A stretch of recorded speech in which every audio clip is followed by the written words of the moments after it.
Human? They hung the unregistereds in the old warehouse district. It was a public execution, so everyone went to see. I stood at the back, a nameless face in the crowd, too close to the gallows for comfort, but unable to look away. There were 3 of them this time, 2 boys and a girl. The oldest was about my age, 17 and skinny, with huge, frightened eyes and greasy dark hair that hung to his shoulders. The other 2 were even younger, 14 and 15 if I had to guess, and siblings, since they both had the same stringy yellow hair. I didn't know them. They weren't part of my crowd. Still, they had the same look of all unregistereds, thin and ragged, their eyes darting about like trapped animals. I crossed my arms tightly, feeling their desperation. It was over. The trap had closed, the hunters had caught them, and there was no place for them to run. The pet stood on the edge of the platform, puffed up and swaggering, as if he had caught the kids himself. He was walking back and forth, pointing to the condemned and rattling off a list of crimes, his pale eyes gleaming with triumph. Assaulting a citizen of the inner city, robbery, trespassing, and resisting arrest. These criminals attempted to steal Class 1 foodstuffs from the private warehouse of the inner city. This is a crime against you, and more important, a crime against our benevolent masters. I snorted. Fancy words and legal mumbo-jumbo didn't erase the fact that these criminals were just doing what all unregistereds did to survive. For whatever reasons, fate, pride, or stubbornness, we non-registered humans didn't have the mark of our vampire masters etched into our skin. The brands that told you who you were, where you lived, and who you belonged to. Of course, the vampires said it was to keep us safe, to keep track of everyone within the city, to know how much food they had to allow for. It was for our own good. Yeah, right. Call it what you wanted. It was just another way to keep their human cattle enslaved. You might as well be wearing a collar around your neck. There were several good things about being unregistered. You didn't exist. You were off their records, a ghost in the system. Because your name wasn't on the lists, you didn't have to show up for the monthly bloodletting, where human pets in crisp white coats stuck a tube in your vein and siphoned your blood into clear bags that were placed into coolers and taken to the masters. Miss a couple lettings and the guards came for you, forcing you to pony up the late blood, even if it left you empty as a limp sack. The vamps got their blood, one way or another. Being unregistered let you slip through the cracks. There was no leash for the bloodsuckers to yank on. And since it wasn't exactly a crime, you'd think everyone would do it. Unfortunately, being free came with a hefty price. Registered humans got meal tickets, unregistereds didn't. And since the vamps controlled all the food in the city, this made getting enough to eat a real problem. So we did what anyone in our situation would do. We begged, we stole, we scraped up food wherever we could, did anything to survive. In the Fringe, the outermost circle of the vampire city, food was scarce, even if you weren't unregistered. The ration trucks came twice a month and were heavily guarded. I'd seen registered citizens beaten just for getting out of line. So while it wasn't exactly a crime to be unregistered, if you got caught stealing from the bloodsuckers and you didn't have the prince's cursed brand gracing your skin, you could expect no mercy whatsoever. It was a lesson I'd learned well. Too bad these 3 never did. 8 ounces of soy, 2 potatoes, and a quarter loaf of bread. The pet was still going on, and his audience had their eyes glued to the gallows now, morbidly fascinated. I slipped into the crowd, moving away from the platform. The smug voice rang out behind me, and I clenched my hands, wishing I could drive a fist through his smiling teeth. Very pets. In some ways, they were even worse than the bloodsuckers. They'd chosen to serve the vamps, selling out their fellow humans for the safety and luxury it brought. Everyone hated them, but at the same time, everyone was jealous of them as well. The rules regarding unregistered citizens are clear. The pet was wrapping up, stretching out his words for the greatest effect. According to Clause 22, line 46 of New Covington Law, any human found stealing within city limits, who does not have the mark of protection from the prince, shall be hanged by the neck until they are dead. Do the accused have any last words? I heard muffled voices, the oldest thief swearing at the pet, telling him to do something impossible. I shook my head. Brave words wouldn't help him. Nothing would now. It was fine and good to be defiant to the end, but it was better not to get caught in the first place. That was his first mistake, and ultimately, his last. Always leave yourself an out. That was the first rule of the unregistereds. Do whatever you want. Hate the vamps, curse the pets, but never get caught. I picked up my pace, hurrying past the edge of the crowd, and broke into a jog. The clunk of the trapdoors releasing echoed very loudly in my ears, even over the gasp of the watching crowd. The silence that followed was almost a living thing, urging me to turn, to glance over my shoulder. Ignoring the knot in my stomach, I slipped around a corner, putting the wall between myself and the gallows so I wouldn't be tempted to look back. Life in the Fringe is a simple thing, like the people who live here. They don't have to work, though there are a couple trading posts set up around the Fringe where people collect what they find and exchange it for other things. They don't have to read, there are no jobs that require it, and besides, owning books is highly illegal, so why risk it? All they have to worry about is feeding themselves, keeping their clothes mended, and patching up whatever hole or box or gutted-out building they call home well enough to keep the rain off them. The secret goal of almost every Fringer is to someday make it into the inner city, past the wall that separates the civilized world from the human trash, into the glittering city that looms over us with its great starry towers that had somehow resisted crumbling into dust. Everyone knows someone who was taken into the city, a brilliant mind or a great beauty, someone too unique or special to be left here with us animals. There are rumors that the vampires breed the humans on the inside, raising the children to be their thralls, completely devoted to their masters. But since none who are taken into the city ever come out again, except the pets and their guards, and they aren't talking, no one knows what it's really like. Of course, this only feeds the stories. "Did you hear?" Stick asked as I met him at the chain-link fence that marked the edge of our territory. Beyond the fence, across a grassy, glass-strewn lot, stood a squat old building that my gang and I called home. Lucas, the de facto leader of our gang, said it used to be a school, a place where kids like us gathered every day in huge numbers to learn. That was before the vamps had it gutted and burned, destroying everything on the inside. But it was still a refuge for a gang of skinny street rats. 3 stories high, the brick walls were beginning to crumble, the top floor had fallen in, and the halls were filled with mold, rubble, and little else. The charred halls and empty rooms were cold, damp, and dark, and every year a little more of the walls fell away. But it was our place, our safe haven, and we were fiercely protective of it. "Hear what?" I asked as we ducked through the gap in the rusty fence, striding through weeds and grass and broken bottles to where home beckoned invitingly. "Gracie was taken last night, into the city. They say some vampire was looking to expand his harem, so he took her." I looked at him sharply. "What? Who told you that?" "Kyle and Travis." I rolled my eyes in disgust. Kyle and Travis belonged to a rival gang of unregistereds. We didn't bother each other, usually, but this sounded like something our competitors would concoct just to scare us off the streets. You believe anything those two say? They're screwing with you, Stick. They want to scare you. He trailed me across the lot like a shadow, watery blue gaze darting about. Stick's real name was Steven, but no one called him that anymore. He was taller than me by several inches, but my 5'0" didn't make this feat all that impressive. Stick was built like a scarecrow, with straw-colored hair and timid eyes. He managed to survive on the streets, but just barely. "They're not the only ones talking about it," he insisted. "Cooper said he heard her scream a few blocks away. What does that tell you?" "If it's true, that she was stupid enough to go wandering around the city at night and probably got herself eaten." "Allie!" "What?"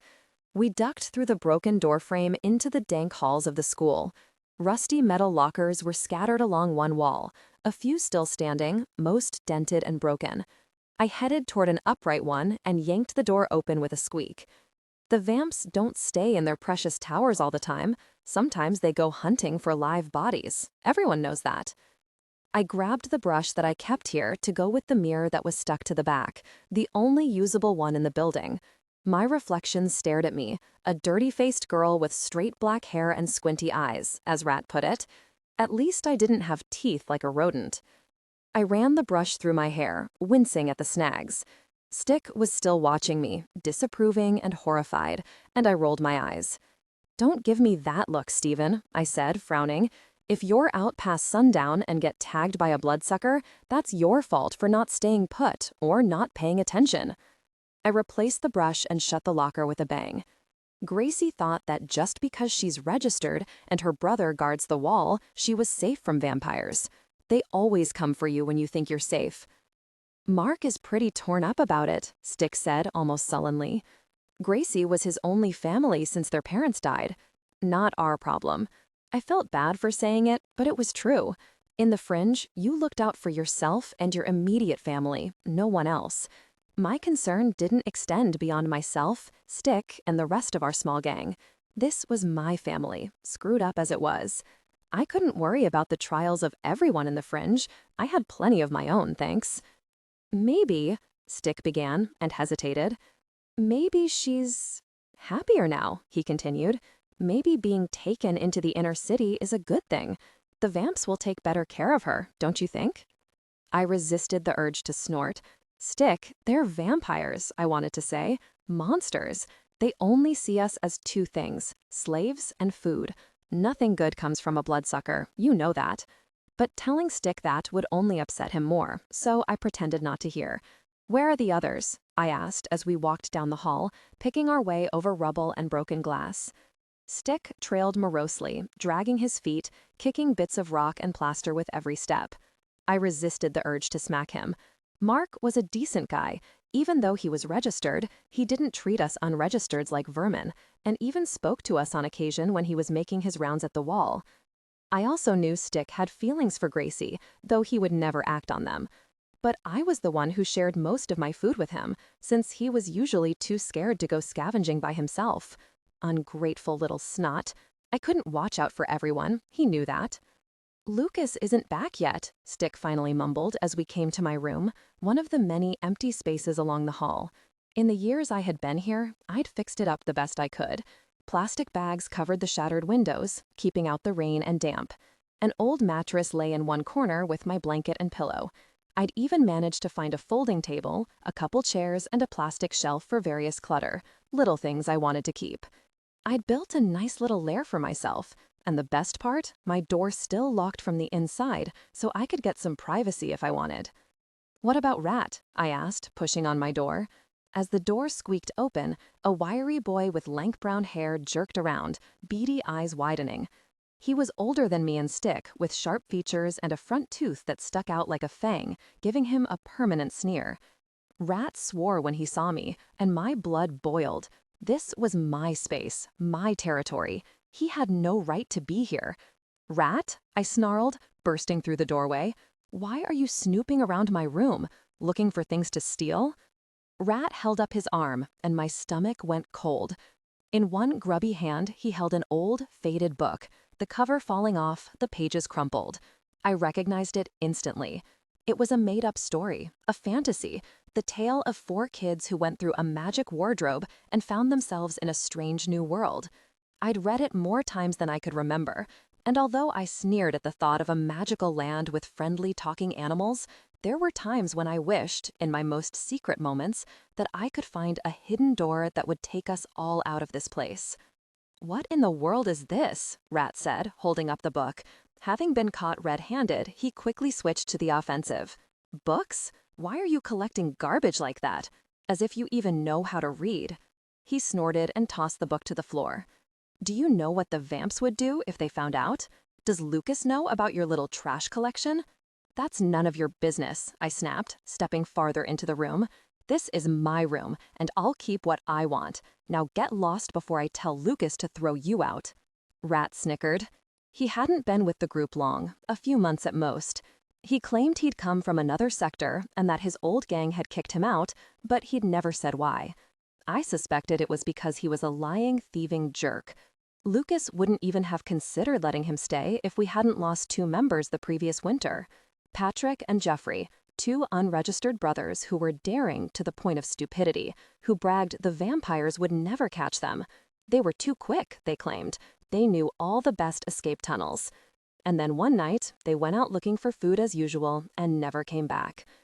Kicking the book aside, Rat took a threatening step forward and straightened so that he loomed over me. "You got a big mouth, Allie," he snarled, his breath hot and foul. "Better watch out. Lucas can't be around to protect you all the time. Think about that." He leaned in, crowding me.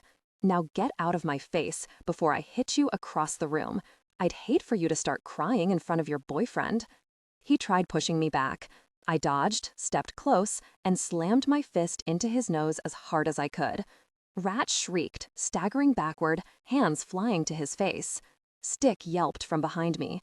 Blinking through tears, Rat screamed a curse and swung at my head, clumsy and awkward. I ducked and shoved him into the wall, hearing the thump of his head against the plaster. "Get out of my room," I growled as Rat slid down the wall, dazed. Stick had fled to a corner and was hiding behind the table.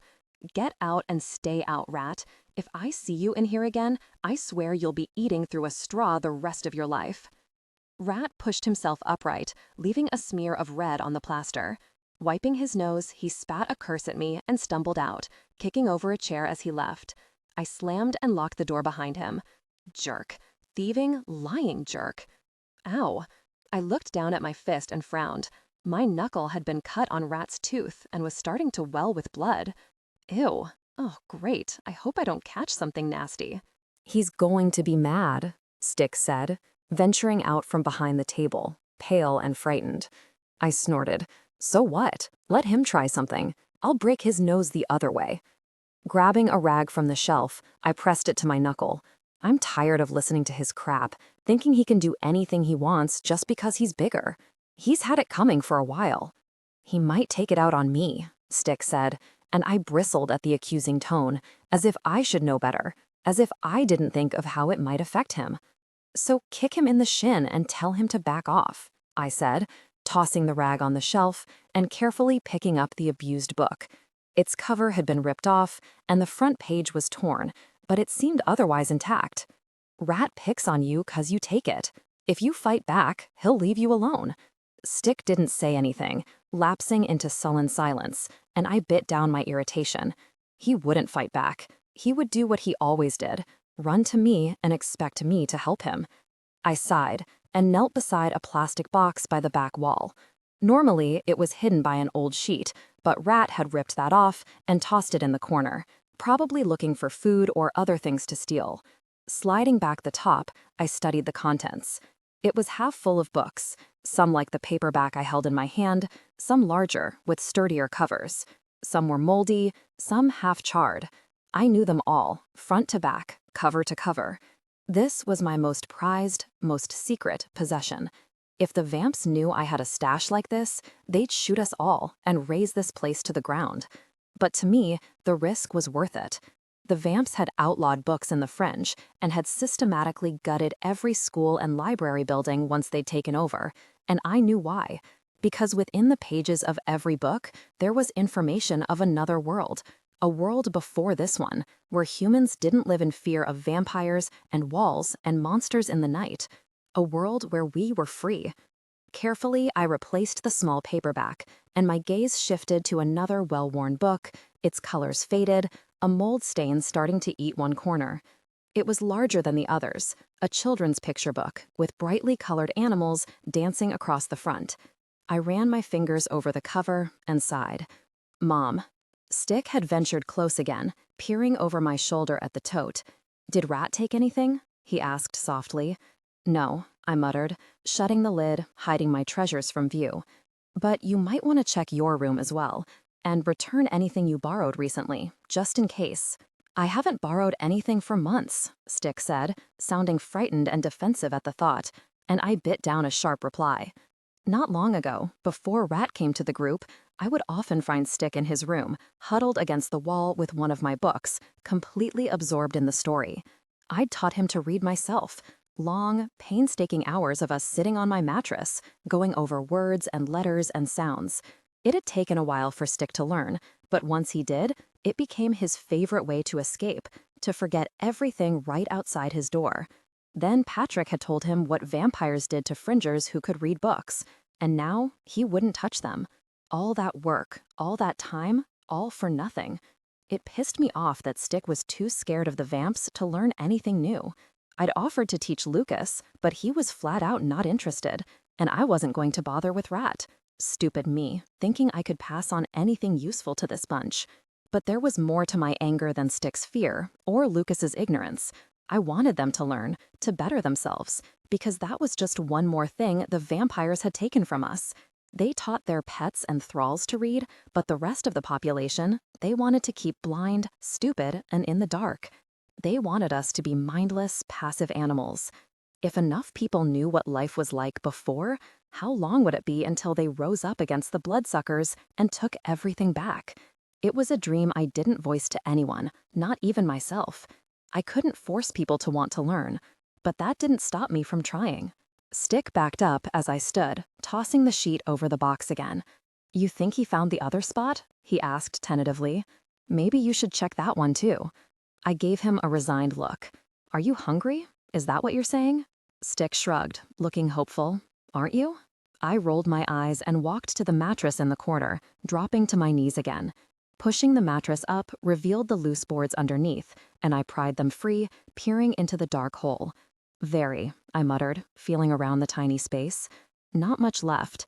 A stale lump of bread, 2 peanuts, and 1 potato that was beginning to sprout eyes.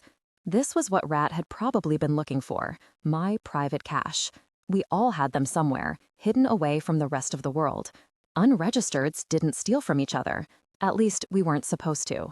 That was the unspoken rule. But, at our hearts, we were all thieves, and starvation drove people to do desperate things. I hadn't survived this long by being naive. The only one who knew about this hole was Stick, and I trusted him. He wouldn't risk everything he had by stealing from me. I gazed over the pathetic items and sighed.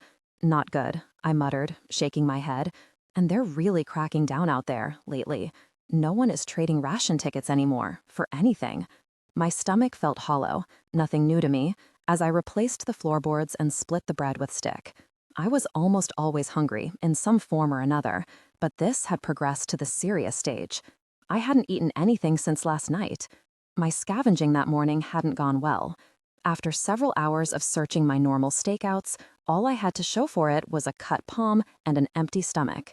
Raiding old Thompson's rat traps hadn't worked. The rats were either getting smarter, or he was finally making a dent in the rodent population. I'd scaled the fire escape to Widow Tanner's rooftop garden, carefully easing under the razor wire fence, only to find the shrewd old woman had done her harvest early, leaving nothing but empty boxes of dirt behind. I'd searched the back alley dumpsters behind Hurley's trading shop. Sometimes, though rarely, there would be a loaf of bread so moldy not even a rat would touch it, or a sack of soybeans that had gone bad, or a rancid potato. I wasn't picky. My stomach had been trained to keep down most anything, no matter how disgusting. Bugs, rats, maggoty bread, I didn't care, as long as it faintly resembled food. I could eat what most people couldn't stomach, but today it seemed Lady Luck hated me worse than usual. And continuing to hunt after the execution was impossible. The pet's continued presence in the Fringe made people nervous. I didn't want to risk thievery with so many of the pet's guards wandering about. Besides, stealing food so soon after 3 people had been hanged for it was just asking for trouble. Scavenging in familiar territory was getting me nowhere. I'd used up all resources here, and the registereds were getting wise to my methods. Even if I crossed into other sectors, most of the Fringe had been picked clean long ago. In a city full of scavengers and opportunists, there just wasn't anything left. If we wanted to eat, I was going to have to venture farther. I was going to have to leave the city. Glancing at the pale sky through the plastic-covered window, I grimaced. The morning was already gone. With afternoon fading rapidly, I'd have only a few hours to hunt for food once I was outside the wall. If I didn't make it back before sundown, other things would start hunting. Once the light dropped from the sky, it was their time. The masters. The vampires. I still have time, I thought, mentally calculating the hours in my head. It's a fairly clear day. I can slip under the wall, search the ruins, and be back before the sun goes down. Where are you going? Stick asked as I opened the door and strode back down the hall, keeping a wary eye out for Rat Alley. Wait, where are you going? Take me with you. I can help. No, Stick. I turned on him and shook my head. I'm not hitting the regular spots this time. There are too many guards, and the pet is still out there, making everyone twitchy. I sighed and shielded my eyes from the sun, gazing over the empty lot. I'm going to have to try the ruins. He squeaked. You're leaving the city? I'll be back before sundown, don't worry. If they catch you, they won't. I leaned back and smirked at him. When have they ever caught me? They don't even know those tunnels exist. You sound like Patrick and Jeffrey. I blinked, stung. That's a bit harsh, don't you think? He shrugged, and I crossed my arms. If that's how you feel, maybe I won't bother sharing anything I bring back. Maybe you should hunt for your own food for a change. Sorry, he said quickly, giving me an apologetic smile. Sorry, Allie. I just worry about you, that's all. I get scared that you'll leave me here, alone. Promise you'll come back? You know I will. Okay then. He backed away into the hall, the shadows closing over his face. Good luck. Maybe it was just me, but his tone almost implied that he was hoping I'd run into trouble, that I would see how dangerous it really was out there, and that he'd been right all along. But that was silly, I told myself, sprinting across the empty lot, back toward the fence and the city streets. Stick needed me. I was his only friend. He wasn't so vindictive that he'd wish me harm just because he was pissed about Mark and Gracie, right? I pushed the thought from my mind as I squeezed through the chain-link fence and slipped into the quiet city. I could worry about Stick some other time. My priority was finding food to keep us both alive.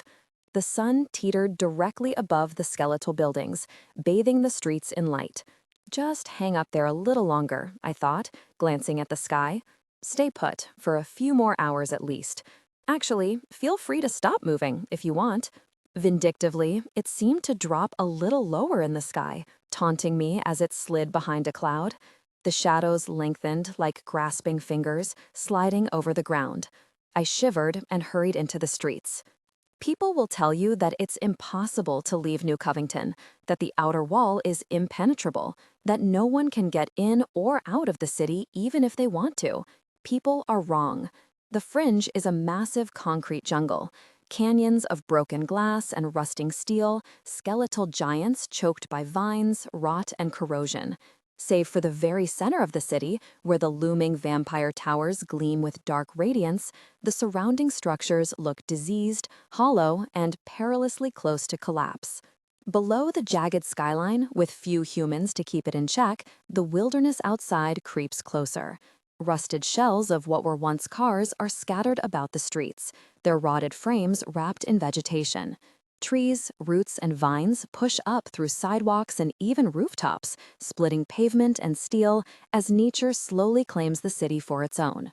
In recent years, a few of the looming skyscrapers finally succumbed to time and decay, tumbling to the ground in a roar of dust and cement and breaking glass, killing everyone unlucky enough to be around it when it happened. It was a fact of life anymore. Enter any building nowadays, and you could hear it creaking and groaning above your head, maybe decades away from collapse or maybe only seconds. The city is falling apart. Everyone in the Fringe knows it, but you can't think about that. No use in worrying about what you can't change. What I was worried about, more than anything, was avoiding the vamps, not getting caught, and getting enough to eat to survive one more day. Sometimes, like today, that called for drastic measures. What I was about to do was risky and dangerous as hell, but if I was worried about risk, I wouldn't be unregistered, would I? The Fringe was divided into several sections, sectors as they called them, all neatly fenced off to control the flow of food and people. Another device built for our protection. Call it what you want, a cage is still a cage. As far as I knew, there were 5 or 6 sectors in a loose semicircle around the inner city. We were Sector 4. If I had a tattoo that could be scanned, it would read something like, Allison Sekemoto, resident number 7229, Sector 4, New Covington, property of Prince Salazar. Technically, the prince owned every human in the city, but his officers had harems and thralls, blood slaves of their own as well. Fringers, on the other hand, registered fringers anyway, were communal property, which meant any vampire could do anything they wanted to them. No one in the Fringe seemed bothered by their tattoo. Nate, one of the assistants at Hurley's trading post, was constantly trying to get me to register, saying the tattooing didn't hurt very much and the whole giving blood part wasn't so bad once you got used to it. He couldn't understand why I was being so stubborn. I told him it wasn't the scanning or the giving blood that I hated the most. It was the whole property of bit that bothered me. I was no one's property. If the very bloodsuckers wanted me, they'd have to catch me first, and I wasn't going to make it easy for them. The barrier between sectors was simple, chain link topped with barbed wire. The steel curtains ran for miles and weren't well patrolled. There were guards at the iron gates in each sector that let the food trucks in and out of the inner city, but nowhere else.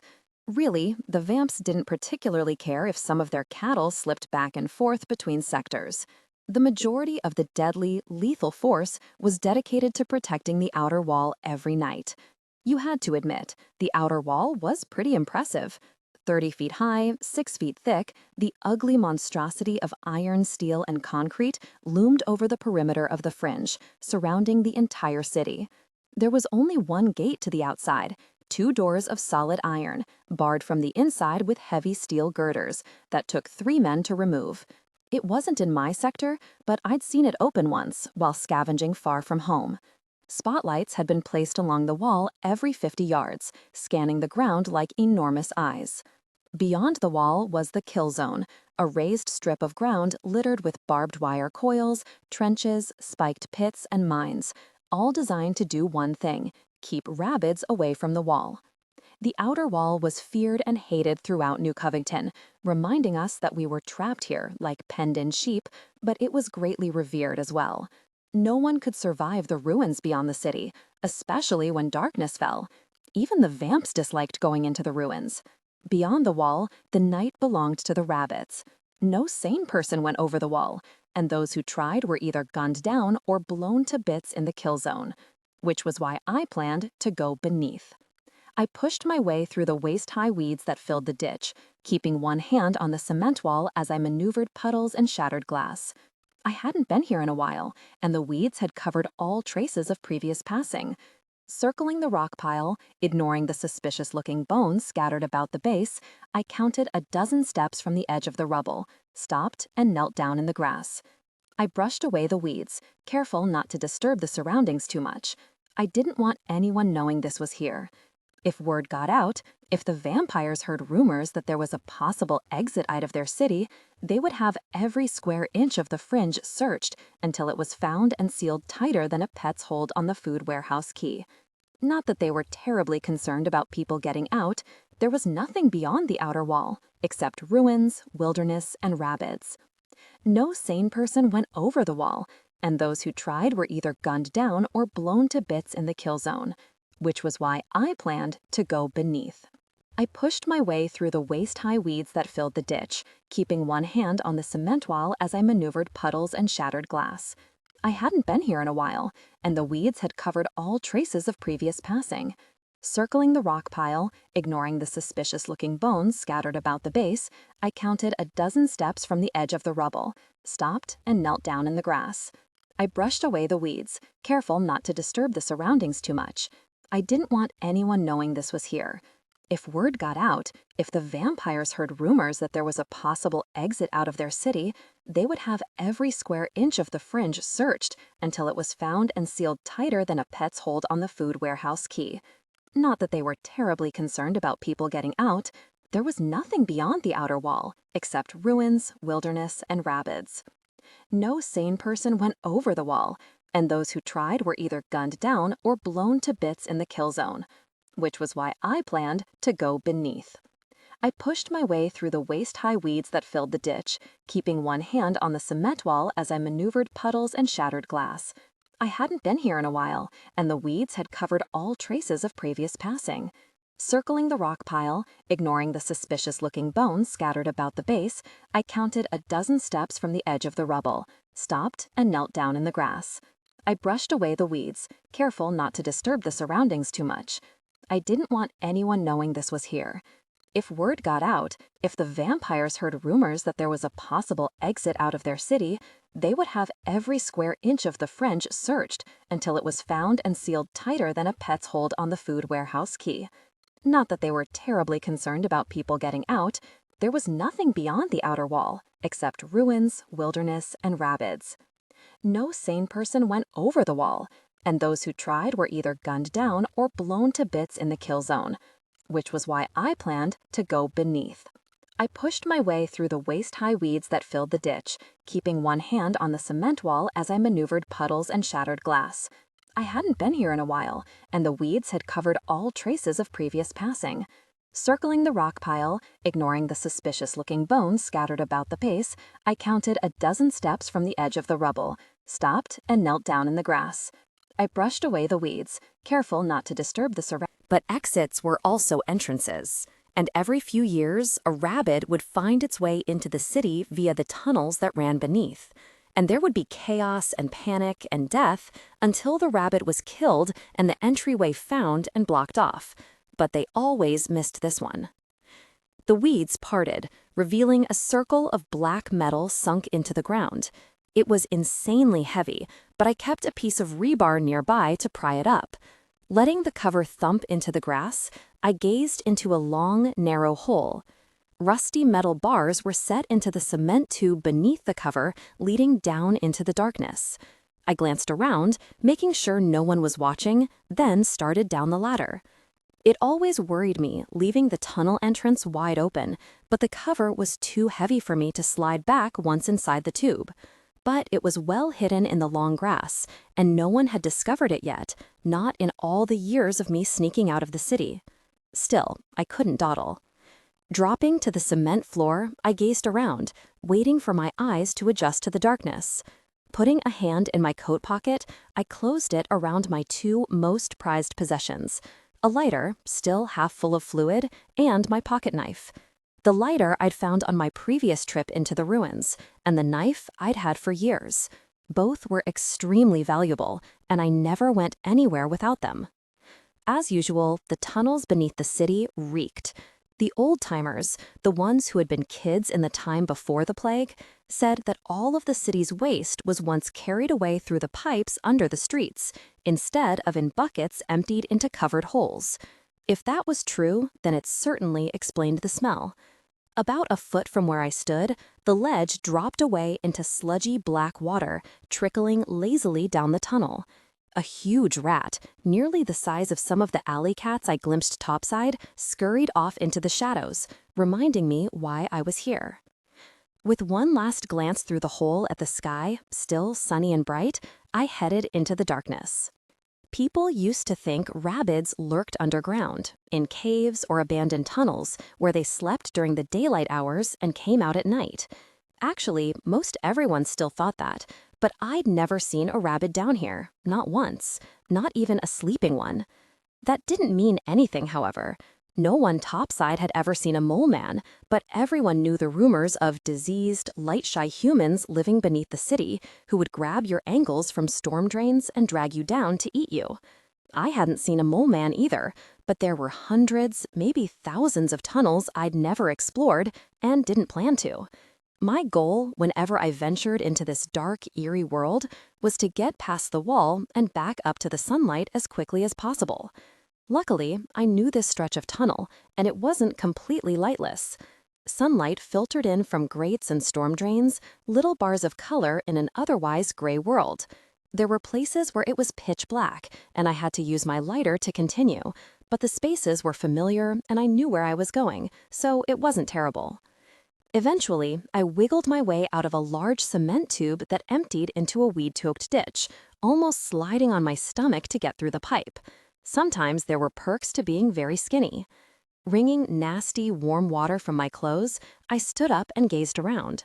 Over the rows of dilapidated roofs, past the barren, raised field of the kill zone, I could see the outer wall rising up in its dark, deadly glory. For some reason, it always looked strange from this side.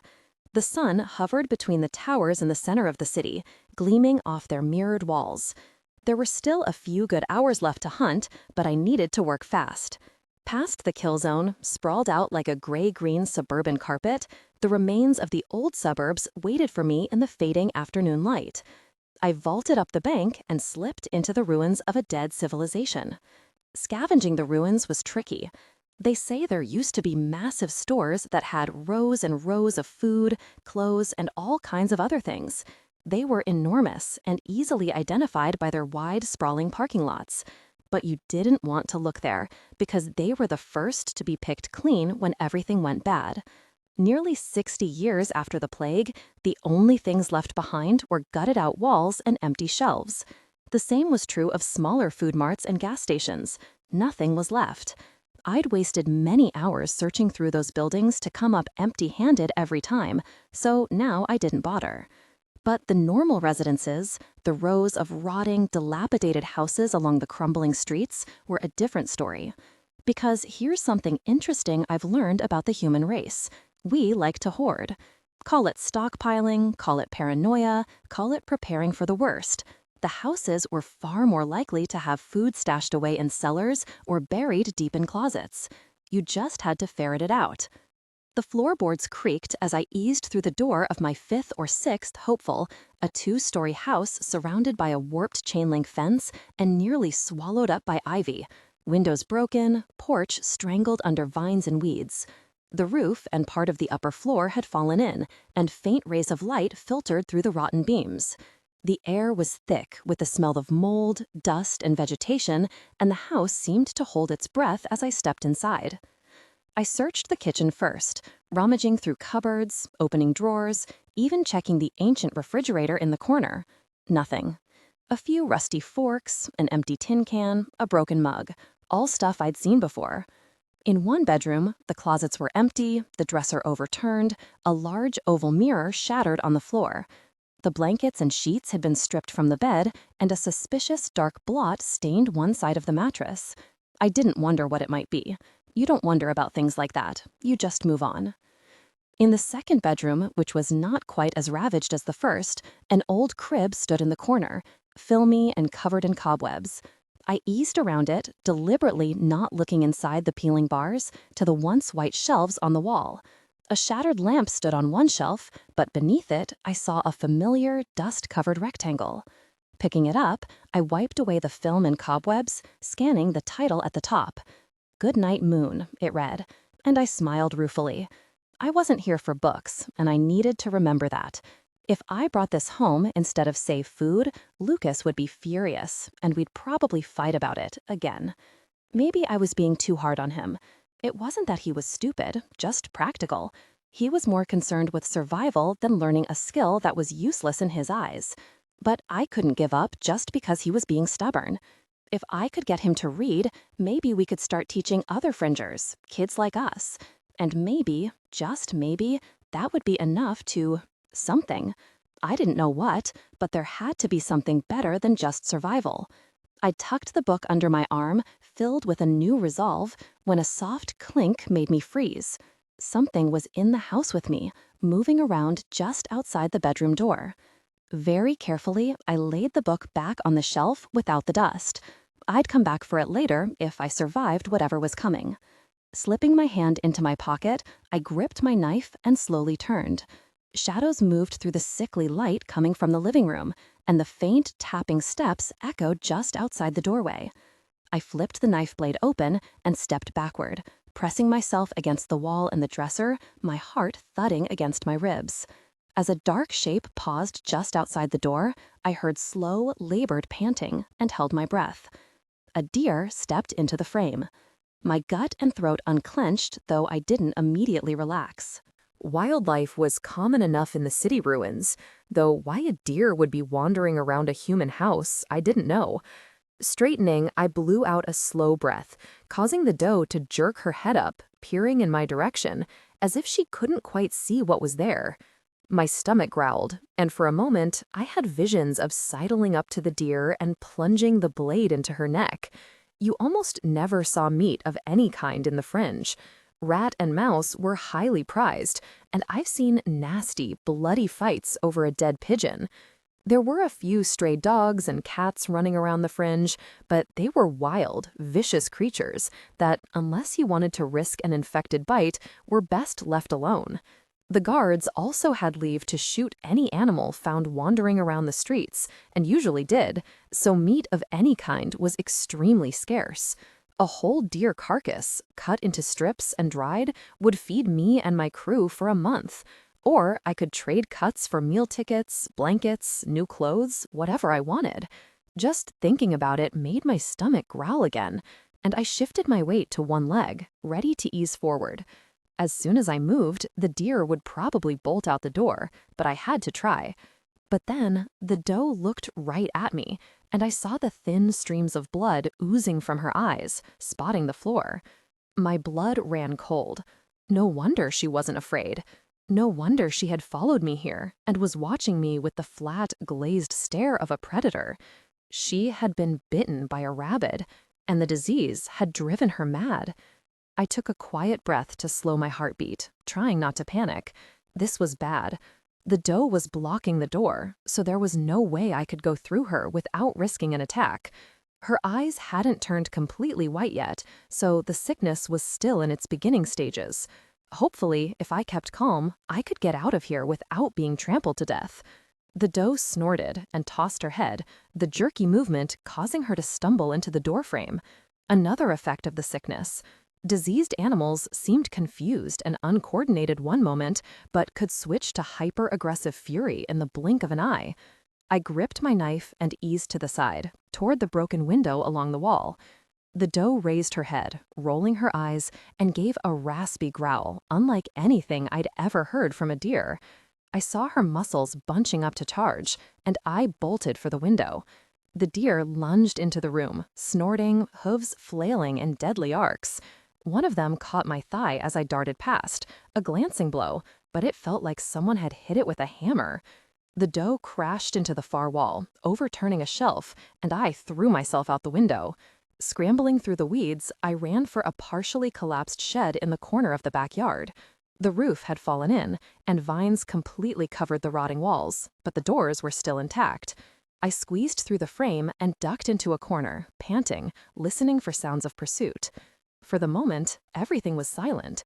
After my heartbeat returned to normal, I peered through a crack between boards and could just make out the doe's dark form still in the room, stumbling about in confusion, occasionally attacking the mattress or broken dresser, blind in her rage. Okay then, I would just sit tight until Psycho Deer calmed down and wandered away. Hopefully, that would be before the sun went down. I needed to head back to the city soon. Easing away from the wall, I turned to observe the shed, wondering if anything useful was still intact. There didn't seem to be much. A few collapsed shelves, a handful of rusty nails that I quickly pocketed, and a strange squat machine with 4 wheels and a long handle that looked like you'd push it around. To what end? I hadn't a clue. I noticed a hole in the planks beneath the strange machine and shoved it back, revealing a trapdoor underneath. It had been sealed with a heavy padlock, now so rusty a key would have been useless, but the floorboards themselves were rotten and falling apart. I easily pried up several planks to make a big enough hole and found a set of folding steps leading down into the darkness. Gripping my knife, I descended into the hole. It was dark in the basement, but at least an hour of broad daylight remained, enough to filter in through the hole and the cracks in the ceiling above me. I stood in a small, cool room, concrete lining the walls and floor, a light bulb with a string dangling overhead. The walls were lined with wooden shelves, and on those shelves, dozens upon dozens of cans winked at me in the dim light. My heart stood still. Jackpot. Lunging forward, I snatched the nearest can off the shelf, sending 3 others clattering to the floor in my excitement. The can had a faded label wrapped around it, but I didn't bother trying to figure out the words. Digging out my knife, I jammed the blade into the top and attacked the tin furiously, sawing at the metal with shaking hands. A sweet, heavenly aroma arose from inside, and my hunger roared to life in response, making me slightly dizzy. Food, real food. Prying back the lid, I barely took the time to glance at the contents, some kind of mushy fruit and a slimy liquid, before I dumped the whole thing back and into my mouth. The sweetness shocked me, cloyingly thick and pulpy, unlike anything I'd tasted before. In the Fringe, fruit and vegetables were almost unheard of. I drank the entire thing without pause, feeling it settle in my empty stomach, and grabbed another can. This one contained beans in more glistening liquid, and I devoured that too, scooping the red mush out with my fingers. I went through another can of fruit slime, a can of creamed corn, and a small tin of sausage links the size of my finger before I finally slowed down enough to think. I'd stumbled upon a treasure trove, one so vast it was staggering. These kinds of hidden caches were the stuff of legends, and here I was, standing in the middle of one. With my stomach full, a rare sensation, I started exploring, taking stock of what was here. Nearly one whole wall was dedicated to cans, but there was so much variety, according to the different labels. Most were too faded or torn to read, but I was still able to pick out a lot of canned vegetables, fruit, beans, and soup. There were also cans containing strange foods I'd never heard of, SpaghettiOs and ravioli and other weird things. Shelved in with the cans were boxes containing squarish bundles of something wrapped in shiny, silvery paper. I had no idea what they were, but if the answer was more food, I wasn't complaining. The opposite wall had dozens of clear gallon water jugs, a few propane tanks, one of those portable green stoves I'd seen Hurley use, and a gas lantern. Whoever set this place up sure wasn't taking any chances, for all the good it did them in the end. Well, thanks, mysterious person. You sure made my life a lot easier. My mind raced, considering my options. I could keep this place a secret, but why? There was enough food here to feed my whole game for months. I scanned the room, pondering how I wanted to do this. If I told Lucas about this place, the four of us, me, Rat, Lucas, and Stick, could come back and take everything in one fell swoop. It would be dangerous, but for this amount of food, it would be worth it. I turned slowly, regretting that I didn't have anything to carry the food back in. That was intelligent of you, Allison. I usually took one of the backpacks the crew kept in a hall closet when venturing into the ruins. That's what we kept them for, after all, but I hadn't wanted to run into Rat again. Still, I had to take something back. If I was going to convince Lucas to risk a very dangerous trip out of the city, I'd need some kind of proof. Scanning the room, I paused. A pair of bulging garbage bags lay on the top shelf, shoved against the wall. They looked like they might hold blankets or clothes or other useful things. But right now, I was more concerned with food. "That'll work," I muttered, and walked up to the shelves. Without a ladder or a box or anything to stand on, I was going to have to climb. Putting a foot between the cans, I heaved myself up. The board creaked horribly under my weight, but held. Gripping the rough wood, I pulled myself up another foot, then another, until I could reach my arm over the top shelf and feel around for the bags. Gripping a corner of filmy plastic in 2 fingers, I pulled it toward me. The wood suddenly groaned, and before I knew it, the entire shelf tipped backward. Panicked, I tried to jump clear, but dozens of cans rushed forward, slamming into me, and I lost my grip.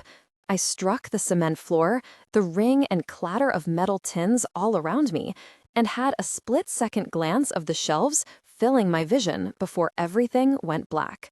A pounding in my skull brought me back to reality. My ears rang, and when I opened my eyes, darkness greeted me. For a moment, I didn't know where I was or what had happened. Something heavy pressed on my chest and legs, and when I shifted, several small metal things rolled off me and pinged to the ground. "Gosh," I whispered, remembering.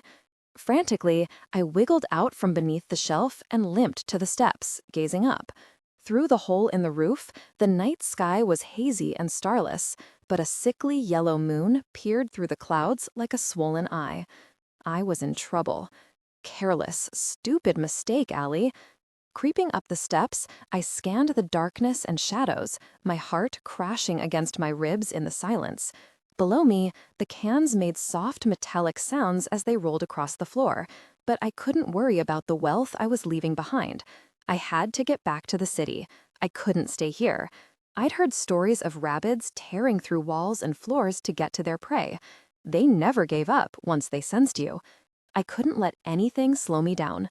Carefully, I eased myself out of the hole and crept to the door, reaching out to push it open. Froze. Along the side of the shed, something was moving. Weeds hissed against the wall as footsteps shuffled over the ground, and low growling that might have belonged to an animal slithered through the cracks. Withdrawing my hand, I silently eased into a corner and put my back to the wall, squeezing my knife to stop my hands from shaking. Outside the shed, it was nearly pitch black, but I caught glimpses of a pale, emaciated figure through the cracks in the wood, listened to its steps as it moved along the outer wall, and stopped at the door. I held my breath, counting the seconds with every frantic heartbeat, biting my cheek to keep from panting. The door creaked and swung slowly inward. I didn't move. I didn't breathe.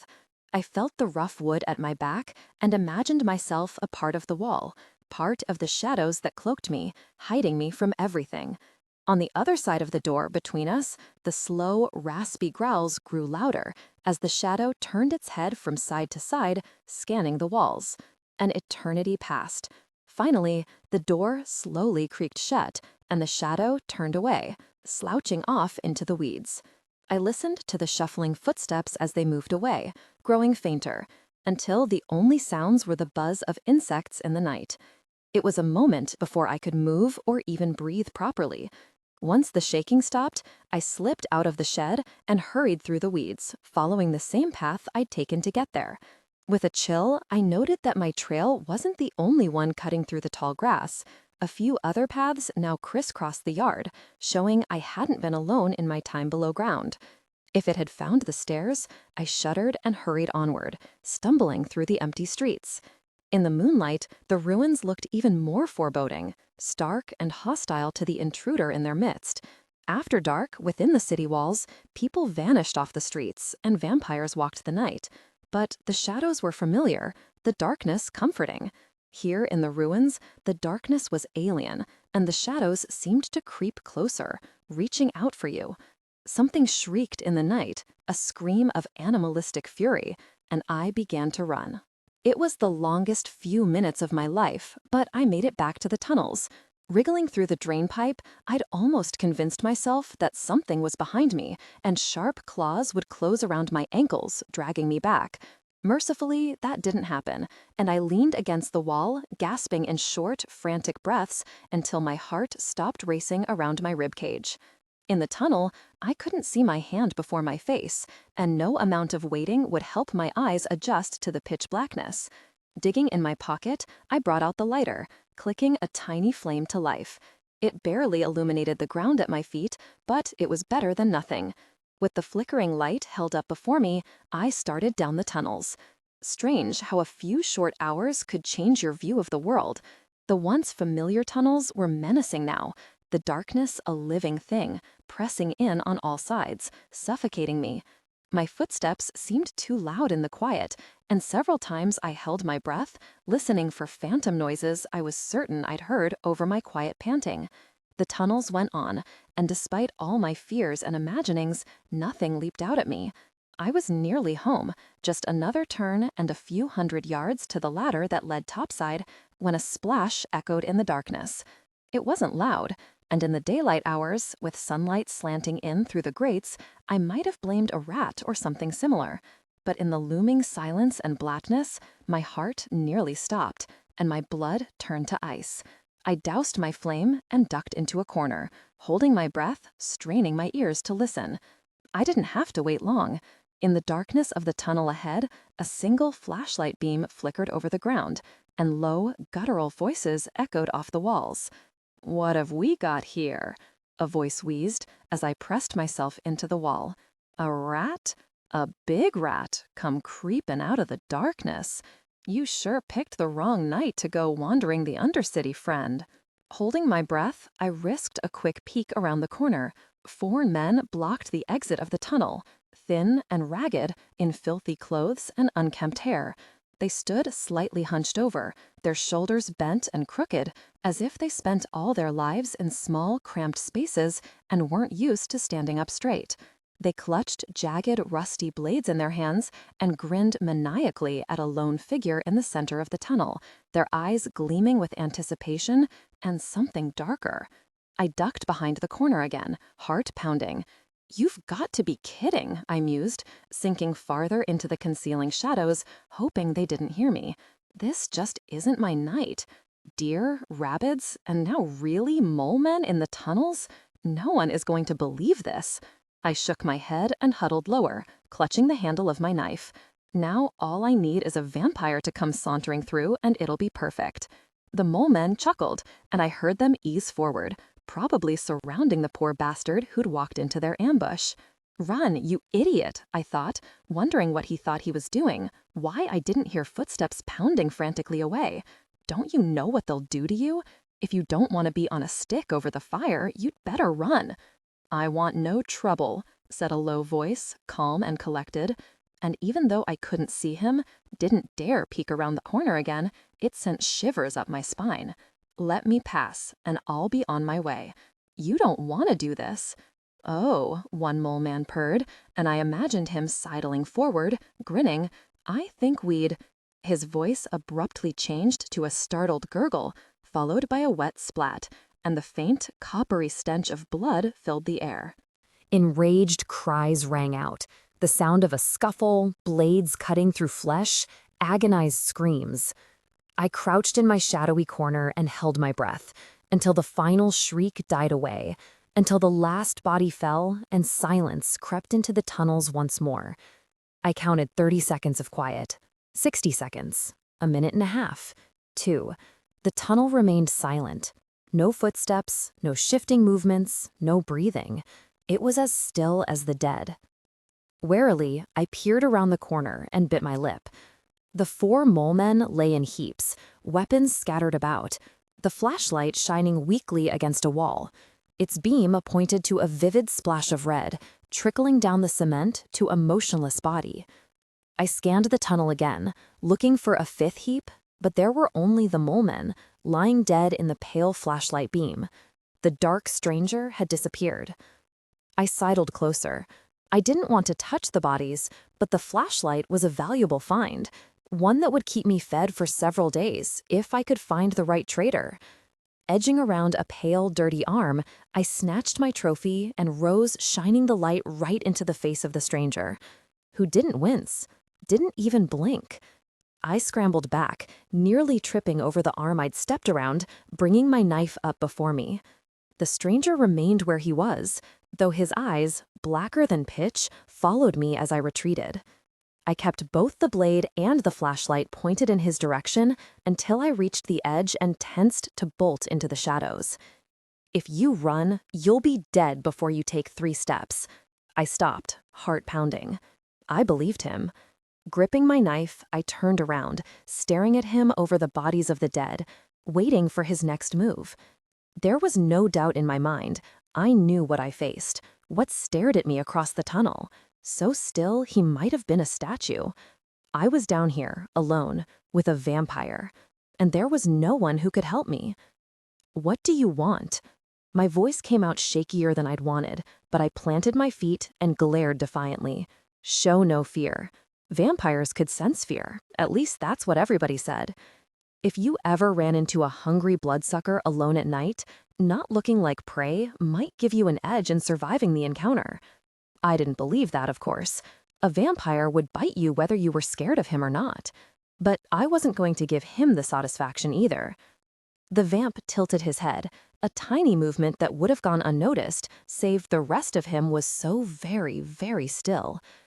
I am trying to decide, he said in that same low, cool voice, if you are a simple scavenger, eavesdropping on the conversation, or if you are about to scuttle off to tell the rest of your clan I am here. Do I look like one of them? Then you are a scavenger, waiting until your prey is dead to feed instead of killing it yourself. His tone hadn't changed. It was the same, cool and detached, but I felt myself bristle through my fear. Anger, hate, and resentment bubbled to the surface, making me stupid, making me want to hurt it. Who did this murdering, soulless bloodsucker think he was, lecturing me? Yeah, well, that's what happens when you let the cattle starve, I snapped, narrowing my eyes. They start turning on each other. Or didn't you know that? I gestured to the dead mole men, scattered at my feet. and curled a lip.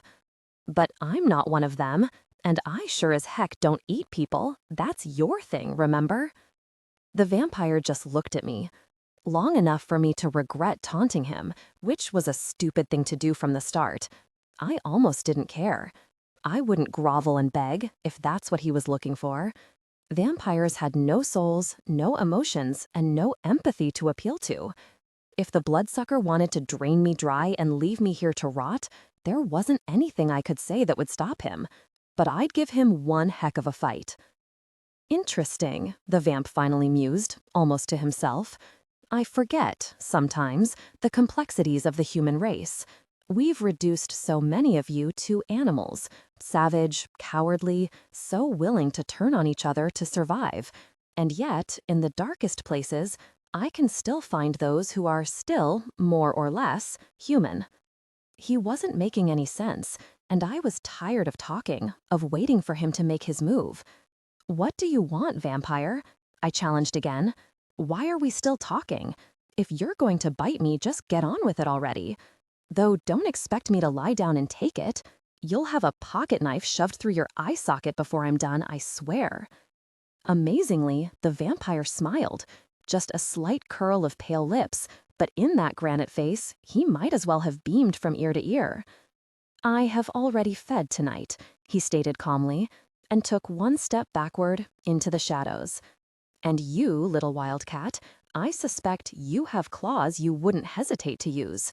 I find I am in no mood for another fight, so consider yourself lucky. You met a heartless, soulless bloodsucker and lived. Next time, it might be very different." And just like that, he turned on his heel and walked away into the darkness. His final words drifted out of the black as he disappeared. "Thank you for the conversation." And he was gone. I frowned, utterly confused. What kind of vampire killed 4 people, had a cryptic conversation with a street rat, thanked the street rat for talking with him, and then walked off? I swept the flashlight around the tunnel, wondering if it was a trick to get me to lower my guard, and the bloodsucker was lying in ambush just ahead, laughing to himself. That seemed like something a vampire would do.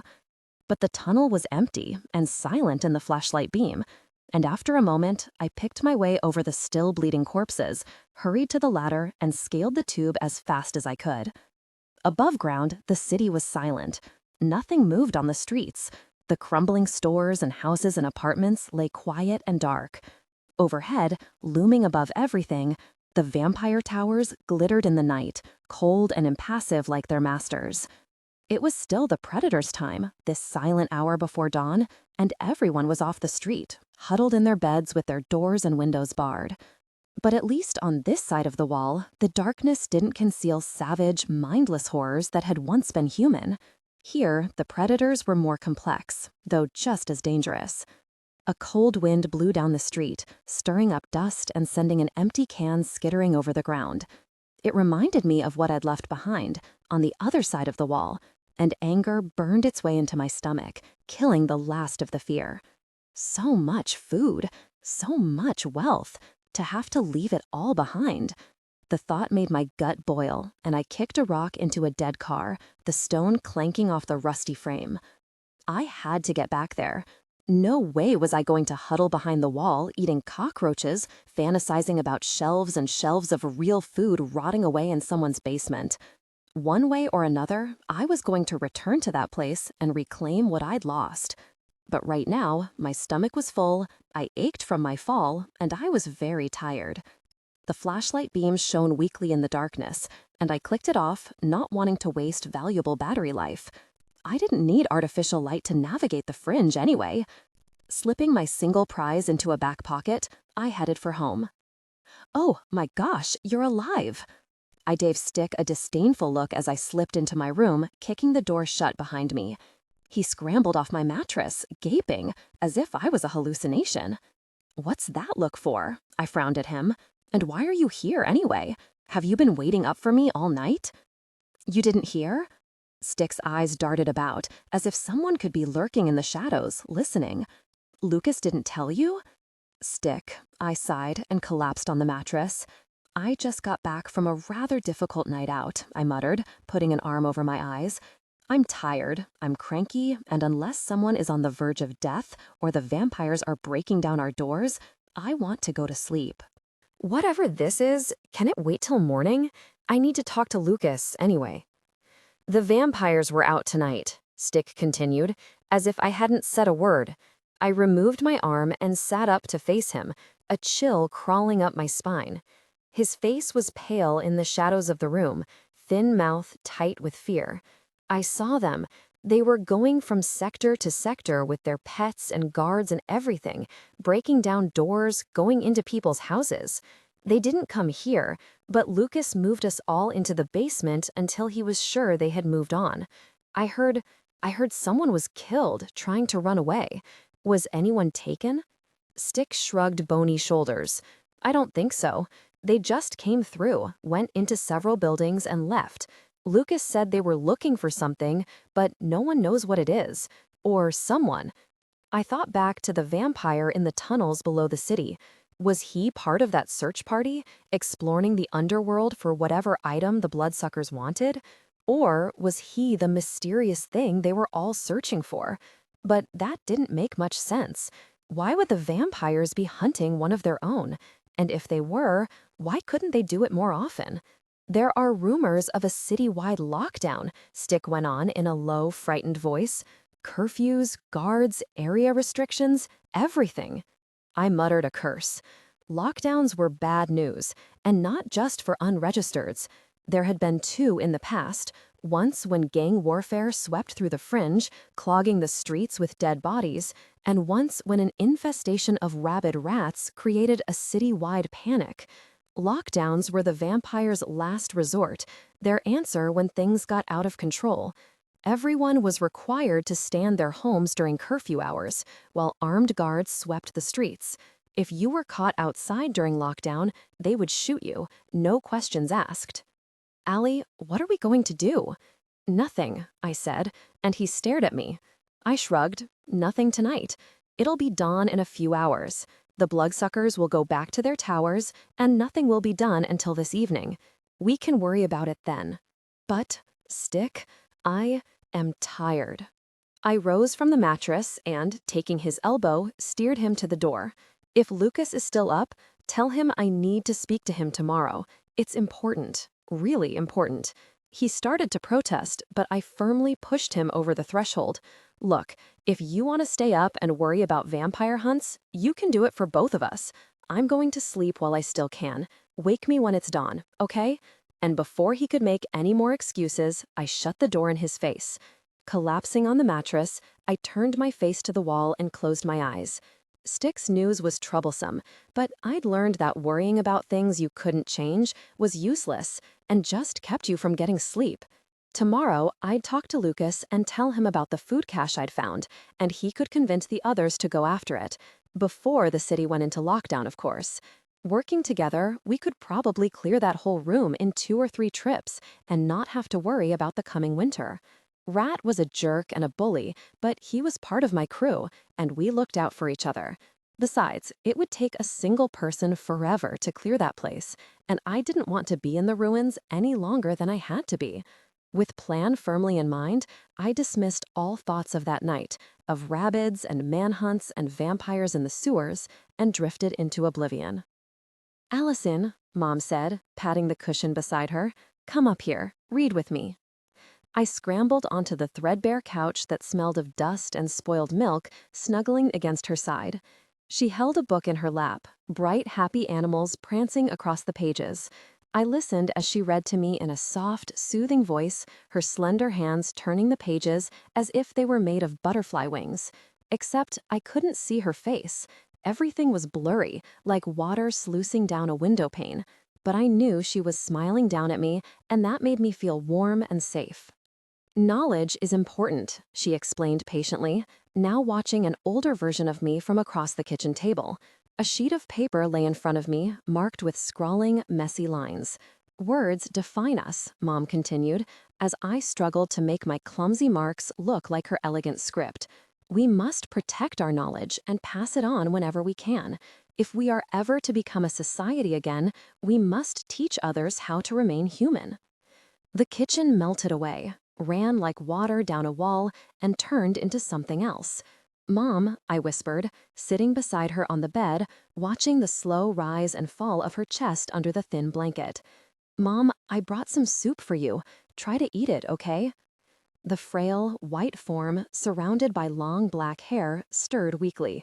I couldn't see her face, though I knew it should be somewhere within that dark mass. "I don't feel well, Allison," she whispered, her voice so faint I barely caught it. "Will you read to me?" That same smile, though her face remained blurry and indistinct. Why couldn't I see her? Why couldn't I remember? "Mom," I said again, standing up, feeling the shadows closing in. "We have to go. They're coming." "A is for apple," Mom whispered, falling away from me. I cried out and reached for her, but she slipped away, into the dark. "B is for blood." Something boomed against the door. I jerked awake, the door to my room still rattling from the sudden blow. On my feet, I glared at the door, heart pounding. I was already a light sleeper, hypersensitive to footsteps and people sneaking up on me while I slept, so the first bang nearly made me jump through the ceiling. By the fourth, I had wrenched the door open, even as Lucas was pulling his fist back to knock again. Lucas blinked at me. Dark and muscular, he had large hands and a curiously baby-like face, except for his thick, serious eyebrows. When I first joined the group, Lucas had been intimidating, a serious, no-nonsense figure, even as a 12-year-old. Over the years, the fear had lessened, but the respect had not. When our old leader started demanding a food tax, a portion of everything we scavenged, Lucas had stepped in, beaten him to a pulp, and took over the gang. Since then, no one had challenged him. He was always fair. Survival was his priority, regardless of feelings. Like me, he'd watched members of our gang die of starvation, cold, sickness, wounds, or just vanish off the face of the earth. We'd burned more friends than anyone should ever have to. Lucas had to make hard, unpopular decisions sometimes, and I didn't envy him the job, but everything he did was to keep us alive. Especially now that the group was so small. Fewer people meant fewer mouths to feed, but that also meant fewer bodies to hunt for food and to protect us from rival gangs if they ever got the notion to invade our turf. It was just the four of us, me, Rat, Lucas, and Stick. Not enough protection if Kyle's gang decided they wanted us gone. And Lucas knew it. Lately, he confused me. We'd always been friends, but this past year, his interest in me had changed. Maybe because I was the only girl in the group, maybe something else. I didn't know, and I wasn't going to ask. We'd kissed last summer, more out of curiosity on my part, but he had wanted more, and I wasn't sure if I was ready. He hadn't pressed the issue when I'd stopped him, saying I needed time to think about it. But now it hung between us, unresolved, like a big flag. It wasn't that Lucas was ugly or undesirable. I just didn't know if I wanted to get that close to someone. What if he disappeared, like so many of our kind did? It would just hurt that much more. Lucas was still frozen in the doorway, broad shoulders filling most of the frame. I glanced past him and saw sunlight streaming in the broken windows of the school, casting jagged spots of light over the cement. By the looks of the sky, it was early to mid-afternoon. Very. I'd slept far too long. Where was Stick, and why hadn't he woken me up? "Allison." The relief in Lucas's voice was palpable. Stepping forward, he surprised me by pulling me into a tight hug. I returned it, feeling the hard muscles of his back, his breath against my skin. Closing my eyes, I relaxed into him, just for a moment. It was nice, having someone I could lean on for a change. We drew back quickly, not wanting the others to see just yet. This was still new for both of us. "Allie," Lucas muttered, sounding embarrassed. "Stick told me you came back. Were you out all night?" "Yeah." I gave him a crooked smile. "Sounds like things got exciting after I left." He glared at me. "Rat started telling everyone you'd been taken. Stick was freaking out. I had to tell both of them to shut up or I'd put a fist in their face." His glare grew sharper, almost desperate. "Where in the really were you all night? The bloodsuckers were all over the streets. The ruins." Lucas's dark eyes bulged. "You went outside the wall? At night? Are you crazy, girl? You want to get eaten by rabbits? Believe me, I didn't mean to get stuck there after sunset. I shivered, remembering what had almost happened in the shed that night. Besides, rabbits or no, I found something that made it all worth it. Yeah?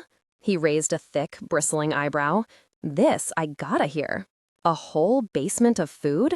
I smirked as both of Lucas's eyebrows shot up. Canned goods, packaged stuff, bottled water, you name it.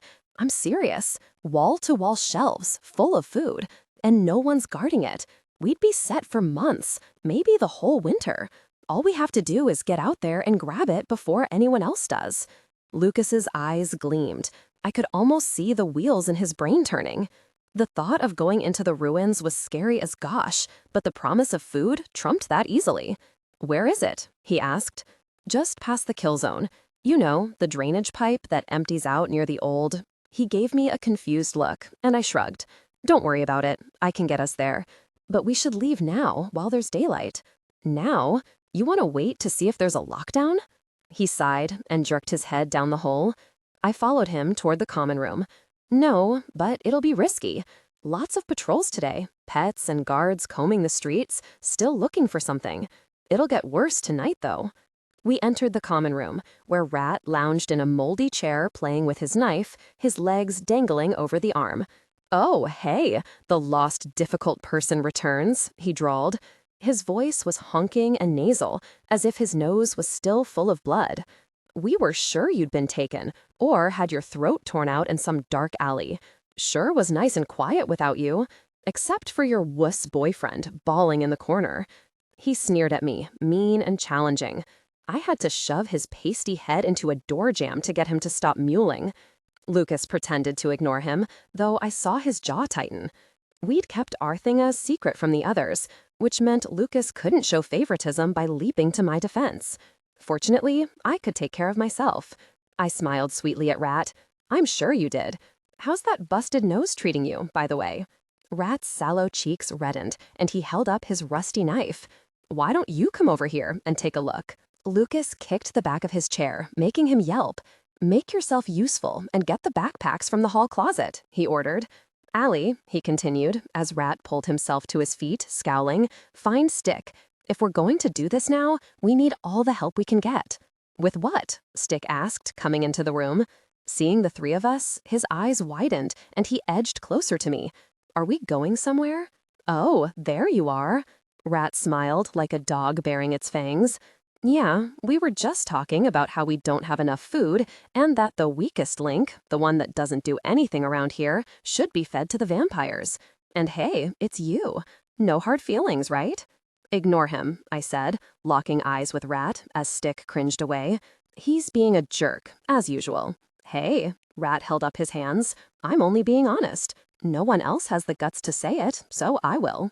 "Aren't you supposed to be doing something?" Lucas asked in a warning voice, and Rat left the room with a leer, waggling his tongue in my direction. I made a note to break his nose the other way as soon as I got the opportunity. Stick frowned, looking back and forth at both of us.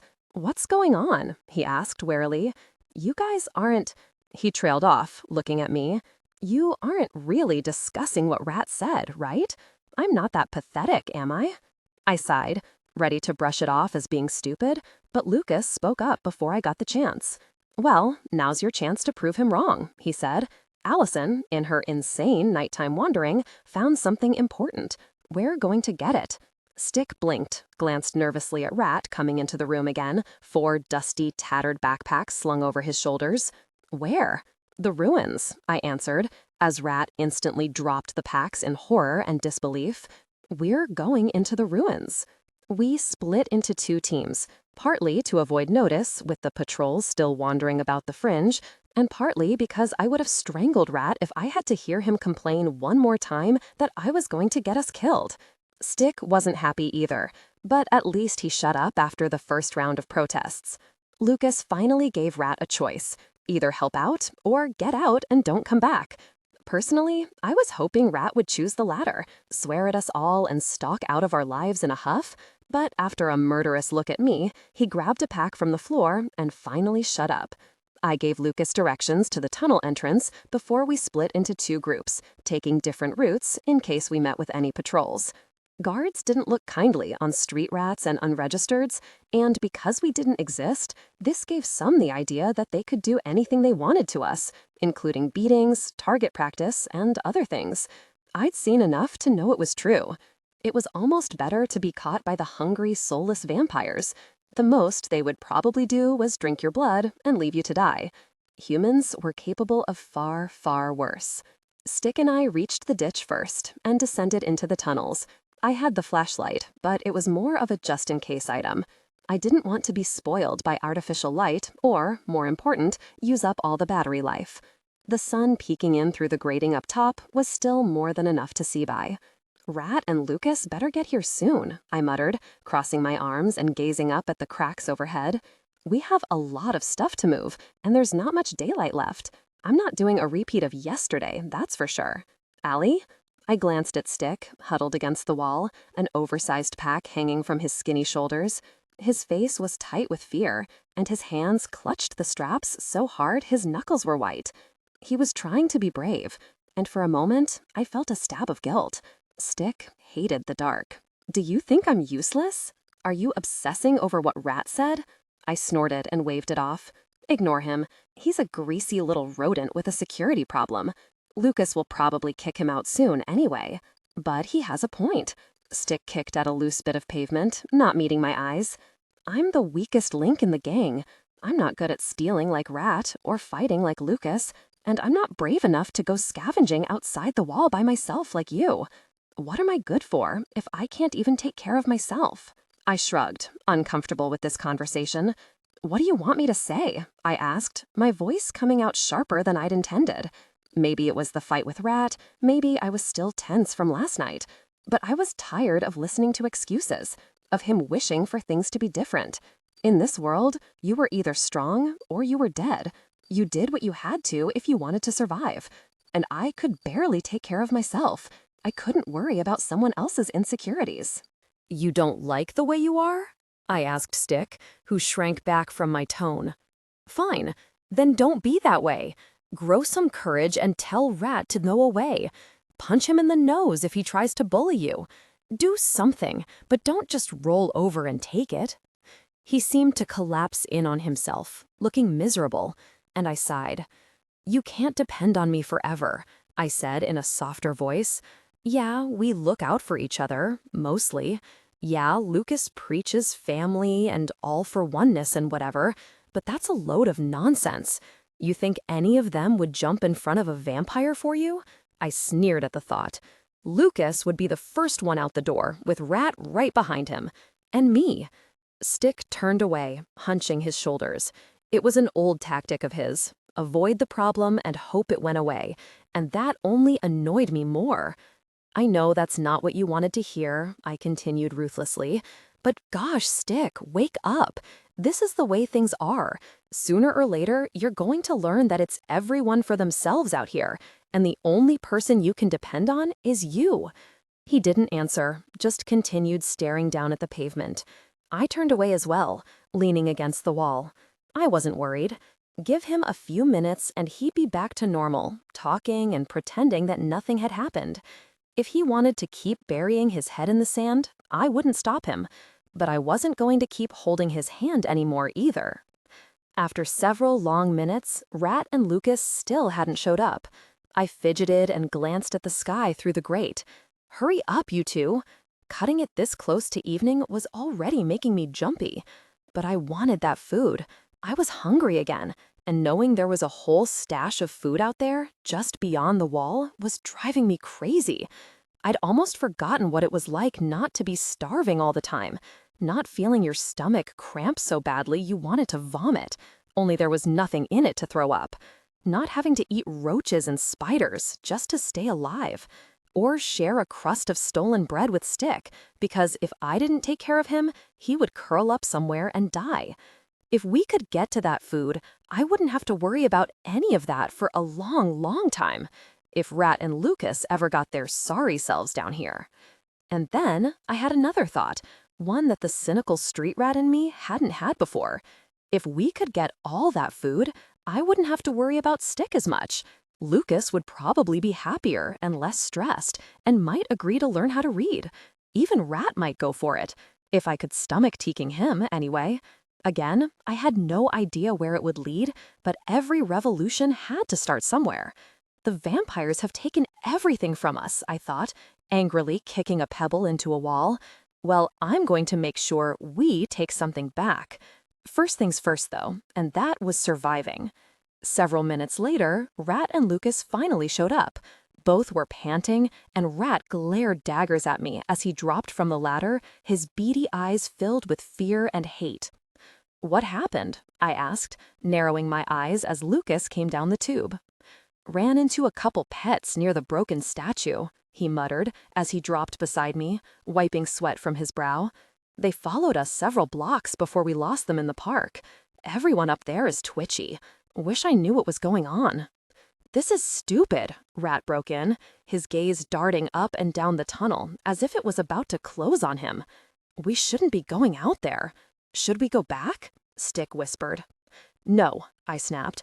"If we don't do this now, who knows when we'll get another chance." "How do we even know she's telling the truth?" Rat continued, switching tactics now that he couldn't scare me into giving up. "A whole basement of food? Gimme a break." His lips twisted. "Girls don't know what to look for out there. Maybe she saw a few empty cans and jumped to conclusions. Maybe she's too scared to go by herself and needs a big, strong guy to keep her safe." "Keep talking, moron. I think it's funny when you use big words." "Will you two shut up?" Lucas snapped, showing how on edge he was. "We're wasting time. Allie, you know the way, right?" He motioned me down the tunnel. "After you." The sky was considerably darker when we crawled out of the drainage ditch into the open, gazing around warily. Overhead, slate-gray clouds massed together, and a flicker of lightning lit up the ground. "There's a storm coming," Lucas muttered unnecessarily, as a growl of thunder followed his statement. I expressed my frustration. Back in New Covington, the rain would fill the wells and cisterns of the sectors, but it also drew more things out into the open. And the sun is going down. We have to do this now. "Come on," I said, pushing through weeds and brush and chest-high grass to reach the top of the bank. They followed, scrambling up the ditch until we came to the edge, and the tangled, empty ruins sprawled out before us, silent and menacing in the fading light. Rat grumbled, and Stick was breathing hard, almost hyperventilating. "I can't do this," he whispered, edging away toward the ditch. "I can't go in there. I have to go back." "Let me back," sneered. "Annoying little coward. Totally useless. Let him run home, but he sure ain't getting my share of the food." Lucas grabbed Stick's arm before he could run away. "Rat's right. You do this, don't expect a share of anything we bring back." "I don't care," Stick panted, his eyes wide. "This is crazy. The sun is about to go down. You're all going to be killed." "Stick," I said, trying to be reasonable, "you don't know the way back. Are you going to go through the tunnels in the dark, alone?" That seemed to get through to him. He stopped fighting Lucas and cast a fearful glance at the dark entrance to the sewers. Shoulders sagging, he looked up at me, pleading. "I don't want to," he whispered. "Let's go back, Allie, please. I have a bad feeling about this." Rat made a disgusted noise, and my annoyance flared. "No," I said flatly. "We keep moving. There's still sunlight left. We're not going back without that food." I looked at Stick with an encouraging smile. "Wait till you see how much there is. It'll be worth it." He still looked terrified, but followed silently as we sprinted through the cracked, tangled streets, leaping over roots and weaving between rusty cars to beat the coming storm. A small herd of deer scattered before us as we hurried down the sidewalk, and a flock of crows took to the air with startled, screaming cries. But other than that, the ruins were still, except for our footsteps pounding over the cement and our own raspy breathing. As I led them through the overgrown yard to the crumbled shed, the first raindrops began to fall. By the time we had crowded into the tiny building, a deluge was drumming the tin roof and pouring in through the holes. I clicked on the flashlight as I descended the ladder into the basement, half terrified that when we got there, the food would be gone. But everything was as I had left it. A section of shelf lay broken on the cement, and cans were scattered everywhere, glinting in the flashlight beam. Oh my gosh. Rat shoved past me, stumbling into the room. His mouth dropped open as he scanned the wall of tins, his eyes gleaming hungrily. She wasn't kidding. Look at all this. Is that all food? Stick asked timidly, picking up a can. And before I could reply, Rat shocked me with a wild, high-pitched laugh. It sure is you. Snatching the can from Stick's fingers, he pried the top open and shoved it back at him. Check that out. Tell me that's not the greatest thing you've ever seen. Stick blinked at astonishment, nearly dropping the opened can, but Rat didn't seem to notice. Grabbing 2 more tins from the floor, he wrenched the tops away and started digging into them with long, dirty fingers.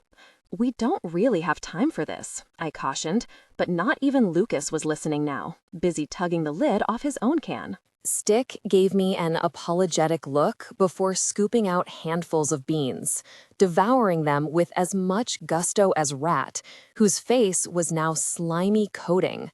Guys, I tried again. We can't stand around stuffing our faces all night. We're almost out of time. But they were deaf to my arguments, drunk on the amount of food and the prospect of filling their stomachs. That's what being unregistered teaches you. When you find food, you eat as much of it as you can because you don't know when your next meal might be. Still, all I could think of was how they were fattening themselves up for the things that wanted to eat us. Outside, the storm had picked up, howling against the walls of the shed, and water began to drip through the trapdoor. It was very dark up top, a dimming twilight, the clouds hiding what little sun remained. I peered up the steps, narrowing my eyes. The spaces between the slats were almost impossible to see in the darkness, but I thought I saw something move outside the wall. It could have been a tree branch, blowing in the wind, or it might have been my imagination. I clicked off the flashlight. The room plunged into shadow. There was a startled yelp from Stick, and then a moment of silence as everyone finally realized what was happening. Something is out there, I said into the stillness, very aware of my own heartbeat thudding against my ribs. And for just a moment, I wondered why I'd been stupid enough to lead everyone here. Stick was right. This had been a mistake. In the darkness, with the rain screaming outside, the piles of food didn't seem important enough to die for. We have to get out of here now. Get the packs. Lucas' voice was gruff, embarrassed, as he wiped his mouth with the back of his hand. I shot him a glance, and it was difficult to see his face in the shadows, but he must have seen my expression. We're not leaving empty-handed, he said, but let's do this as quickly as possible. Take as much as you can, but don't pack so much it slows you down. We're not going to get it all in one trip, anyway. I started to say something, but he cut me off with a sharp gesture. Let's move, people.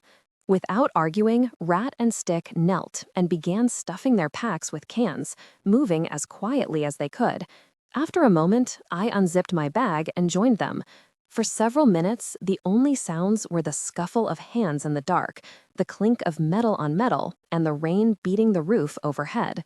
I could hear Stick's frightened breathing, Rat's occasional curses as he dropped cans in his haste to stuff them into the packs. I said nothing to anyone as I worked, only looking up when my bag was full. Zipping it up, I hefted it onto my shoulders, wincing at the weight. It might slow me down a bit, but Lucas was right. We'd come too far to leave empty-handed. Everyone ready? Lucas asked, his gruff voice sounding low and small in the darkness. I looked around as Rat and Stick finished zipping their packs and stood up, Stick grunting a little under the weight of his half-full bag. Let's get out of here then. Allie, lead the way. We left the basement, inching up the steps to the ruined shed. Water poured in from the storm, running in streams from the roof, splashing over everything. Somewhere in the darkness, droplets kept striking a metal bucket with a rhythmic ping-pinging sound. It sounded like my heartbeat, rapid, frantic. A gust of wind blew open the door with a creak, knocking it into the side of the building. Beyond the frame, the ruins were blurry and dark. I swallowed hard and stepped out into the rain. Water drenched me in half a second, sliding down my neck and flattening my hair. I shivered and hunched my shoulders, striding through the tall, wet grass. Behind me, I heard the others following my steps as I pushed through the weeds. Lightning flickered overhead, turning everything white for a split second, showing rows of ruined houses side by side, before plunging everything into darkness once more. Thunder boomed. As the rumble faded, I thought I heard another sound, somewhere to my left. A faint rustle that didn't come from my friends behind me. Something brushed against my jeans in the grass, something hard and pointy. I jerked away and clicked on the flashlight, shining it at whatever snagged me in the darkness. It was a hoof, small and cloven, attached to a hind leg that led to the gutted carcass of a doe lying on her side in the weeds. Her stomach had been torn open, and intestines spilled from the hole like pink snakes. Her eyes, glazed and dark, stared sightlessly up at the rain. "Allie," Lucas whispered, coming up behind me. "What's going on?" "Oh, gosh." I swung the light around, taking a breath to shout a warning to the others. Something pale and terrible rose from the grass behind Rat, all limbs and claws and shining teeth. Before he knew what was happening, it yanked him off his feet. I didn't even have time to shout before he vanished into the weeds and darkness with a yelp. Then he began to scream. We didn't pause. We didn't waste breath to scream out the word. The grass around us started to move, rustling madly as they came toward us, and we just ran. Behind us, Rat's agonized shrieks abruptly cut off, and we didn't look back. I reached the chain-link fence surrounding the yard and vaulted over it, landing unsteadily as the bag's weight nearly toppled me over. Lucas was right behind me, using both hands to launch himself over the top. Stick scrabbled over and fell in the dirt on the other side, but bounced to his feet in an instant and followed me as we ran. "Allie!" Lucas's scream made me look back. His backpack had caught on the prongs at the top of the fence, and he was yanking at it madly, his eyes huge and frantic. I glanced at Stick, sprinting away into the darkness, and swore. "Just leave the very bag," I shouted, stepping toward Lucas. But my voice was drowned in a roar of thunder overhead, and Lucas continued to yank on it, terrified. "Lucas, leave the pack already. Just get out of there." Understanding dawned on his face. He shrugged out of the straps, just as a long white arm whipped over the links and grabbed his shirt, dragging him back against the fence. Lucas screamed, yanking and thrashing, trying to free himself. But another claw reached over and sank into his neck, and his screams became gurgles. My gut heaved. I watched, dazed, as Lucas was dragged, kicking and wailing, back over the fence and vanished under the pale mass of creatures on the other side. His screams didn't last as long as Rat's, and by that time, I was already running after Stick, ignoring my twisting insides and not daring to look back. I could barely make out Stick's lanky form in the distance, running down the middle of the road, weaving between cars. Stripping off my pack, I followed, feeling highly exposed on the open street. The rain was slowly letting up, the brunt of the storm passing on, toward the city. Over the fading rain, I heard the cans clanking against his back with every step he took. In his panic, he hadn't ought to take off his pack either. I sprinted after him, knowing he couldn't keep up that pace for long. 2 blocks later, I found him leaning against the rusty hulk of an overturned car, next to a tree growing out of the sidewalk. He was gasping so hard he couldn't speak. I crouched down beside him, breathing hard, seeing Lucas and Rat's deaths over and over again, their screams echoing in my mind. Lucas, Stick's voice was so soft I barely heard him. Dead. My voice sounded as if it belonged to someone else. It didn't seem real that I'd lost him. My stomach threatened to crawl at my throat, and I forced it down. "He's dead," I whispered again. "The rabbits got him." "Oh, God." Stick's hands went to his mouth. "Oh, God, oh, God, oh, God." "Hey," I snapped, and shoved him, halting the string of words before they got even more frantic. "Stop it. We have to keep our heads if we're going to get out of here, okay?" There would be time later to shed tears, to mourn what I'd lost. But right now, the most important thing was figuring out how to stay alive. Stick nodded, his eyes still glazed and terrified. "Where do we go now?" I started to look around to get my bearings, but suddenly noticed something that turned my blood to ice. Stick, I said softly, looking down at his leg. What happened? Blood was oozing from a gash in his knee, spreading through the thin fabric of his pants.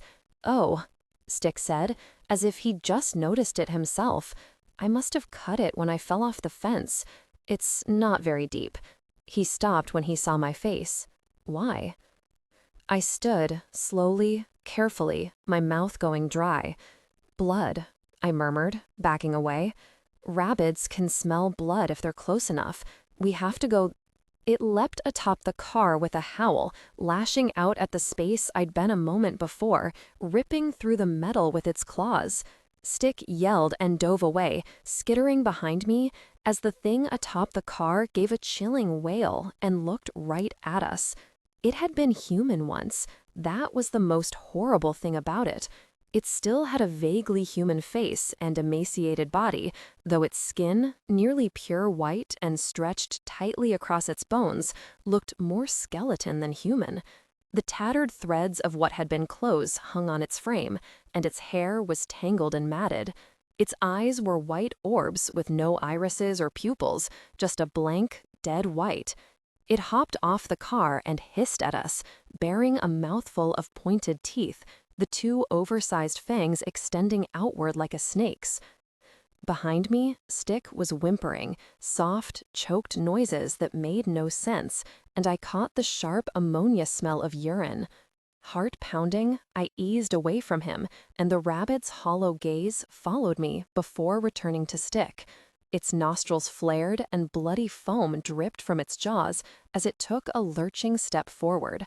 Stick was frozen in terror, watching the rabbit like a cornered mouse would a snake. I had no idea why I did what I did next, but my hand reached into my pocket and grabbed the knife. Pulling open the blade, I closed my fist around the edge and, before I thought better of it, sliced it across my palm.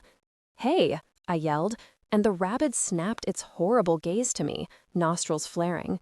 "That's right," I continued, backing away as it followed, leaping atop another car as easily as walking. "Look at me, not him." "Stick," I called without taking my eyes from the rabbit, keeping a car between it and myself.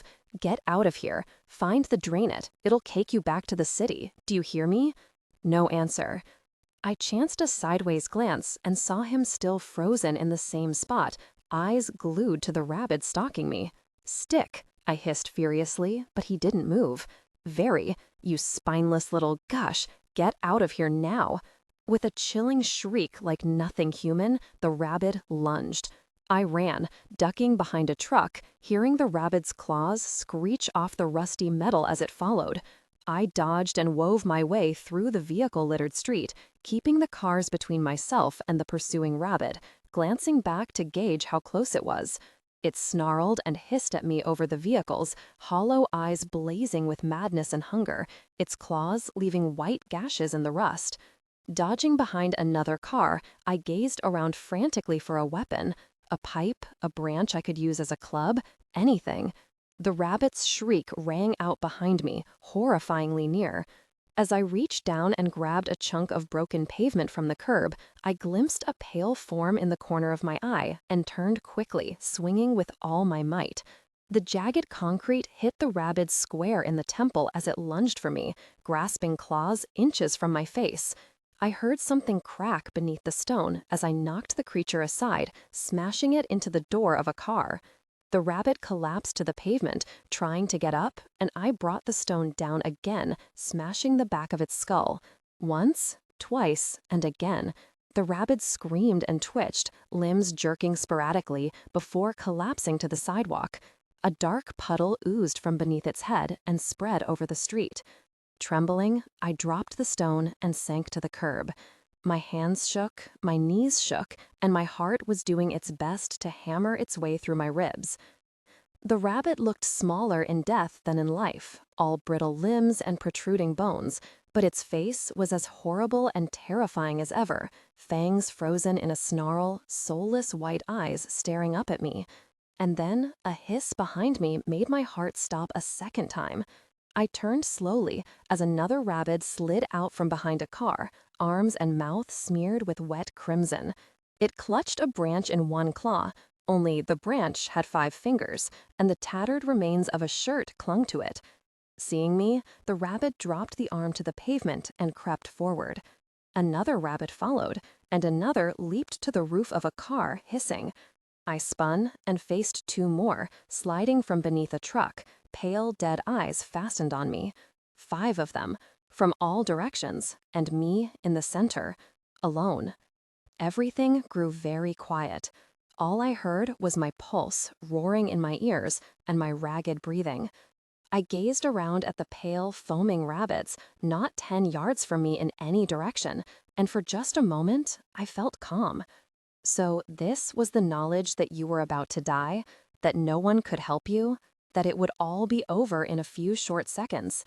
In that brief moment between life and death, I looked between cars and saw a figure striding toward me, silhouetted black against the rain. Something bright gleamed in its hand, but then a rabbit passed through my field of vision, and it was gone. Survival instincts kicked in, and I ran. Something hit me from behind, hard, and warmth spread over my neck and back, though there was no pain. The blow knocked me forward, and I stumbled, falling to my knees. A weight landed on me, screeching, tearing at me, and bright strips of fire began to spread across my shoulders. I screamed and flipped over, using my legs to shove it away, but another pale creature filled my vision, and all I could see was its face and teeth and blank, dead eyes, lunging forward. My hands shot out, slamming into its jaw, keeping those snapping teeth away from my face. It snarled and sank its fangs into my wrist, chewing and tearing, but I barely felt the pain. All I could think about was keeping the teeth away from my throat, though I knew its claws were ripping open my chest and stomach. I had to keep it away from the throat. And then the others closed in, screaming, ripping, and the last thing I remembered, before the bloody red haze finally melted into blackness, was a flash of something bright and the rabbit's body dropping onto my chest while its head continued to bite my arm. Then there was nothing. When I woke up, I knew I was in hell. My whole body was on fire, or at least it felt that way, though I couldn't see the flames. It was dark, and a light rain was falling from the sky, which I found strange for hell. Then a dark figure loomed over me, jet black eyes boring into mine, and I thought I knew him from somewhere. Hadn't I met him before? Can you hear me? His voice was familiar too, low and calm. I opened my mouth to reply, but only a choked gurgle escaped. What was wrong with me? It felt as if my mouth and throat were clogged with warm mud. Don't try to speak. The soothing voice broke through my agony and confusion. Listen to me, human. You're dying. The damage the rabbits did to your body is extreme. You have only a few minutes left in this world. He leaned closer, face intense. Do you understand what I'm telling you? Barely. My head felt heavy, and everything was foggy and surreal. The pain was still there, but seemed far away now, as if I was disconnected from my body. I tried raising my head to see the extent of my wounds, but the stranger put a hand on my shoulder, stopping me. No, he said gently, easing me back. Don't look. It's better that you do not see. Just know that, whatever you choose, you will die today. The manner of your death, however, is up to you. I choked on that warm wetness, spat it out to clear my throat. What do you mean? I rasped, my voice sounding strange in my ears. The stranger regarded me without expression. I'm giving you a choice, he said. You are intelligent enough to know what I am, what I'm offering. I watched you draw the rabbits away to save your friend. I watched your struggle to fight, to live, when most would have lain down and died. I see potential. I can end the pain, he continued, smoothing a strand of hair from my eyes. I can offer you release from the mortal coil, and I promise that you will not spend eternity as one of them. He nodded to a pale body, crumpled against a tire a few yards away. I can give you that much peace, at least. Or, I whispered. He sighed. Or I can make you one of us. I can drain you to the point of death and give you my blood so that when you die, you will rise again as an immortal, a vampire. It will be a different life, and perhaps not one that you would suffer through. Perhaps you would rather be dead with your soul intact than exist forever without one. But the choice and the manner of your death is up to you. I lay there, trying to catch my breath, my mind reeling. I was dying. I was dying, and this stranger, this vampire, was offering me a way out. Die as a human or become a bloodsucker. Either way, the choice was death. Because the vampires were dead, they just had the audacity to keep living, walking corpses that preyed on humans to survive. I hated the vampires. Everything about them, their city, their pets, their domination of the human race, I despised with my entire being. They had taken everything from me, everything that was important. I would never forgive them for what I had lost. And I'd been so close to changing something, to maybe making a difference in this stupid, screwed-up world. I'd wanted to know what it was like not to live under vampire rule, not to be starving all the time, not having to shut everyone out because you were afraid they would die in front of you. Such a world had existed once, if I could only make others realize that as well. But that choice was gone. My world would remain as it always was, dark, bloody, and hopeless. The vampires would always rule, and I couldn't change anything. But the other choice was to die for real. You are running out of time, little human. I wished I could have said I would rather die than become a bloodsucker. I wished I had the courage, the strength to stick with my convictions.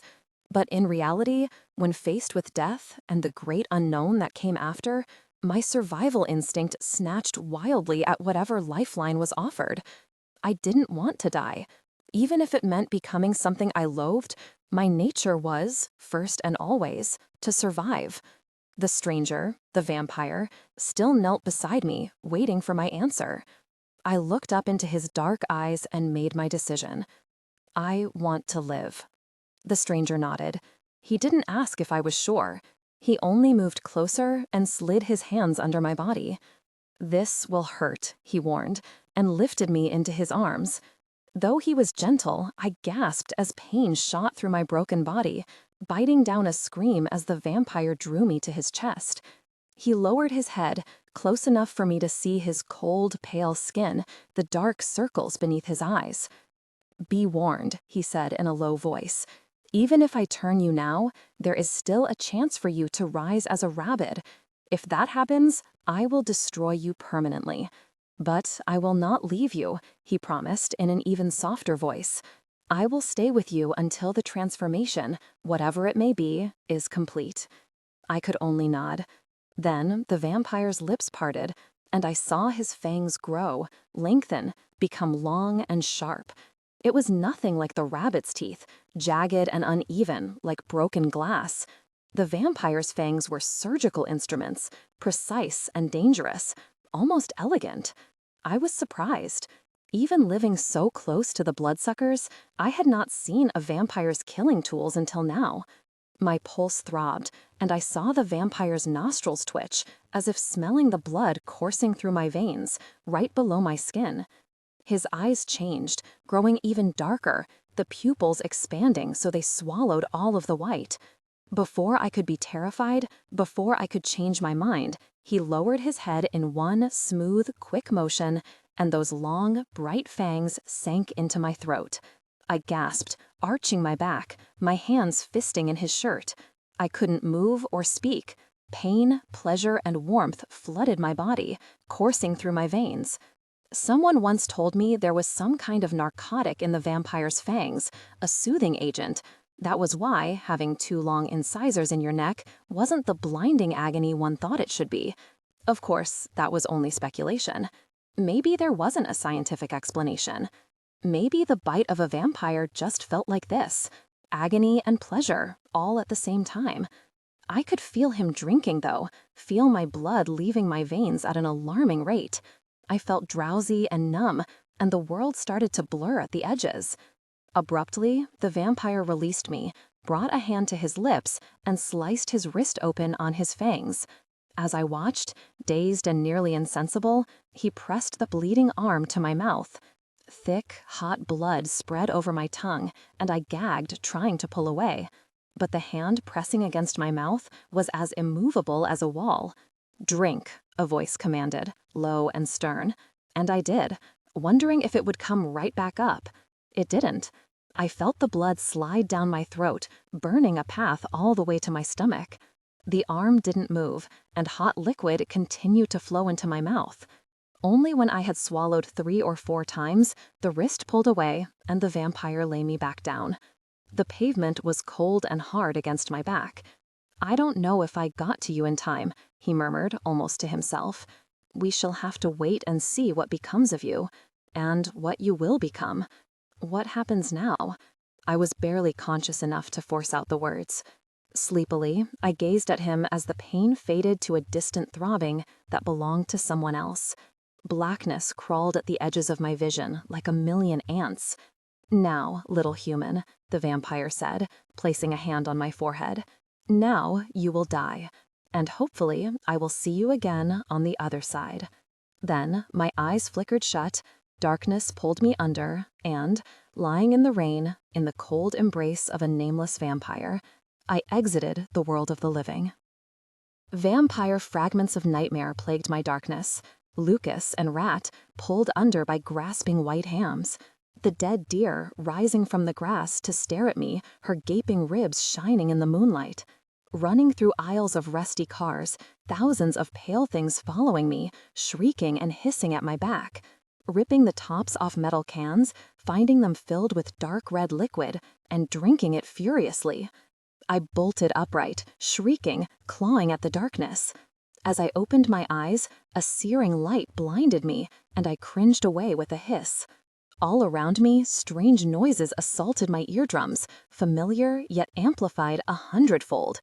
I could hear the scuttle of a cockroach as it fled up the wall. A trickle of water sounded like a waterfall. The air felt cold and damp against my skin, but in a strange way, I could feel the chill, but it wasn't cold at all. I felt waxy and stiff, empty as a limp sack. Gingerly, I turned my head, and fire spread through my veins, hot and searing, nearly blinding me with pain. I arched back with a scream as the flames spread to every part of my body, liquid agony shooting through my skin. My mouth ached, my upper jaw felt tight, as if something sharp was pressing against my gums, trying to burst out.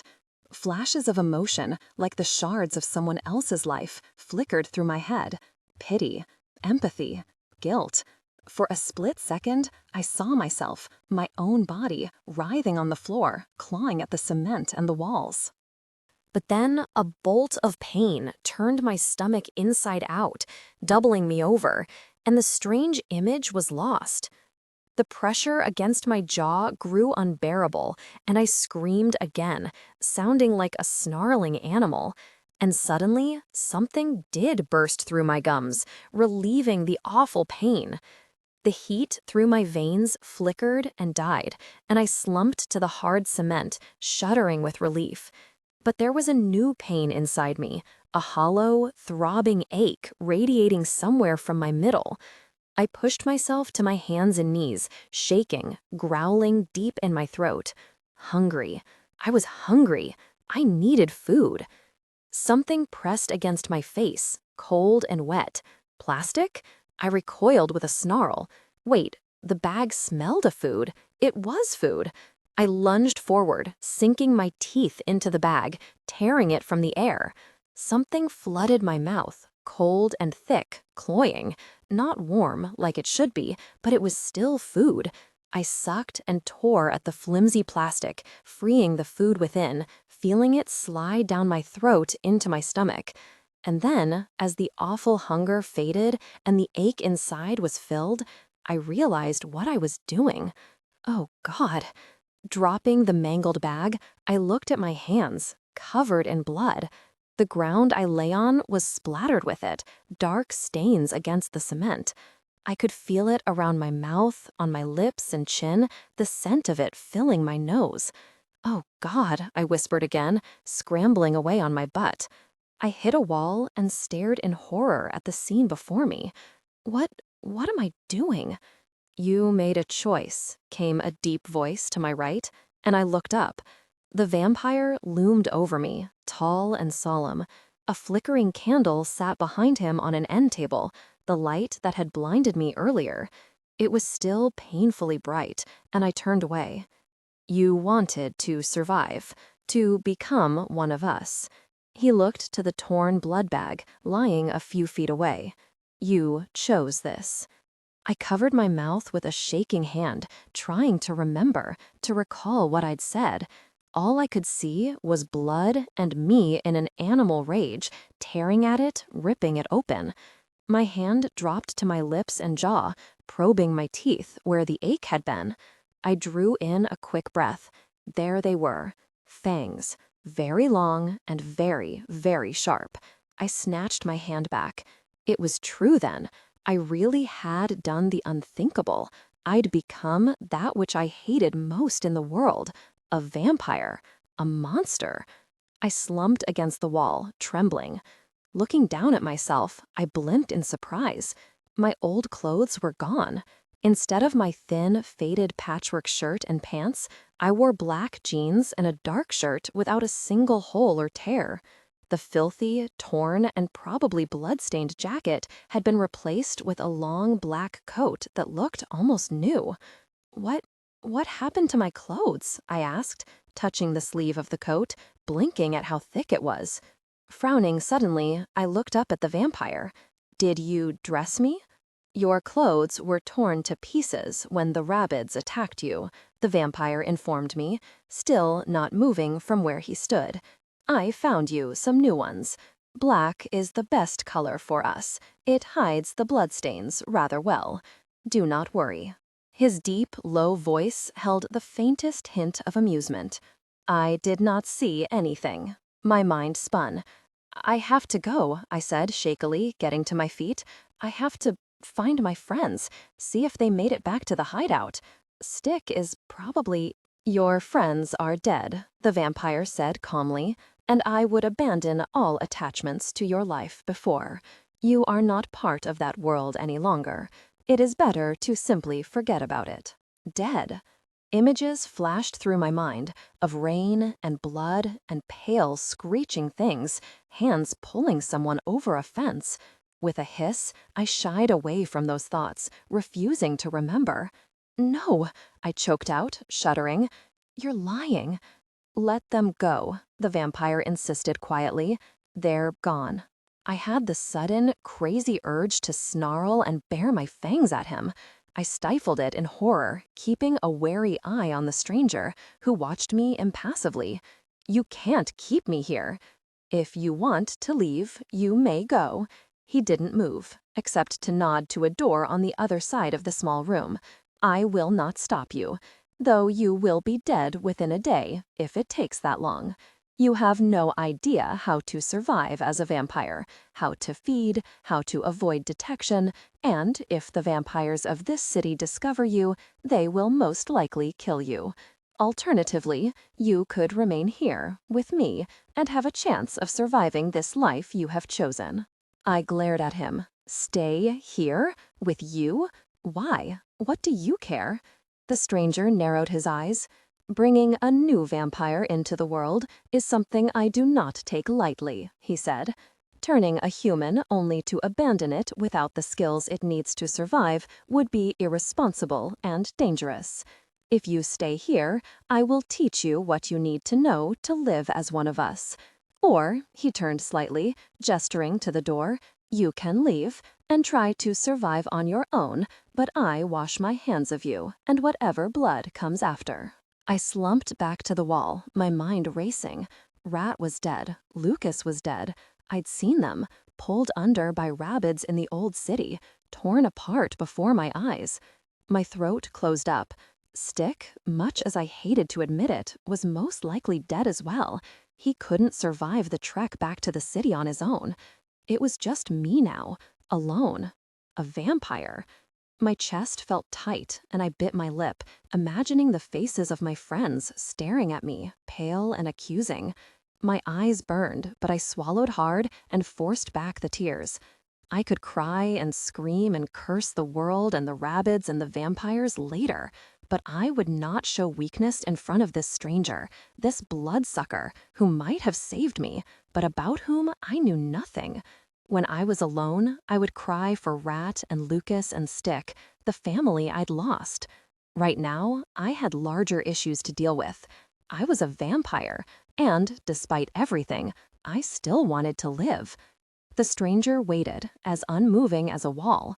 He might be a bloodsucker, but he was the only familiar thing I had left. So, I said softly without looking up. Resentment boiled, an old, familiar hate, but I shoved it down. Do I call you master or teacher or something else? The vampire paused, then said, You may call me Kanin. Kanin? Is that your name? I did not say it was my name. He turned as if to leave, but crossed the room and sank into a rusty folding chair on the other side. I said it was what you could call me. Great. Not only was my new teacher a vampire, he was one of those cryptic, mysterious ones too. I crossed my arms and eyed him warily. Where are we? Kanin considered this. Before I disclose anything about myself, he said, leaning forward and resting his elbows on his knees, I would like to know a bit more about you. I will be teaching you, after all, and that means we will be spending a great deal of time together. I want to know what I am up against. Are you amenable to this? I shrugged. What do you want to know? Your name, first off. Allie, I said, then elaborated. Allison Sekemoto. Interesting. Kanin straightened, watching me with intense black eyes. You know your full name. Not many humans do anymore. My mom taught me. Your mother. Kanin leaned back, crossing his arms. Did she teach you anything else? I bristled. I suddenly didn't want to discuss my mom with this bloodsucker. Yeah, I said evasively. He drummed his fingers on his biceps. Such as. Why do you want to know? He ignored the question. If you wish for me to help you, you will answer me. Reading, writing, and a little math, I snapped at him. Anything else? Where is your mother now? Dead. Kanin didn't seem surprised or shocked at my bluntness. And your father? I never knew him. Siblings? I shook my head. So you have nothing on that side to go back to. Kanin nodded. Good. That will make things easier. How did she die? I narrowed my eyes, about fed up with this interrogation.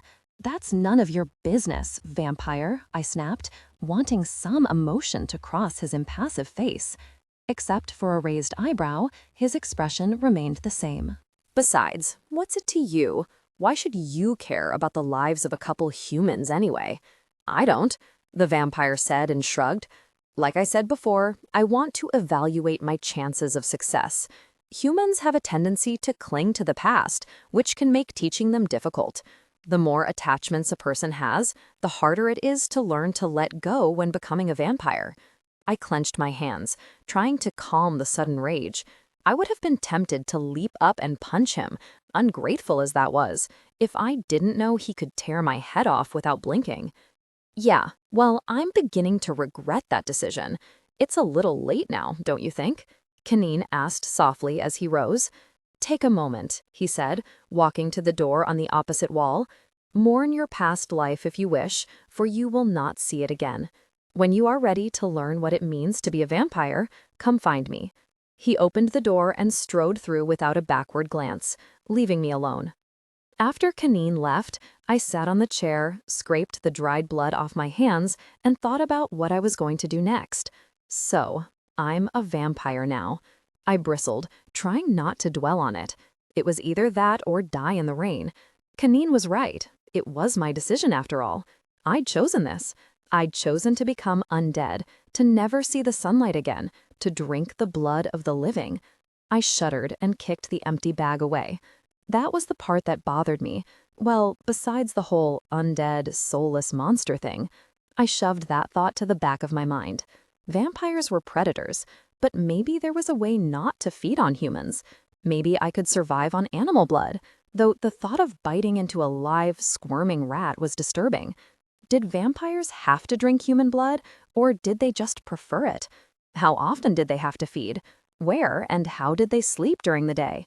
I realized that, even living in this city for 17 years, I knew virtually nothing about its most famous citizens except that they drank blood and came out at night. Well, there is one person who could tell you all about it. I struggled with myself a moment longer. He was a vampire, but if I was going to survive, then I needed to learn. Perhaps later, when I had all I needed to know, I would take my revenge for my mom, for Stick, Lucas, and everyone else who was taken from me. But right now, I could swallow my pride and start learning how to be undead. Reluctantly, I pulled myself to my feet and went looking for my new mentor. The door led into another room that might have been an office once. A few broken chairs were tossed carelessly to the side, and several long metal cabinets lay on the floor, spilling paper everywhere. Against the far wall, Kaneen sat behind a large wooden desk covered in dust and scratches. He glanced up from a stack of folders and raised an eyebrow as I came in. "I have a few questions," I said, wondering if it was improper to ask, and then deciding I didn't care. About vampires, and this whole drinking blood thing in general. Kaneen shut the folder, put it aside, and nodded to one of the chairs. I pulled it upright and sat down, resting my arms over the back. "Let me guess," he said, lacing his hands together. "You're wondering if you have to prey on humans, if you can survive by drinking the blood of animals or other creatures. You're hoping you won't have to kill people to live. Am I right?" I nodded. Kaneen smiled bitterly. "You cannot," he said in a flat voice, and my heart sank. "Let me give you your first and most important lesson. Allison Sekemoto, you are a monster. A demon who feeds on human beings to survive. The vampires at the center of the city may look and act and pretend to be civilized, but do not let that fool you. We are monsters, and nothing will change that. And do not think that you can cling to your humanity by drinking the blood of dogs or rats or sheep. It is junk food, garbage. It will fill you for a time, but it will never sate the hunger. And you will soon crave the blood of humans so badly that the mere sight of one will send you into a frenzy, and that human will die because you will be unable to stop yourself from draining them completely. That is the single most important thing you must understand before we go any further. You are no longer human. You are a predator, and the sooner you accept that, the easier this life, this existence, will become." My heart sank even lower. It seemed everything I'd thought about vampires was proving to be right, but I still said, "I'm not going to kill humans to feed on them. I can tell you that now." "It always starts out that way," Kaneen said, and his voice was distant, as if remembering. "Noble intentions, honor among new vampires, vows to not harm humans, to take only what is needed, to not hunt them like sheep through the night." He smiled faintly. "But it becomes harder and harder to remain on their level, to hold on to your humanity, when all you can see them as, food. I don't care." I thought of Stick, of Lucas, and even Rat. They had been friends, people, not walking blood bags. I'll be different. I'm sure as hell going to try. Kaneen didn't argue. Rising, he stepped around the desk and beckoned with a large pale hand. "Come here." Wary, I stood, edging toward him. "Why? What are we doing?" "I said I would teach you how to survive as a vampire." He took a single step forward, and I now stood a foot or two away from him, gazing up at his chin. Geez, he was big. His presence was overwhelming. "To live, you must understand the vampire body, how it works, how it endures. Take off your coat." I did, dropping it on the chair behind me, wondering what he was getting at.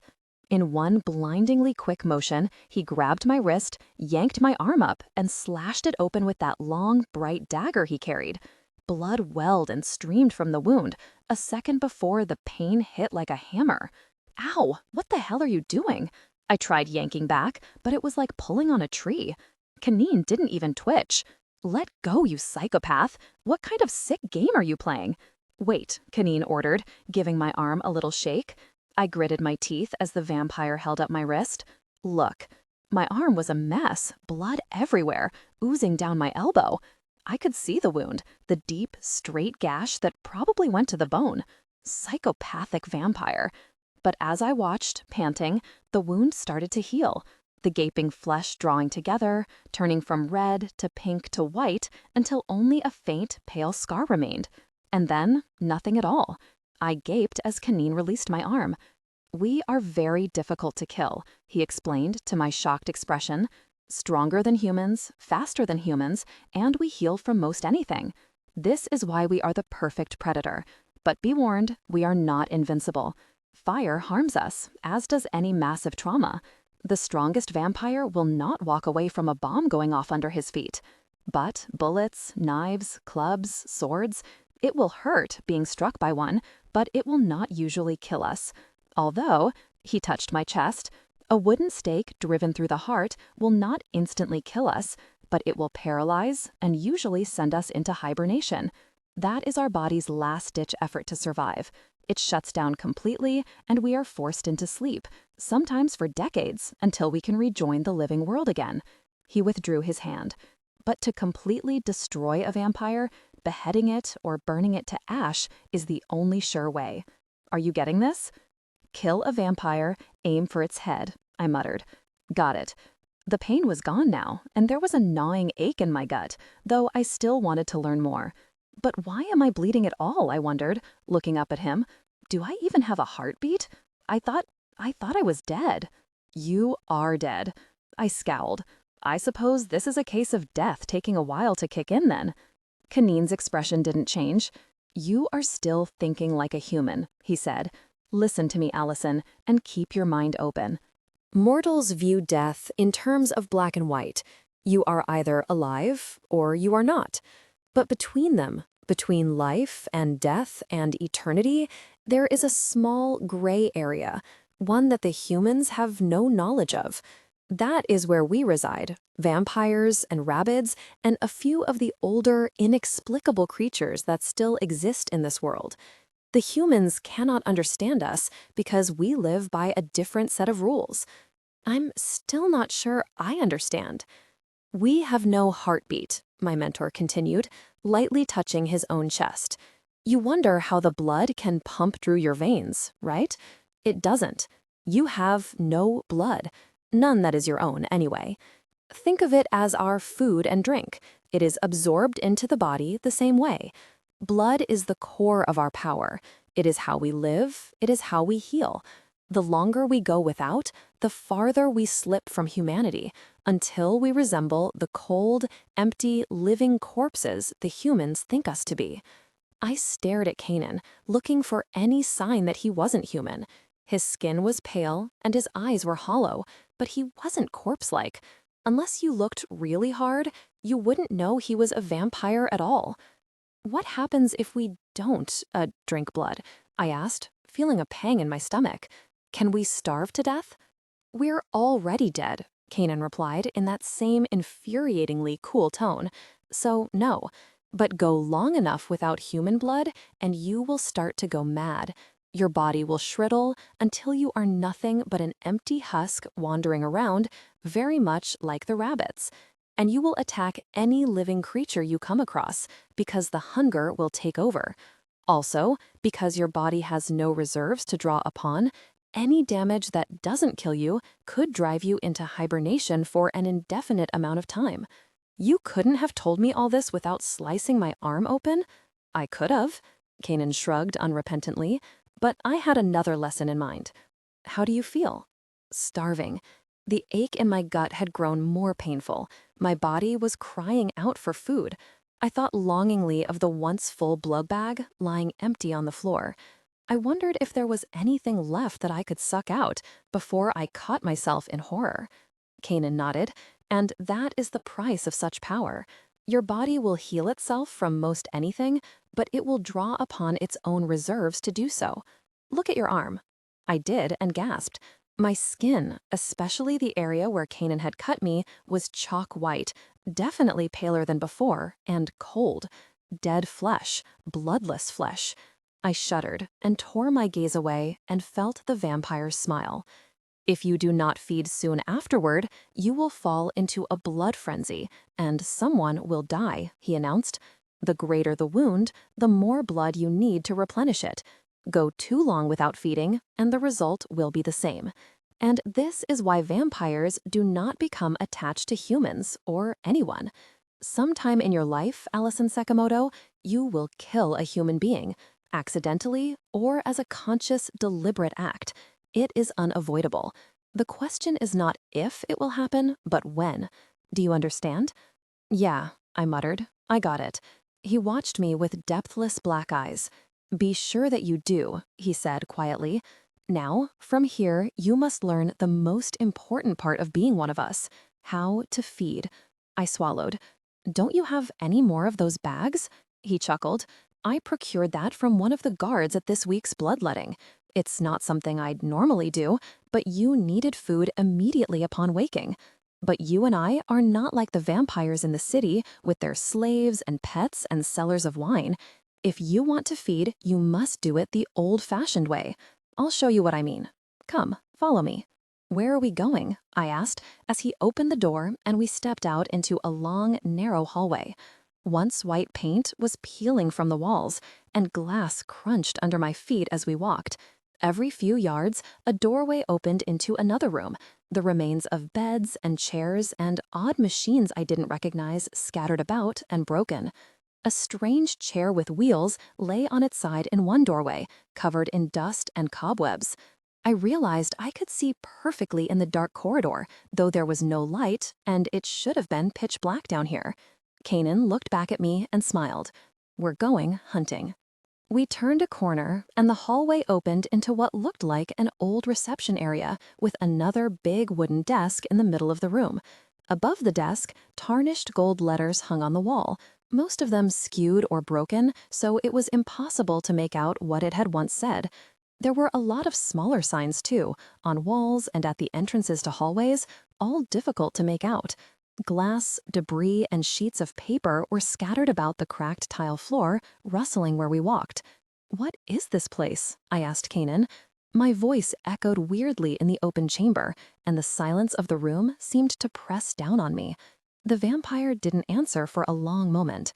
At one time, he murmured, leading me across the room, this was the sub-level of a hospital, one of the busiest and most well-established in the city. They did more than treat patients. There was a team of scientists here, researchers committed to ending disease and discovering new cures. Of course, when the red lung virus hit, the hospital was overrun. They couldn't keep up with the amount of patients pouring through their doors. A lot of people died here. He gazed at the desk, his eyes hooded and far away. But then, a lot of people died everywhere. If you're trying to creep me out, congratulations. So how do we get out of here? He stopped at a large square hole in the wall and gestured at the opening. I peered through the gap and saw a long shaft leading up into darkness with thick metal ropes dangling from somewhere up top. You're kidding, right? My voice echoed up the tube. The stairs to ground level are collapsed, Kanan replied calmly. There is no other way in or out. We have to use the elevator shaft. Elevator shaft? I frowned and looked back at him. There's no way I can climb that. You aren't human anymore. He narrowed his eyes. You're stronger, you have unlimited endurance, and you can do things humans cannot. If it puts your mind at ease, I will be right behind you. I looked at the elevator tube and shrugged. All right, I muttered, reaching out to grab the cables. But if I fall, I expect you to catch me. Tightening my hold, I pulled. To my surprise, my body rose off the ground as if I weighed nothing at all. I shimmied up the tube, going hand over hand, feeling a thrill I'd never known. My skin didn't tear, my arms didn't burn, and I wasn't even breathing hard. I could have done this forever. I paused, my rhythm stumbling to a halt. I wasn't breathing at all. My pulse didn't race, my heart didn't pound, because I wasn't alive. I was dead. I would never age, never change. I was a parasitic corpse who drank the lifeblood of others to survive. Having problems? Kanan's deep, impatient voice echoed from below me. I shook myself. Empty elevator tubes were not the best places for personal revelations. I'm fine, I answered and started climbing again. I would sort all this out later. Right now, my dead corpse stomach was telling me I was starving. I found it very strange that my heart and lungs and other organs didn't work, but my stomach and brain were still functioning. Or maybe they weren't. I had no idea. Everything about vampires I was learning was a complete mystery. A cold breeze hit my face as I scrambled out of the shaft, gazing around warily. There had been a building here once. I could see the remains of steel beams and girders surrounding us, along with maybe half a wall, falling to pieces in the long yellow grass. The plaster was blackened and scorched, and charred bits of furniture, beds, mattresses, chairs, were strewn about and half hidden in the grass spreading across the floor. The tube we'd just come through was nothing more than a bark hole in the tile, hidden among the rubble and weeds. "What is this place?" I asked Kanan. My voice echoed weirdly in the open chamber, and the silence of the room seemed to press down on me. The vampire didn't answer for a long moment. "At one time," he murmured, leading me across the room, "this was the sublevel of a hospital, one of the busiest and most well-established in the city. They did more than treat patients. There was a team of scientists here, researchers committed to ending disease and discovering new cures. Of course, when the red lung virus hit, the hospital was overrun. They couldn't keep up with the amount of patients pouring through their doors. A lot of people died here." He gazed at the desk, his eyes hooded and far away. "But then, a lot of people died everywhere. If you're trying to creep me out, congratulations. So how do we get out of here?" He stopped at a large square hole in the wall and gestured at the opening. I peered through the gap and saw a long shaft leading up into darkness, with thick metal ropes dangling from somewhere up top. "You're kidding, right?" My voice echoed up the tube. "The stairs to ground level are collapsed," Kanan replied calmly. "There is no other way in or out. We have to use the elevator shaft." "Elevator shaft?" I frowned and looked back at him. "There's no way I can climb that." "You aren't human anymore." He narrowed his eyes. "You're stronger, you have unlimited endurance, and you can do things humans cannot. If it puts your mind at ease, I will be right behind you." I looked at the elevator tube and shrugged. "All right," I muttered, reaching out to grab the cables. "But if I fall, I expect you to catch me." Tightening my hold, I pulled. To my surprise, my body rose off the ground as if I weighed nothing at all. I shimmied up the tube, going hand over hand, feeling a thrill I'd never known. My skin didn't tear, my arms didn't burn, and I wasn't even breathing hard. I could have done this forever. I paused, my rhythm stumbling to a halt. I wasn't breathing at all.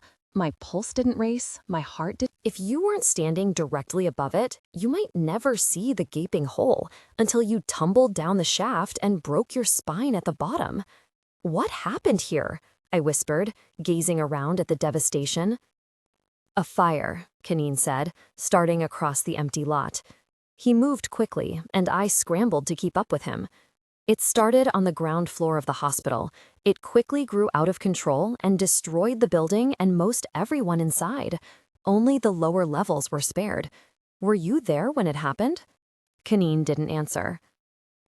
Leaving the hospital ruins, we crossed an empty lot where nature had risen up to strangle everything it could get its green and yellow claws around. It pushed up through the once flat parking lots and curled around several outbuildings, choking them with vines and weeds.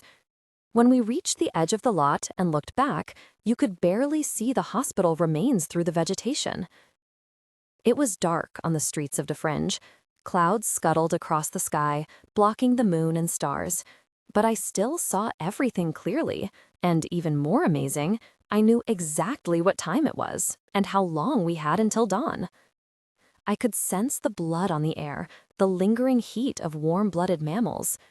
It was an hour past midnight, long after the bravest humans closed their doors against the dark, and I was starving. "This way," Kaneen murmured, and glided into the shadows. I didn't argue, following him down a long, dark alleyway, subtly aware that something was different, though I couldn't put my finger on it. Then it hit me. The smell. All my life, I had grown up with the smells of the Fringe, the garbage, the waste, the aroma of mold and rot and decay. I couldn't smell any of that now, perhaps because smelling and breathing were so closely linked. My other senses were heightened. I could hear the scuttle of a mouse scrambling into its hole a dozen yards away. I could feel the wind on my arms, cold and clammy, though my skin didn't respond as it should and pucker with goosebumps. But when we passed an ancient dumpster and I felt the buzz of flies from within, heard maggots writhing through dead, rotting flesh of an animal, I hoped I still couldn't smell anything. When I mentioned this to Kanine, he gave a humorless chuckle. "You can smell if you want to," he replied, weaving around a pile with shingles that once belonged to a roof. "You just have to make a conscious effort to take a breath. It's not a natural thing anymore because we don't need to do it. You'll want to remember that if there's a situation where you're trying to blend in. Humans are usually unobservant, but even they will know something is wrong if you don't appear to be breathing." I took a breath and caught the stench of decay from the dumpster. I also smelled something else on the wind: blood. And then I saw a splash of paint across a crumbling wall, a skull with a pair of red wings on either side, and I realized where we were. "This is gang territory," I said, horrified. "That's the sign for the Blood Angels." "Yes," said Kanine calmly. I resisted the instinct to scramble away from him, to flee into the nearest alleyway and head for home. Vampires weren't the only predators to roam the city streets, and scavengers weren't the only groups to stake their territories in the Fringe.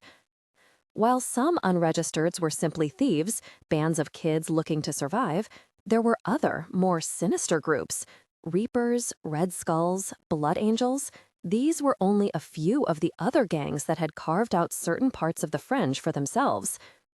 In this world, the only law was to obey the masters, and the masters didn't care if their cattle occasionally turned on each other. Run into a bored, hungry gang, and you'd be lucky if all they did was kill you. I'd heard stories of certain gangs who, after having their fun with a trespasser, would slice them up and eat them as well. Urban legends, of course, but who was I to say they weren't true? That was why venturing out of familiar territory was a bad idea at best, suicidal at worst. I knew which parts of the Fringe were gang turf and had avoided them like the plague. And now we were walking right into their territory. I eyed the vampire at my side. "You know they're going to kill us for being here." He nodded. "I'm counting on it." "You know that they eat people, right?" Kanine stopped, turning to me with intense black eyes. "So do I," he said evenly, "and now so do you." I felt slightly sick. Oh yeah, the smell of blood was getting stronger, and now I could hear the familiar sounds of a fight: cursing, shouting, the smacks of fists and shoes on flesh. We turned a corner and entered the back lot between several buildings, surrounded by chain link, broken glass, and rusting cars. Graffiti covered the crumbling bricks and metal walls, and several steel drums burned around the perimeter, billowing a thick, choking smoke. In the center of the arena, a group of ragged, similarly dressed thugs clustered around a crumpled form on the pavement. The body was curled into a fetal position, covering its head, while 2 or 3 thugs broke away from the circle to punch or kick at it. Another body lay nearby, disturbingly still, its face smashed beyond recognition. My gut twisted at the sight of the broken nose and staring eyes. But then the scent of blood came to me, stronger than ever, and I growled low in my throat before I realized I'd made a sound. The gang members were laughing too loud to hear and were too focused on their sport to notice us, but Kanine kept walking forward. Calmly, as if out for a late-night stroll, he approached the ring of humans, making no sound whatsoever. We could have sauntered right past them and continued into the night, but as we neared the circle of thugs, who still hadn't noticed us, he deliberately kicked a broken bottle, sending it clinking and tumbling over the pavement. And the Blood Angels looked up. "Good evening," Kanine said, nodding cordially. He continued to walk past them, moving at a slower pace, I noted. I followed silently, trying to be invisible, hoping the gang would just let us go without a challenge. But part of me, the strange, alien, hungry part, watched the humans eagerly and hoped they would try to stop us. It got its wish. With muffled curses, the whole group moved to block our path. Kanine stopped and watched impassively as a thug with a scar over one pale eye stepped forward, shaking his head. "Look at this," he said, grinning at Kanine, then me. Lucky night for us, ain't it, boys? Kaneen didn't say anything. I wondered if he was afraid speaking to them would clue them into what he was. He didn't want to scare away our food. Look at him, so scared he can't even talk. Derisive laughter all around.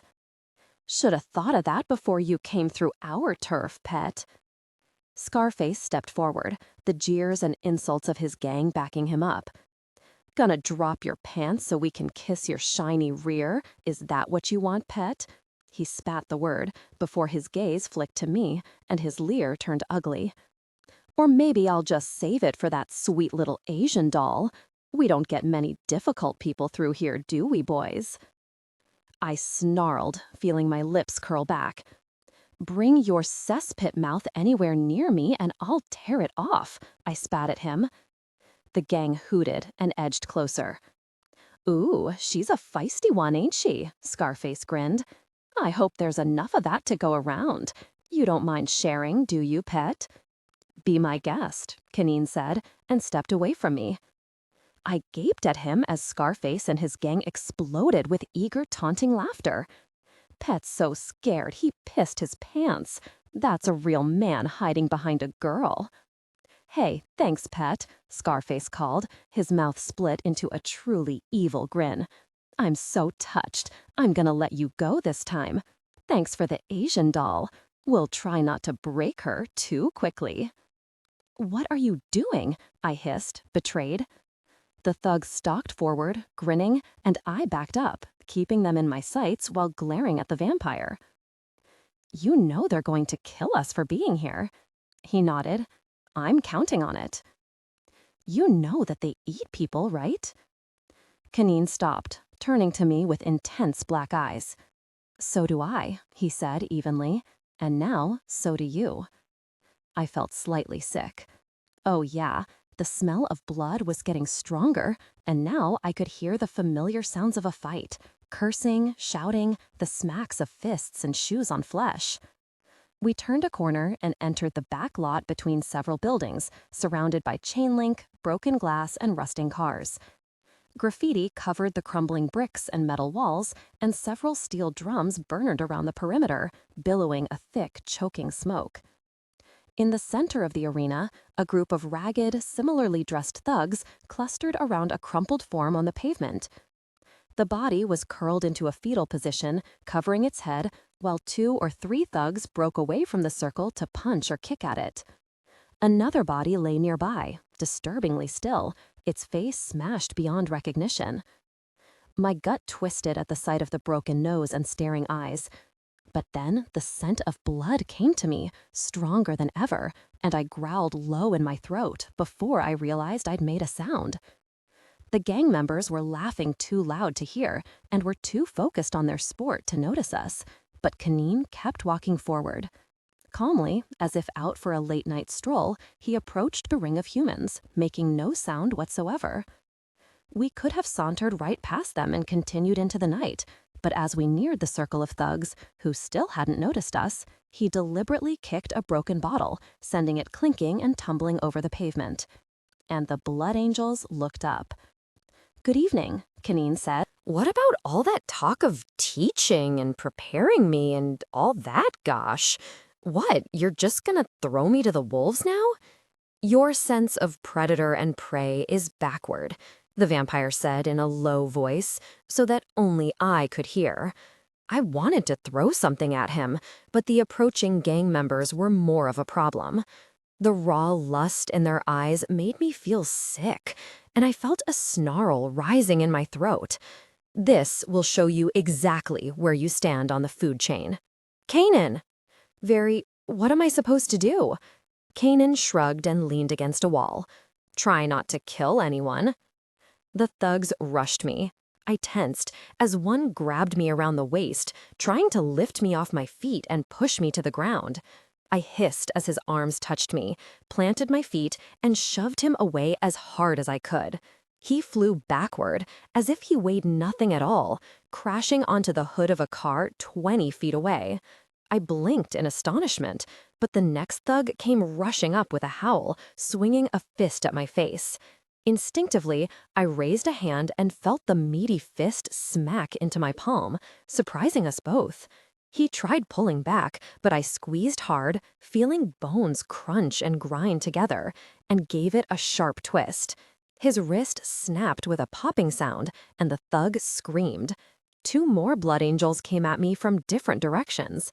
They moved slowly, like they were running through water. At least, that's how it looked to me. I easily sidestepped the first lunge and kicked the thug in the knee, feeling it snap under my ankle.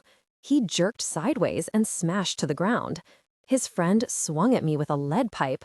I grabbed it, wrenched it from his grasp, and backhanded him across the face with it.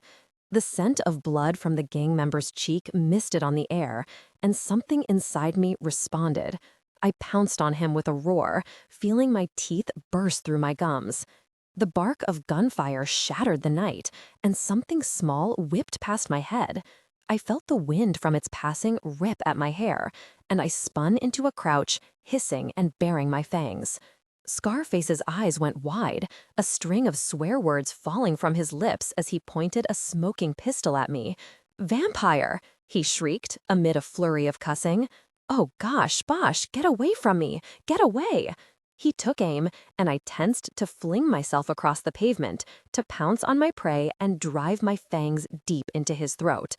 But suddenly, his eyes went wide, and he was lifted off his feet, kicking helplessly as Kanan picked him up as easily as a cat, wrenched the dem away, and threw him into a wall. The crack of the Blood Angel's head against the brick pierced my wild, foaming rage and brought everything into focus again. I shook free of the bloodlust, the consuming hunger, and gazed around in both horror and amazement. 5 bodies lay on the ground, moaning, broken, and bleeding. By my hand. I looked at Kanan, who tossed the gun almost disdainfully and raised an eyebrow as I approached. "You knew," I said softly, glancing at one dazed blood angel. "You knew what I would do. That's why you let them attack me." He didn't answer, and I realized I wasn't shaking with fear or adrenaline or anything. My heart was still and cold. I glared up at Kanan, furious at his manipulation. I could have killed them all. "How many times must I tell you?" Kanan said, peering down at me. "You are a vampire now. You are no longer human. You are a wolf to their sheep, stronger, faster, more savage than they could ever be. They are food, Allison Sekemoto, and deep down, Yont Demon will always see them as such." I looked at Scarface lying in a heap beside the wall. Though his forehead was cut open and a large purple bruise had already begun to form, he groaned and tried to get up, only to slump back again, dazed. "Then why didn't you kill him?" I asked. Kanan's stare went cold. Turning, he walked stiffly over to the gang leader, grabbed him by the scruff, and dragged him back to me, throwing him at my seat. "Drink," he ordered in a steely voice. "But remember, take too much and you will kill the host. Take too little and you will have to feed again very soon. Find the balance if you care whether you drain them or not. Usually 5 or 6 swallows will suffice." I looked down at the gang leader and recoiled. Chomping through a blood bag was one thing, but biting the neck of a living, breathing person? I had been so eager to do it a moment ago, when my hunger and fury were raging, but now I felt nauseous. Kanan continued to stare at me. "You will do this, or you will starve yourself to the point of frenzy and kill someone," he said in a flat voice. "This is what being a vampire is about, our most basic, primal need. Now." With one hand, he hauled the thug up and grabbed his hair with the other, wrenching his head back and exposing his throat. "Drink." Reluctantly, I stepped forward. The human moaned and tried fending me off, but I easily slapped his arms away and bent close to the hollow at the base of his throat. My fangs lengthened as I inhaled and sensed the warm blood coursing just below the surface of the skin. The scent of life was overwhelmingly strong in my nose and mouth. Before I could even think about what I was doing, I lunged forward and bit down hard. The blood angel gasped and jerked, twitching weakly. Warm thickness flowed into my mouth, rich and hot and strong. I growled and bit down harder, eliciting a strangled cry from my prey. I felt heat spreading through my body, filling me with strength, with power. It was intoxicating. I couldn't describe it. It was bliss, pure and simple. I let my eyes slip shut, almost in a trance, consumed with more. Someone took my hair, pulling me back from my prey, breaking the connection. I snarled and tried to lunge forward again, but an arm barred my way, moving me back. The thug's body collapsed bonelessly to the ground. I snarled again and tried to reach it, fighting the arm that held me back. Enough! Kanan's voice rang with authority, and he shook me hard. My head snapped back like a rag doll's, making me dizzy for a moment. Allison, enough, he repeated as my vision slowly cleared. Any more and you'll kill him. I blinked and backed off a step, the hunger slowly ebbing away into something that wasn't frantic and raging. Horrified, I stared at the blood angel crumpled on the pavement. He was pale, barely breathing, 2 dark puncture wounds oozing crimson from his throat. I'd almost killed him. Again. If Kanan hadn't stopped me, I would have drained him dry. Self-loathing curled my stomach. For all my hatred of vampires, all my resolve not to be like them, I was no better than the worst bloodsucker to stalk the streets. "Seal the wound," Kanan ordered, pointing to the gang leader. His voice was cool, unsympathetic. "Finish what you started." I wanted to ask how, but suddenly I knew. Bending down, I pressed my tongue against the 2 small punctures and felt them close. Even then, I could sense the blood slowly pumping beneath the skin, and it took all my willpower not to bite him a second time. Standing up, I turned to Kanan, who nodded his head once, watching me. "Now," he said, his voice dark and unyielding, "you understand." I did. I gazed at the bodies scattered about the lot, at the destruction I'd caused, and I knew. I was truly inhuman. Humans were prey. I craved their blood like the worst addict on the street. They were sheep, cattle, and I was the wolf, stalking them through the night. I had become a monster. "From here on," Kanan said, "you will have to decide what kind of demon you will be. Not all meals will come to you so easily, ignorant and seeking to do you harm.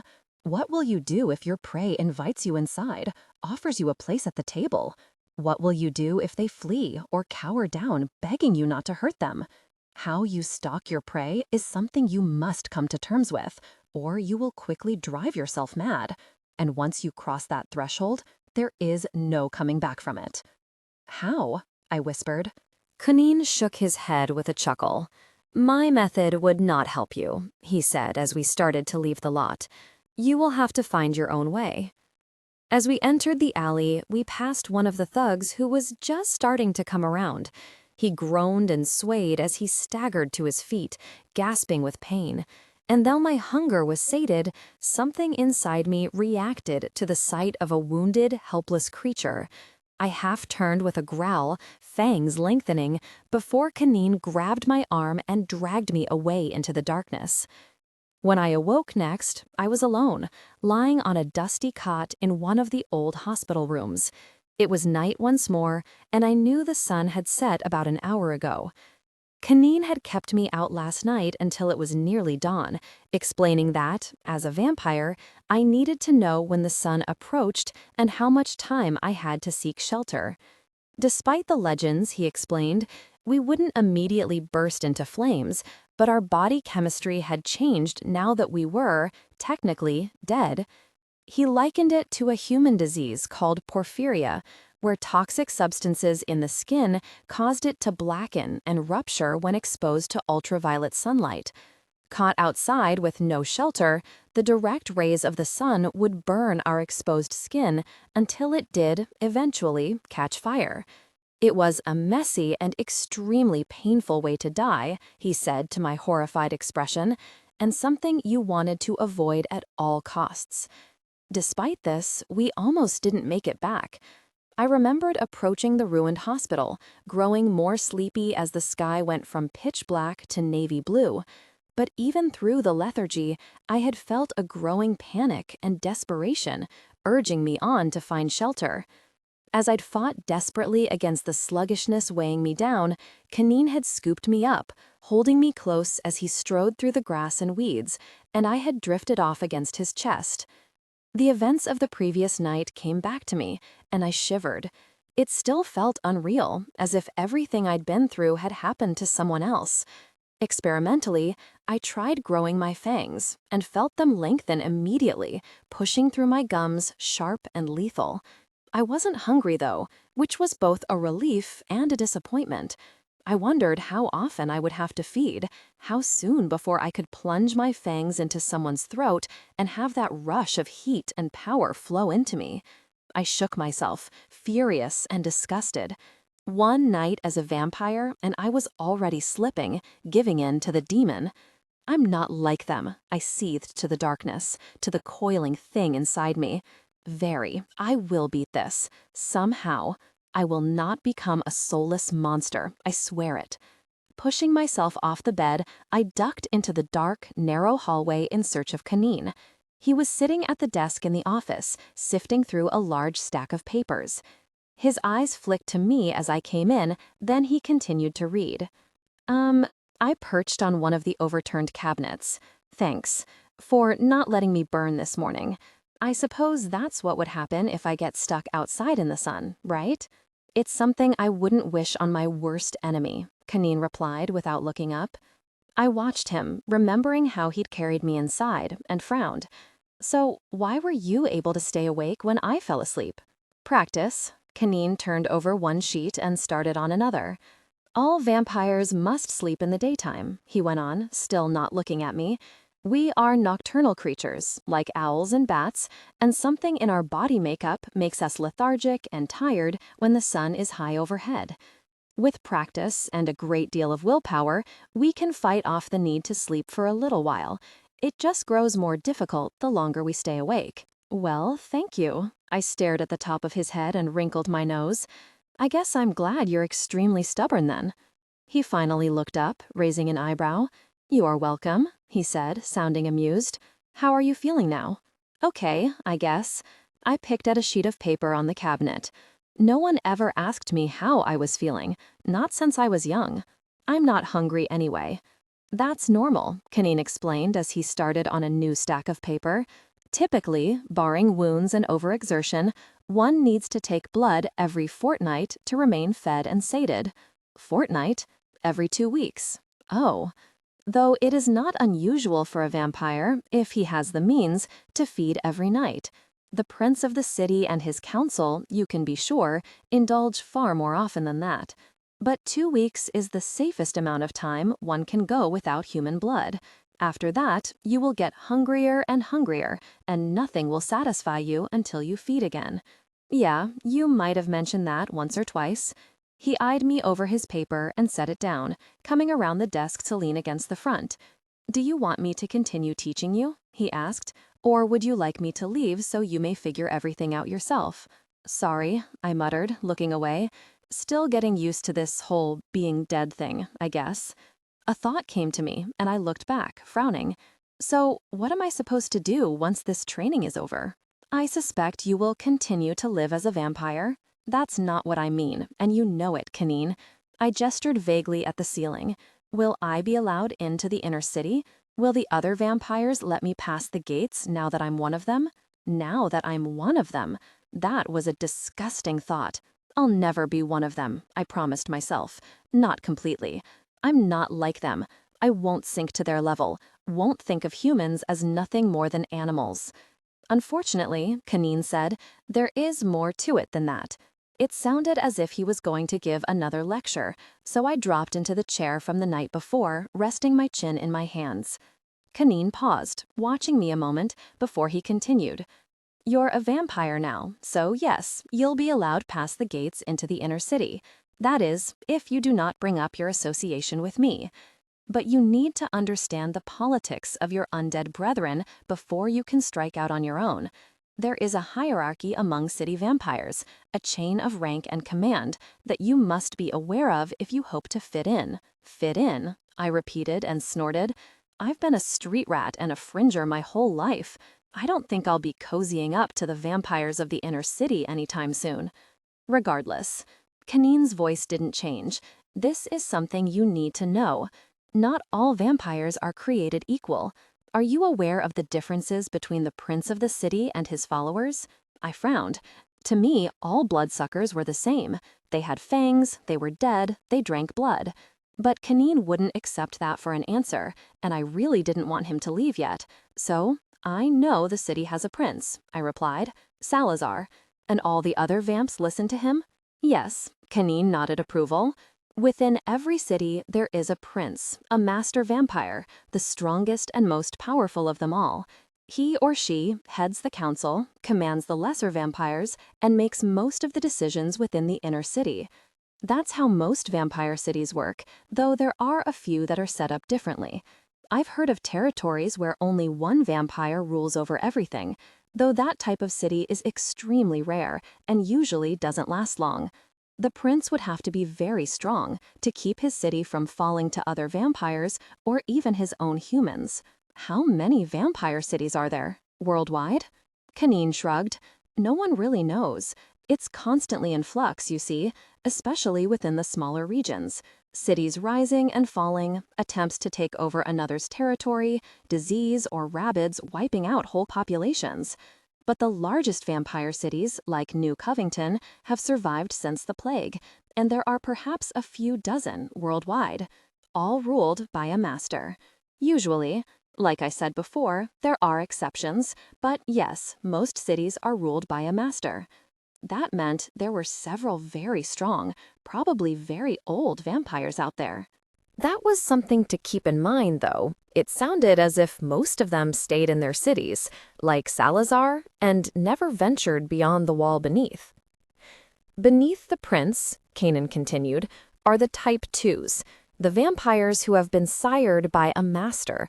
They are not as powerful as the prince, but they are formidable in their own right, and usually make up the council, the elite guard, and the prince's trusted seconds. Are you following so far? Type 2s? I bit down a smirk. I was expecting something a little more exotic and vampire-y sounding. Type 2 sounds like the symptoms of a disease. Kanan shot me an exasperated look.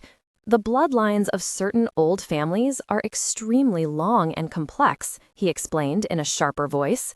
It would be pointless to explain them to a new vampire, so I am giving you the simplified version. Sorry, go on.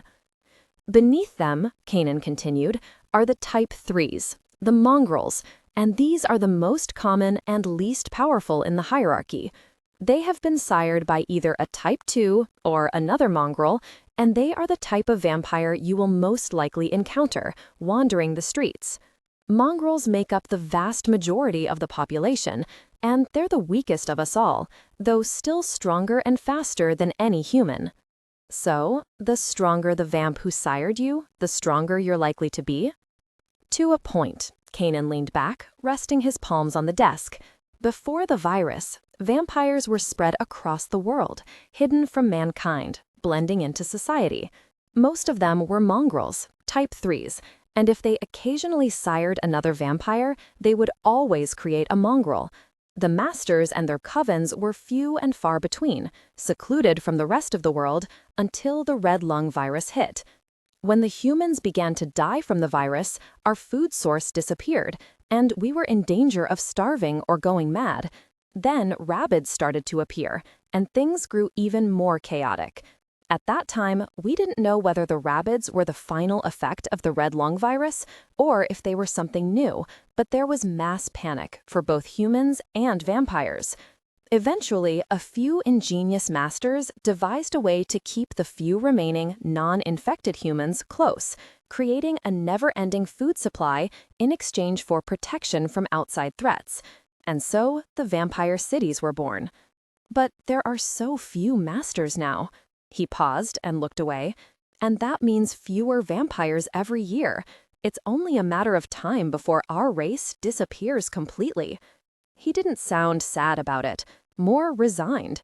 I blinked. What do you mean? I asked. I thought you said mongrels or type 2s or whatevers could create other vampires. What do you mean you're dying out? He was silent, his eyes dark and far away. Finally, he looked up, staring right at me. "Do you know how the rabbits were created?" he asked in a soft voice. "Do you know what they are?" I swallowed. "You mean besides the obvious?" "They're vampires," Kanan continued, as if I hadn't said anything. "Originally, rabbits were vampires. In the early stages of the plague, a group of scientists discovered that vampires were immune to the virus that was killing the human race. Up until that point, our race was virtually unknown, hidden and scattered throughout the world. We were happy to remain the monsters of Halloween and horror films. It was better that way." "So what happened?" Kanan made a disgusted sound in the back of his throat. "A fool of a master vampire went to the scientists himself, exposing our kind, wanting to save the human race. Apparently, he thought, and rightly so, that if mankind went extinct, vampires would soon follow. The scientists told him that vampire blood was the key to finding a cure, that they could beat the red lung virus if they only had live samples to work with. So, the master tracked down and captured other vampires for the scientists, to betraying his own kind, for a cure that would save the world." Kanan shook his head. "Unfortunately, what they created, what they turned those vampires into, was far worse than anything anyone had anticipated." "The rabbits?" I guessed. He nodded. "They should have destroyed them all when they had the chance. Instead, the rabbits escaped, carrying inside them the mutated red lung virus that had killed most of humanity. Those same pathogens spread rapidly across the world, infecting both human and vampire. Only now, instead of dying from red lung, the infected humans changed. They became like the original rabbits themselves, vicious and mindless, craving blood, unable to come out in the daytime. Over 5 billion people succumbed to the mutated virus and went rabid. And whenever a vampire came into contact with someone who carried the virus, he became infected as well. Most of us didn't turn, but the virus spread through our ranks just as quickly as the humans. And now, over the course of 6 generations, all vampires have become carriers of rabbidism. Unlike humans with red lung, our bodies adapted more quickly to the virus, and we were able to fight it off. But our race is still in decline. Why? Because the virus prevents the creation of new vampires, Kanan said gravely. Masters can still sire type 2s, and on the very, very rare occasion, other masters. But for every new vampire he creates, there is the chance he won't sire a vampire at all, but a rabbid. Type 2s sire rabbits more than 90% of the time, and mongrels? Kanan shook his head. Mongrels will always create a rabbid. They cannot sire anything else. Most masters have sworn not to create new offspring. The risk of rabbidism inside the city is too great, and they are very protective of their remaining food supply. I thought of the sick deer, flailing blindly about, the absolute viciousness of rabbits themselves, and shuddered. If this was the world outside the city walls, it was a wonder anyone could survive out there.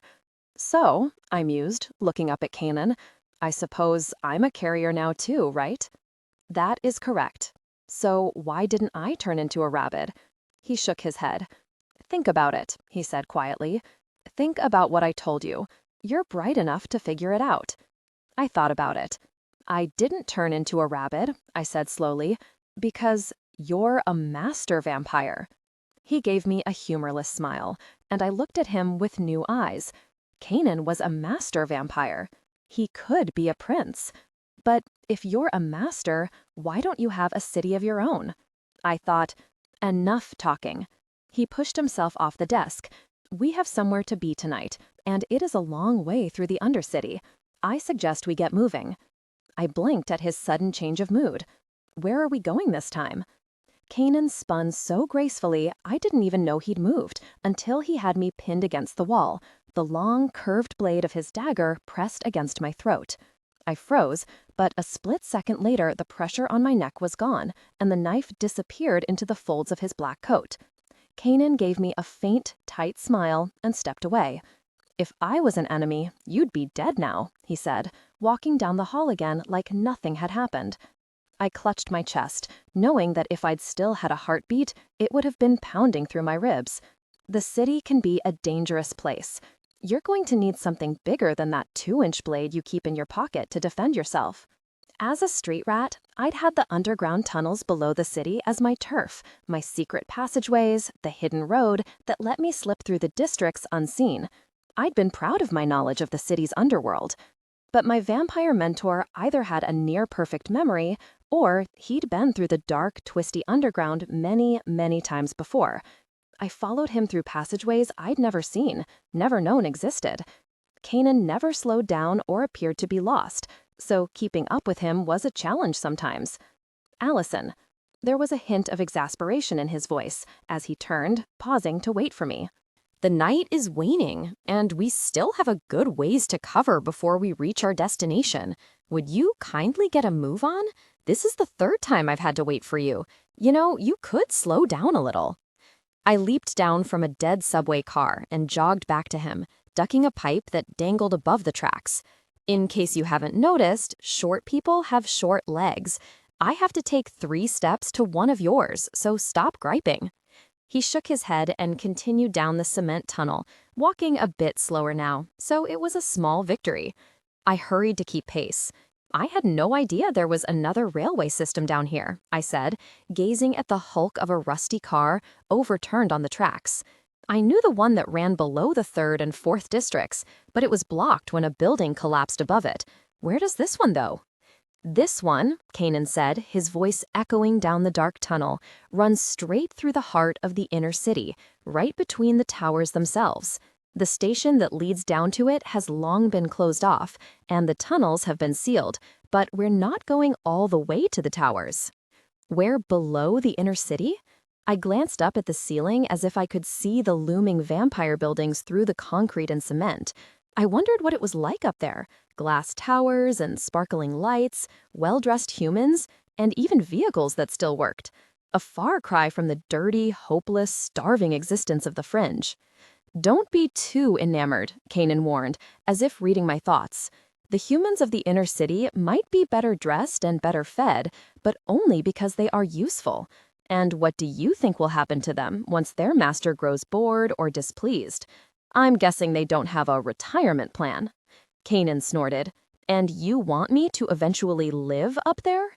He glanced down at me, his expression softening. Allison, how you live your life is up to you. I can only give you the skills you need to survive.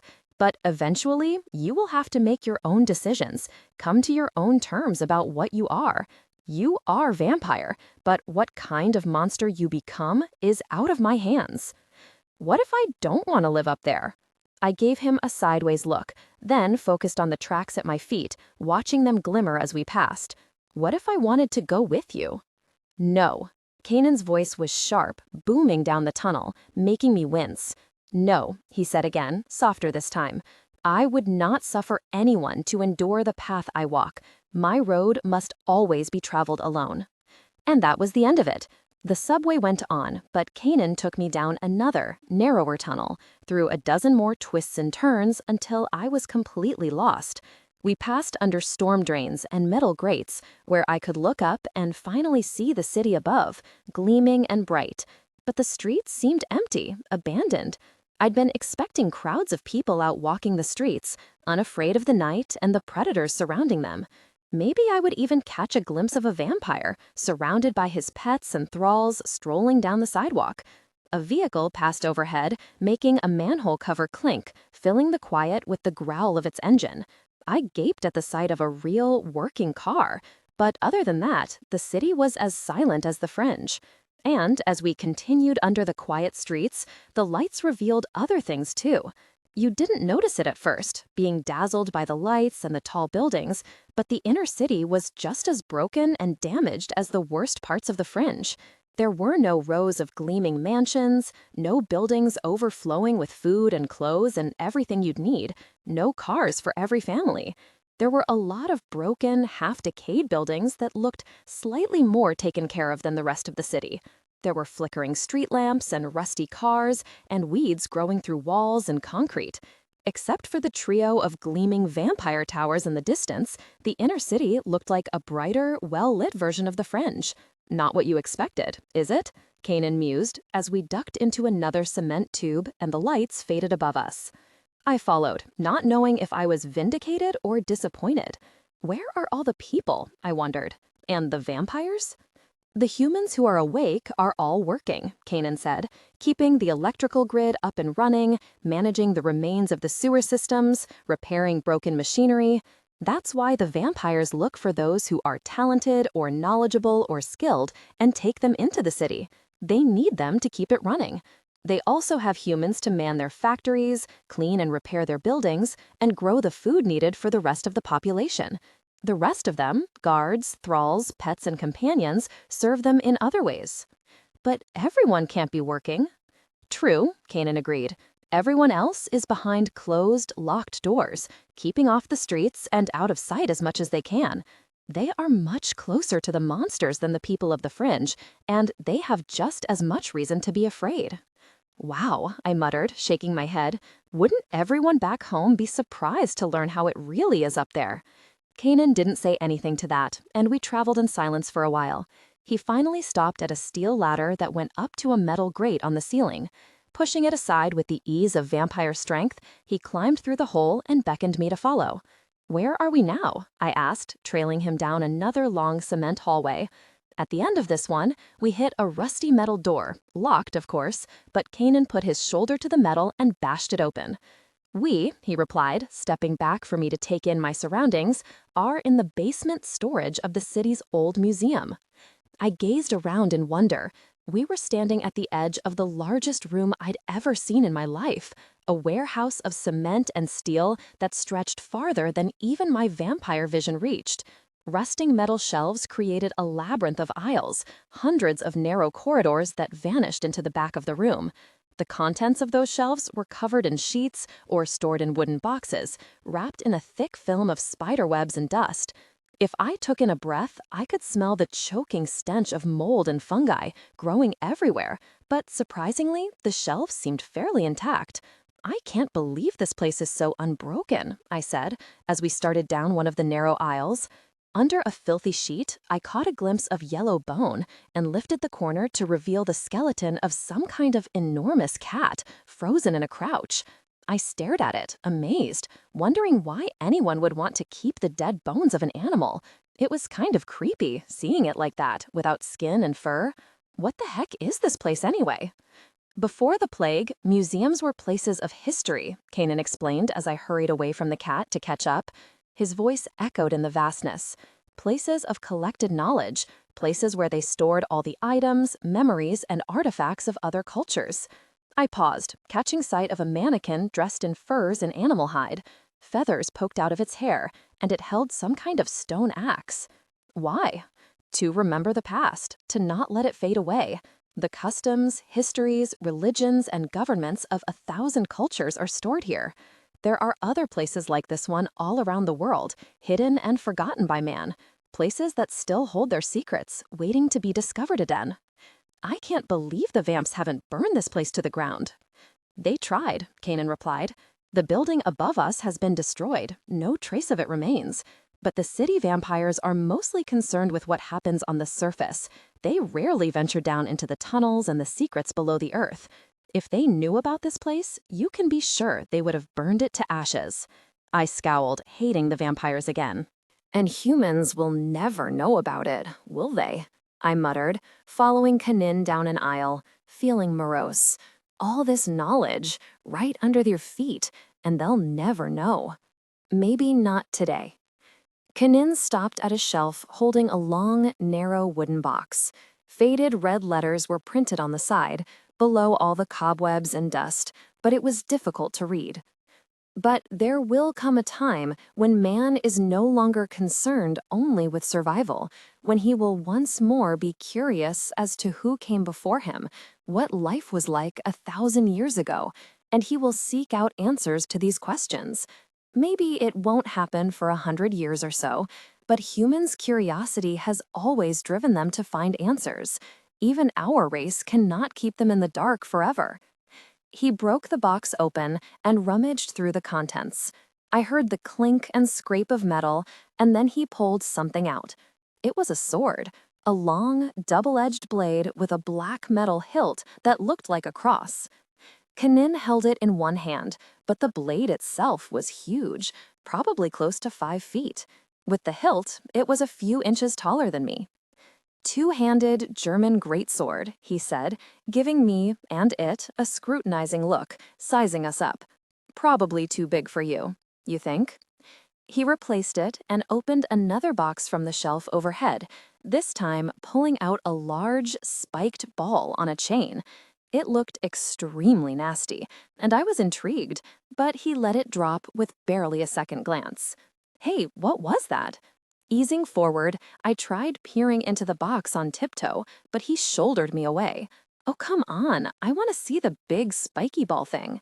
You do not need a flail, Kanin scowled, as though imagining what I could do with it. I tried peeking into the box again, and he gave me an exasperated look, warning me back. I glared at him. Fine, then tell me, oh great one, what are we looking for? What do I need? He pulled out another weapon, a spear with a long metal tip, and put it back with a shake of his head. I'm not sure. I peeked under another cloth where a stuffed dog-looking thing stared back sightlessly. Why are we looking for ancient weapons anyway? I muttered, dropping the cloth. Wouldn't it be easier to use, I don't know, a gun? Guns require ammunition, Kanin replied without looking up. Ammunition is difficult to find, even if the prince did not have a stranglehold on the automatic weapon distribution in the city, and an empty gun is about as useful as a large paperweight.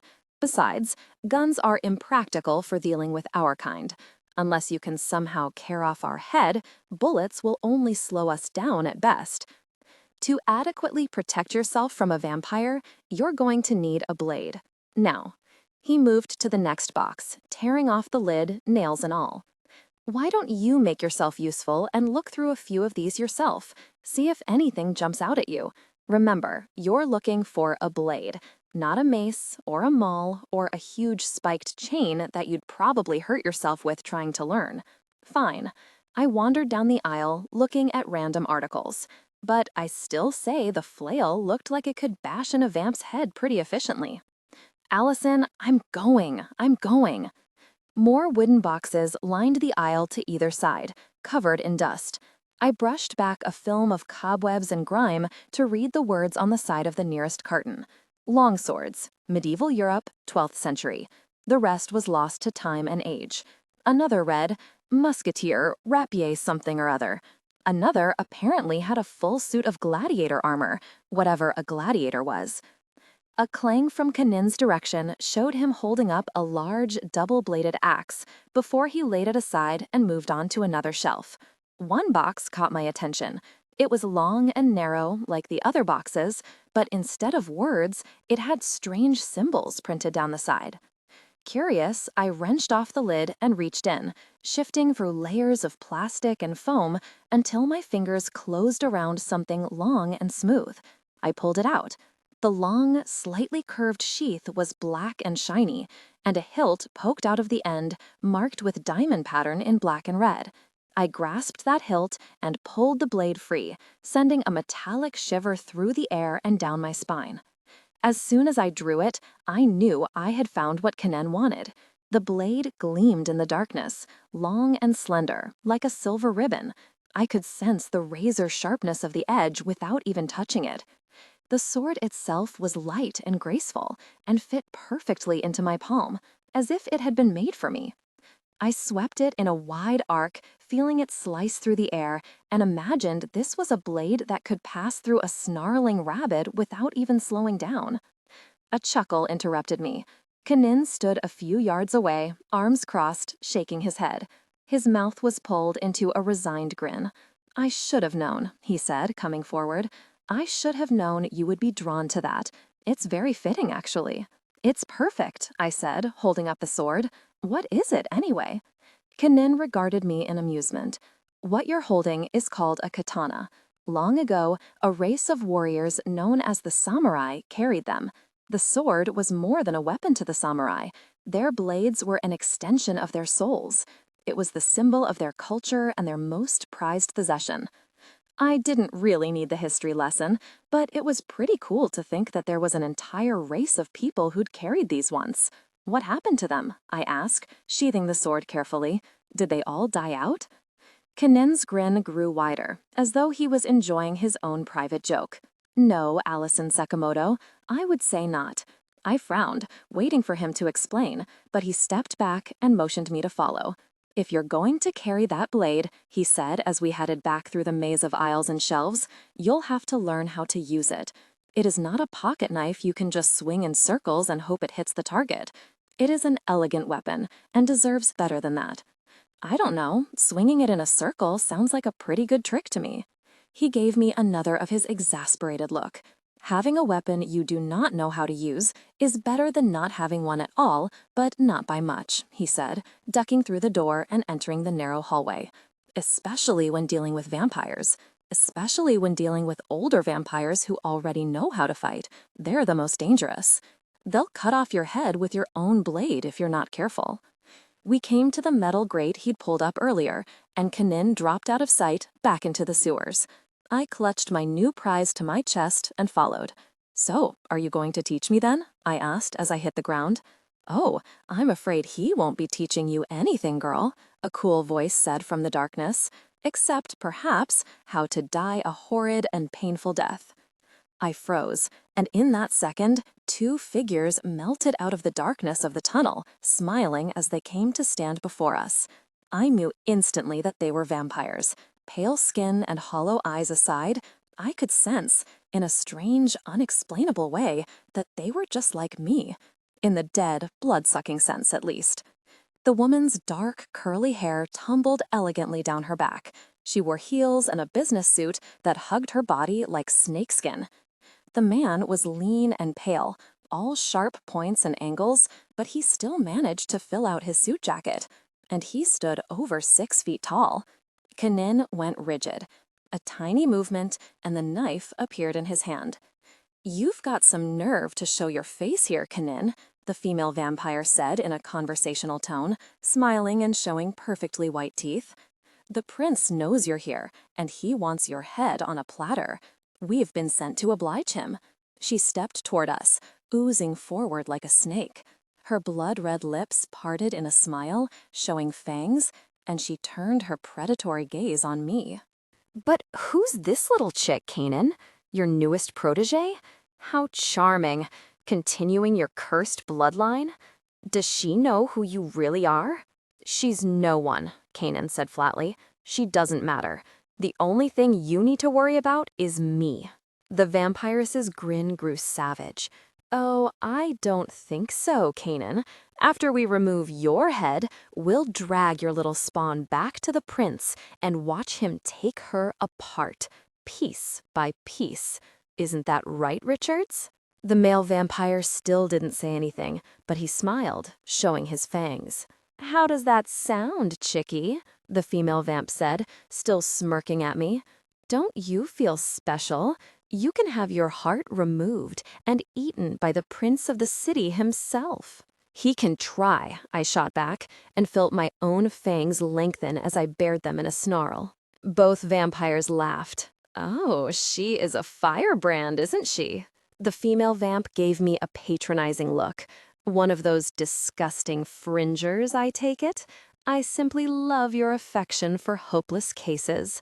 But then, that's what got you into this mess in the first place, isn't it? Her companion reached into his suit jacket and pulled out a thin, foot-long blade. It was a delicate weapon, slender and razor-sharp, made for precision. Somehow, it seemed more frightening than if the vampire had drawn an axe or even a gun. Allison, Kanan muttered, stepping in front of me. Stay back. Don't engage them. Don't try to help me, understand? I growled, gripping the sheath of my katana. I'm not afraid of them. I can help.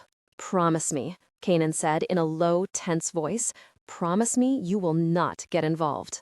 But, he turned, pinning me with a cold, frightening glare. His eyes had darkened to pure black, hollow and depthless, with no light behind them. Your word, he almost whispered. I swallowed. All right. I looked down, unable to meet that unnerving gaze. I promise. He reached down and grasped the hilt of my katana, drawing it in one smooth motion as he turned to face his attackers. "Go," he told me, and I backed away, retreating behind a cement pillar as Kanan gave the katana a wicked flourish and stepped forward. The female vamp hissed and sank into a crouch, stretching the fabric of her suit.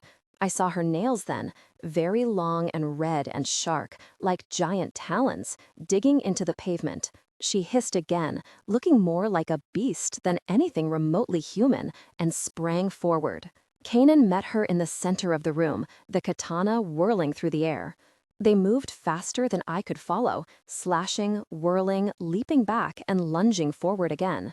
The female vamp moved like some kind of mutant cat, springing at Kanan on all fours, even in high heels, raking at him with her claws. She was insanely fast, ducking the sword, leaping over it, teeth flashing as she shrieked and screamed and danced around him. Watching them fight, a cold feeling spread through my gut. I'd seen brawls before, even participated in a few. This wasn't a brawl. This was a brutal, screaming free-for-all between two monsters. I couldn't have beaten her, I realized with a sick feeling in my gut. Kanan was doing fine, fending off her attacks and striking back, vicious blows that barely missed the snarling whirlwind of death, but she would have torn me apart.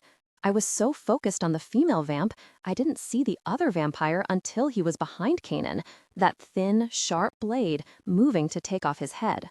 I started to yell a warning, cursing myself for not seeing him sooner. The female was a colorful, lethal distraction, while her partner moved in silently for the kill. But before I could say two words, Kanan's hand shot out, grabbed the female by the hair as she shrieked and clawed at his face, and threw her into her partner. They hit each other with a sickening crack. The male vampire stumbled backward, wincing, while the female vampire crumpled to the ground. I thought that was it for her. The force Kanan had generated could have put a hole through a brick wall. But a half-second later, the vampiress stirred and rose to her feet, shaking her head. She didn't even look dazed. Now I was scared. I was certain the fight had been half over, but both enemy vamps approached Kanan again, smiling. Kanan waited patiently, the sword at his side. Blood streamed down the side of his face where the vampiress had clawed him, but he didn't seem to notice it. As they got closer, they split off, circling him from different directions. He raised the sword, circling with them, but he couldn't watch them both at the same time. As expected, the vampiress attacked first, bounding in with a growl, and Kanan spun toward her.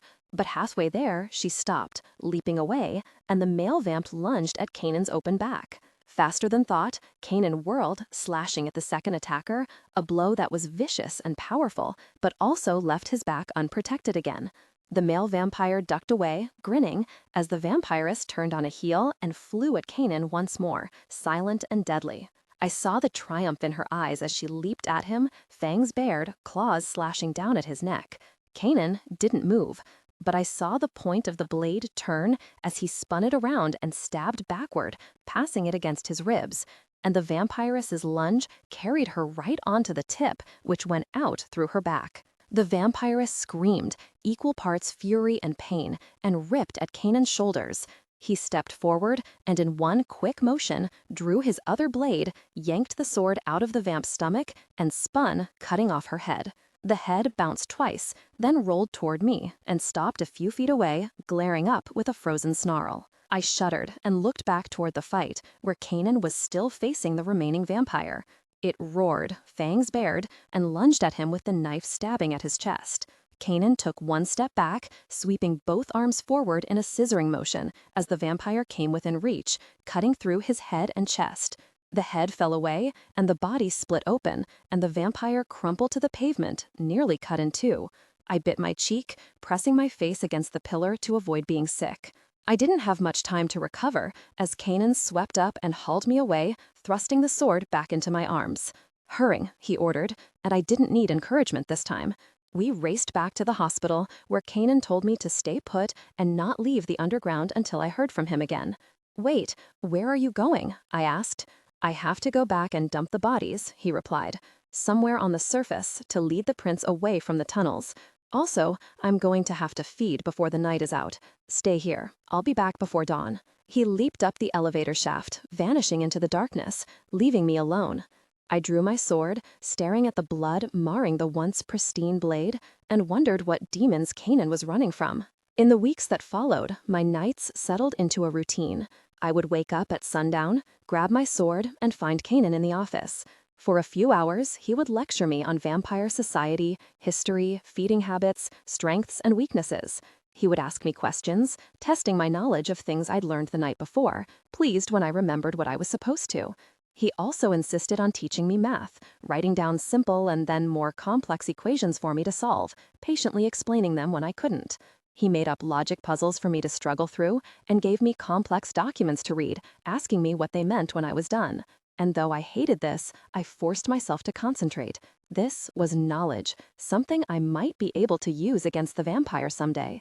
Besides, Mom would have wanted me to learn, though I wasn't sure when long division would ever come in handy. While I worked, Kanan read, shuffling through documents, sometimes bringing in more boxes of papers to sift through. Sometimes he would read an entire stack of paper, carefully setting each aside when he was done.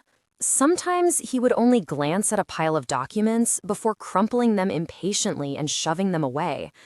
As the days passed, he grew more impatient and agitated with every sheet he crumpled in his fist, every wad he threw across the room. When I got up the nerve once to ask him what he was looking for, I received an annoyed glare and a terse command to keep working. I wondered why he hadn't left the city yet. The vampires were obviously out there, looking for him.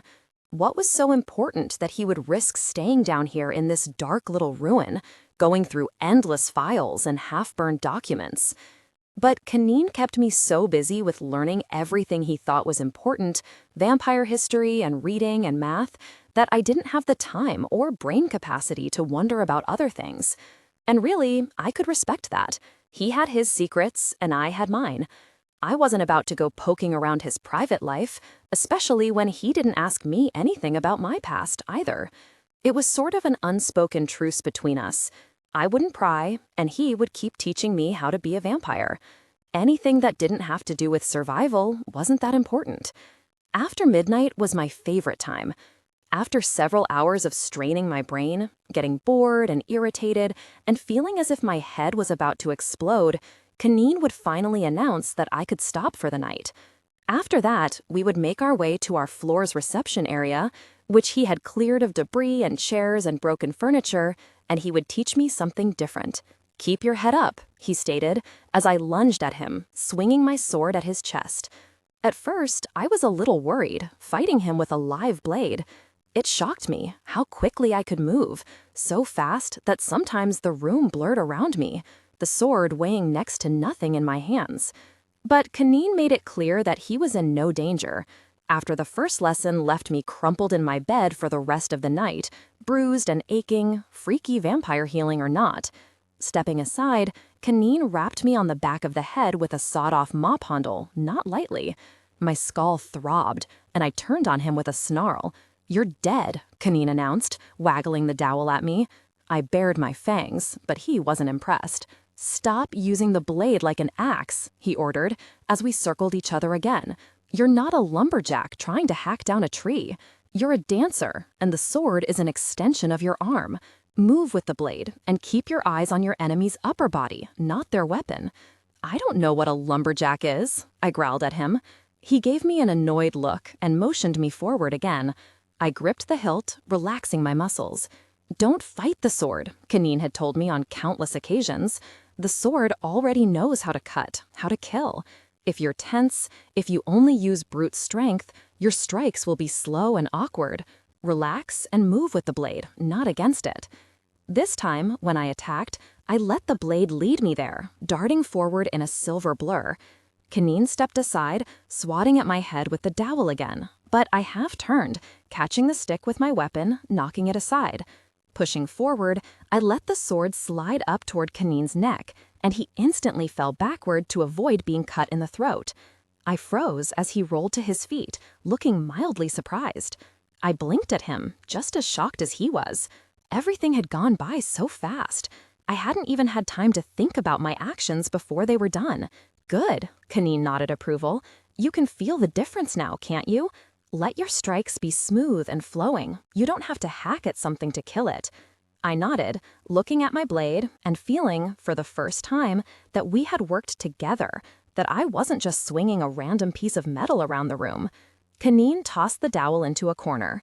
And, on that note, we should stop for the night, he announced, and I frowned. Now? I was just getting the hang of this, and it's still early. Why stop? I grinned and brandished the sword, shooting him a challenge down the bright metal. Are you scared that I'm getting too good? Is the student finally surpassing the master? He raised an eyebrow, but other than that, his expression remained the same. I wondered if he had ever laughed, really laughed, in his entire unlife. No, he continued, motioning me out of the room. Tonight, we're going hunting. I slipped the katana into its sheath on my back and hurried after, excitement and uneasiness fighting within me. Ever since the encounter with the vampires, over 3 weeks ago, we hadn't left the hospital grounds.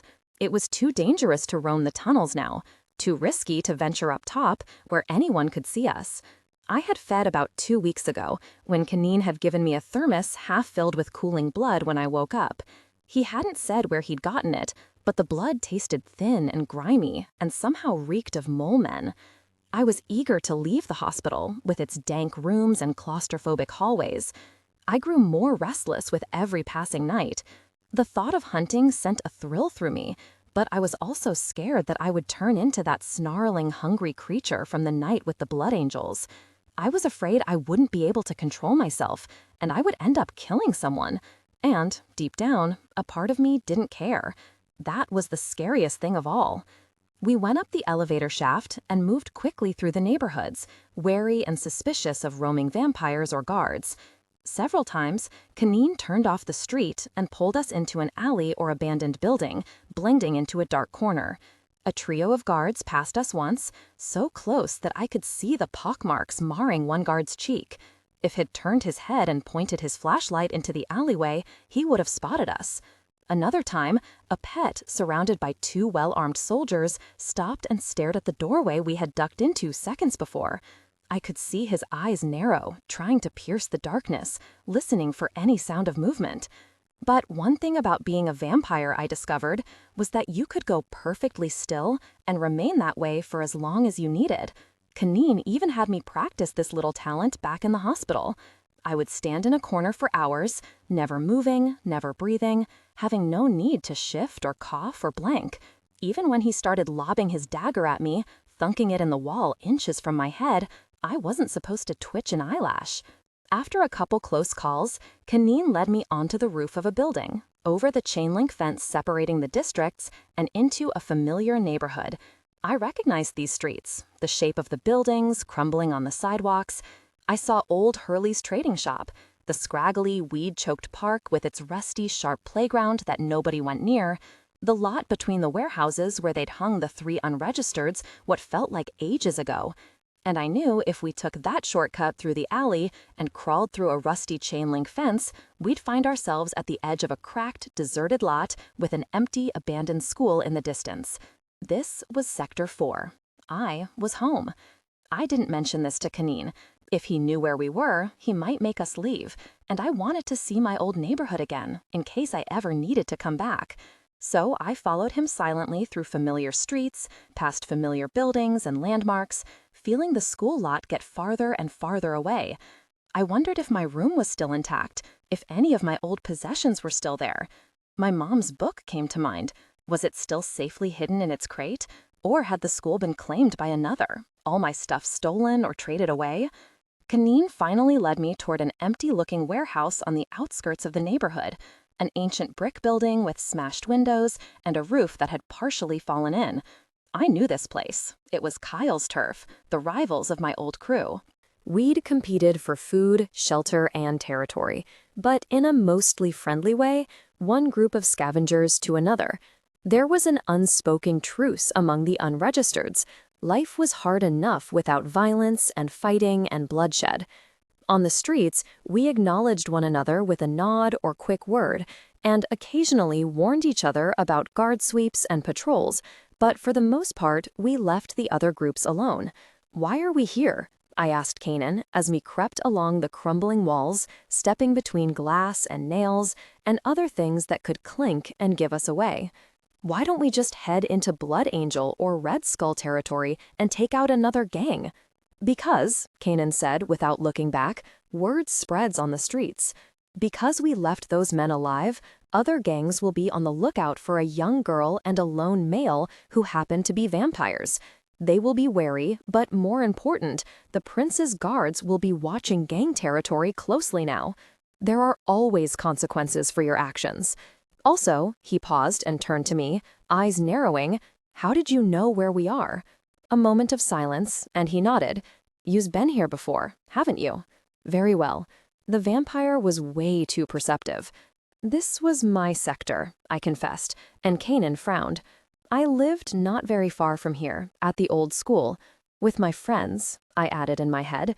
"Lucas and Rat and Stick, all gone now, all dead." A lump caught in my throat. I hadn't thought of them much before this, willing myself to bury the pain, the guilt that still clawed at me. What would have happened if I had never found that basement of food? If I'd never insisted we go after it? Would they still be alive? Would I still be alive? "Stop it," Kanan said, and I blinked at him. His face and expression were cold. "That part of your life is gone," he continued. "Put it behind you. Do not make me regret giving you this new life when all you can do is cling to the old one." I glared at him. "I wasn't clinging," I snapped, meeting his steely gaze. "I was remembering. It's this thing people do when they're reminded of the past." "You were clinging," Kanan insisted, and his voice dropped several degrees. "You were thinking of your old life, your old friends, and wondering what you could have done to save them. That sort of remembering is useless. There was nothing you could have done." "There was," I whispered, and my throat unexpectedly closed up. I swallowed hard, using anger to mask the other emotion, the one that made me want to cry. "I led them there. I told them about that basement. They're dead because of me." My eyes stung, which was a complete shock. I didn't think vampires could cry. Angrily, I swiped at my eyes, and my fingers came away smeared with red. I cried blood. Fabulous. "Go on then," I growled at Kanan, feeling my fangs come out. "Tell me I'm being stupid. Tell me I'm still clinging to the past, because every time I close my eyes, I can see their faces. Tell me why I'm still alive, and they're all dead." More tears threatened at the corners of my eyes, bloody and hot. I whispered a curse and turned away, digging my nails into my palms, willing them back. I hadn't cried in years, not since the day my mom died. My vision tinted red, and I blinked hard.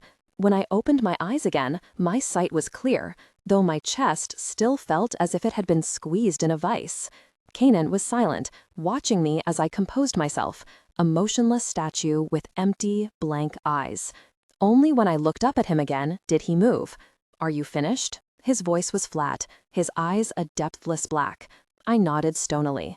"Good, because the next time you throw a tantrum like that, I will leave. It is no one's fault that your friends are dead, and if you keep holding on to that guilt, it will destroy you, and my work here will be for nothing. Do you understand?" "Perfectly," I replied, matching my tone to his. He ignored my coldness and nodded to the building, gesturing through a shattered window. "A group of unregistereds live here, though I suspect you already know that," he continued. "As to your previous question, I chose this spot because unregistereds are off the system, and no one will notice if one or two go missing." True, I thought, trailing him through the weeds. No one ever misses us, because we don't exist. No one cares if we disappear, or cries for us when we're gone. We slipped through one of the many broken windows, vanishing into the darkness of the room. Rubble had piled everywhere in large drifts, creating a small valley of open space in the center of the building. A fire flickered in an open pit, and wisps of greasy smoke rose from burning wood and plastic, settling hazily over the room. There were more of them than I had expected. Cardboard boxes, cloth tents, and lean-tos had been hastily constructed and were scattered around the fire like a miniature village. I could see dark shapes huddled within, ignorant of the predators watching them sleep from just a few yards away. I could smell their breath and the hot blood pumping beneath their skin. I growled and eased forward, but Kanan put a warning hand on my arm. "Quietly," he said, a whisper in the dark. "Not all feedings have to be violent and bloody. If you are careful, you can feed from a sleeping victim without rousing them. The old masters used this technique a lot, which was why strings of garlic around the bed and on the windowsills were so popular in certain regions, futile as they were. But you must be careful and very patient. If your victim wakes up before you bite them, things can get ugly. Before I bite them, won't they feel, I don't know, a couple long teeth in their neck? No, the bite of a vampire has a tranquilizing effect on humans when they're asleep. At best, they'll remember it as a vivid dream. How does that work? It just does." Kanan sounded exasperated again. "Now, are you going to do this, or should we go somewhere else?" "No," I muttered, staring down at the camp. "I think I can do this." Kanan released my arm, but then pressed a small package into my hands, wrapped in greasy paper. "When you are finished, leave this where your prey will find it." I frowned, lifting a corner of the paper, finding a pair of shoes inside, fairly new and sturdy. "What's this?" "An exchange," Kanan replied, and turned away as I continued to stare at him. "For the harm our actions will bring them tonight." I blinked. Why bother? They won't even know we were here. I'll know. "But don't question it, Allison," Kanan said, sounding weary. "Just go." "All right," I shrugged. "If you say so." Tucking the package under one arm, I started toward my sleeping prey. I was maybe halfway to the cluster of lean-tos, the scent of blood and sweat and human grime getting stronger each time I breathed in, when I caught movement from the other side of the room. I ducked behind a corroded metal beam as two ragged figures slowly picked their way toward the camp, murmuring back and forth. With a start, I recognized one of the boys, Kyle, the leader of our rival gang. Snippets of their conversation drifted to me over the rebel pile, talk of food and patrols, and how they were going to have to scavenging for other territories soon. It filled me with an odd sense of déjà vu, hearing pieces of my old life played back to me. When they reached the camp, however, one of them gave a shout and lunged forward, reaching into a box and dragging something out by the ankle. The figure pulled out of his shelter, gave a feeble cry, and tried crawling back into the box, but was yanked into the open by the other two. "You again. Very kid. I told you, this is my box. Find your own." "Look at that," said the other boy, peering into the box, scowling. "He went through your food bag too, Kyle. Jerk." Kyle loomed over the cringing boy, still sprawled out at his feet, and gave him a vicious kick to the ribs. "You miserable little mess." Another blow, and the cringing boy cried out, curling into a fetal position. "I swear, pull another stunt like that, and I won't just throw you out. I'll kill you." You got that? One last solid kick, eliciting another cry of pain, and the larger boy shoved him aside with his foot. "Go crawl away and die already," he muttered and ducked into his shelter, pulling the curtain shut. In the wake of the outburst, the rest of the camp was stirring, faces squinting out of their shelters with bleary, confused frowns. I remained motionless behind the beam, but after gauging what had happened, the rest of the camp lost interest and vanished back into their individual homes. I heard disgruntled murmurs and complaints, most of them directed at the boy lying on the ground, but no one went forward to help him. I shook my head, pitying the boy but not blaming the others for being angry. In a gang like this, you pulled your own weight and contributed to the rest of the community, or you were considered deadweight. Stealing, sneaking around, and using other people's things was the quickest way to getting a beating or worse, being shunned and exiled from the gang. I had been a loner in my old gang, but I had always pulled my own weight, and I'd never stolen from the others. Then the boy stood up, brushing at his clothes, and I nearly fell over in shock. "Stick," I whispered, unable to believe my eyes. He blinked, gazing around the camp, sniffling, and I blinked hard to make sure it was really him. It was. Thin, ragged, and dirty, but alive. "You got out. You made it back after all." I started toward him, unthinking, but something clamped my arm in a vice-like grip and pulled me back, into the shadows. Ow. Very, Kanine, I said in a snarling whisper. What are you doing? Let go. I tried yanking back, but he was much too strong. We're leaving, he said in an icy voice, continuing to pull me away. Now, let's go. Planting my feet didn't work, neither did jerking my arm back. His fingers just tightened painfully on my arm. With a hiss, I gave up and let him drag me through the room and out another window. Only when we were several yards from the warehouse did he finally stop and let me go. What is wrong with you? I snarled, biting the words off through my fangs, which had sprouted again. I'm getting a little tired of being dragged, cut, hit, yanked, and ordered around whenever you please. I'm not a very pet. You knew that boy, didn't you? I curled a lip defiantly. What if I did? You were going to show yourself to him, weren't you? I should have been afraid, especially when his eyes went all dark and glassy again, but I was just annoyed now. He was my friend, I spat, glaring up at him. I know that's impossible for you to understand, seeing as you don't have any, but I knew him years before you came along. And what? Kanine asked in his cold, cold voice. Were you intending to do once he saw you? Go back to your old gang? Join this new one? A vampire among the sheep? How long do you think you would last without killing them all? I just wanted to talk to him, see if he's doing all right without me.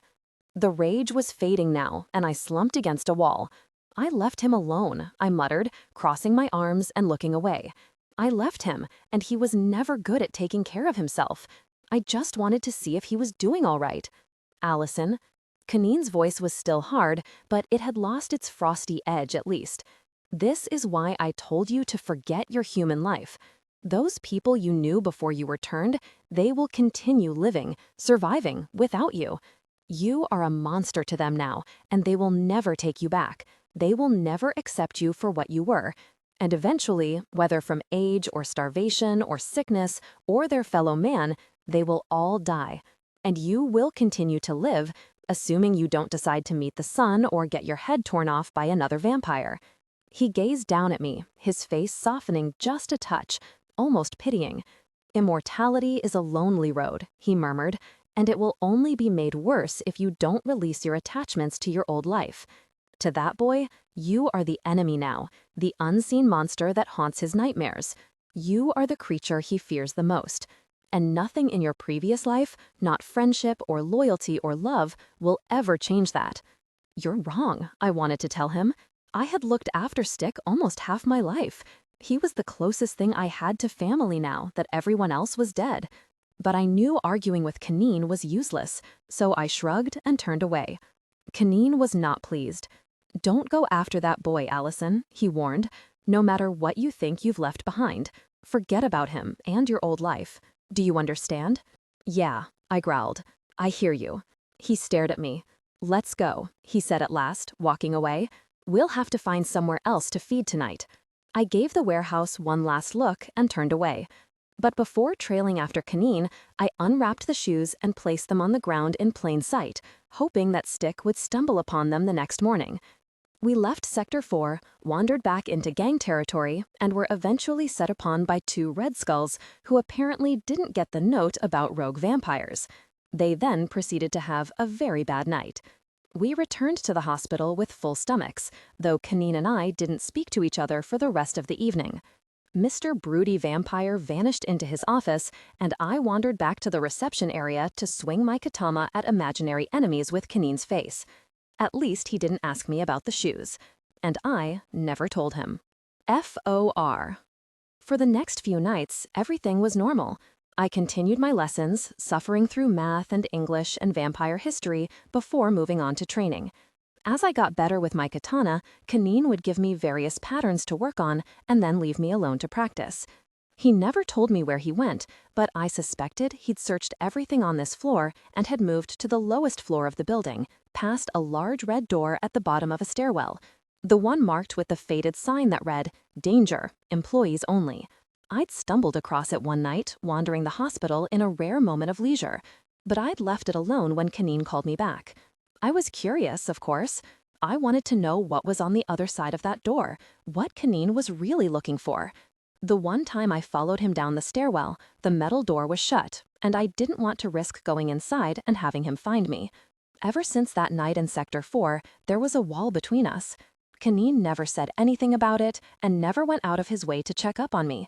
But we were cooler toward each other now and didn't speak much beyond training. He probably wouldn't care if I ventured down to the lowest floor, but I wanted to lie low for a few days, let things smooth over. I didn't want to give him any reason to suspect that I was planning to do something stupid. One night I woke up, alone as usual, and wandered down the hall to Kanine's office, only to find him gone. A note sat in the middle of the desk in neat, spidery handwriting. Down on the lowest floor, practice patterns 1 to 6 on your own.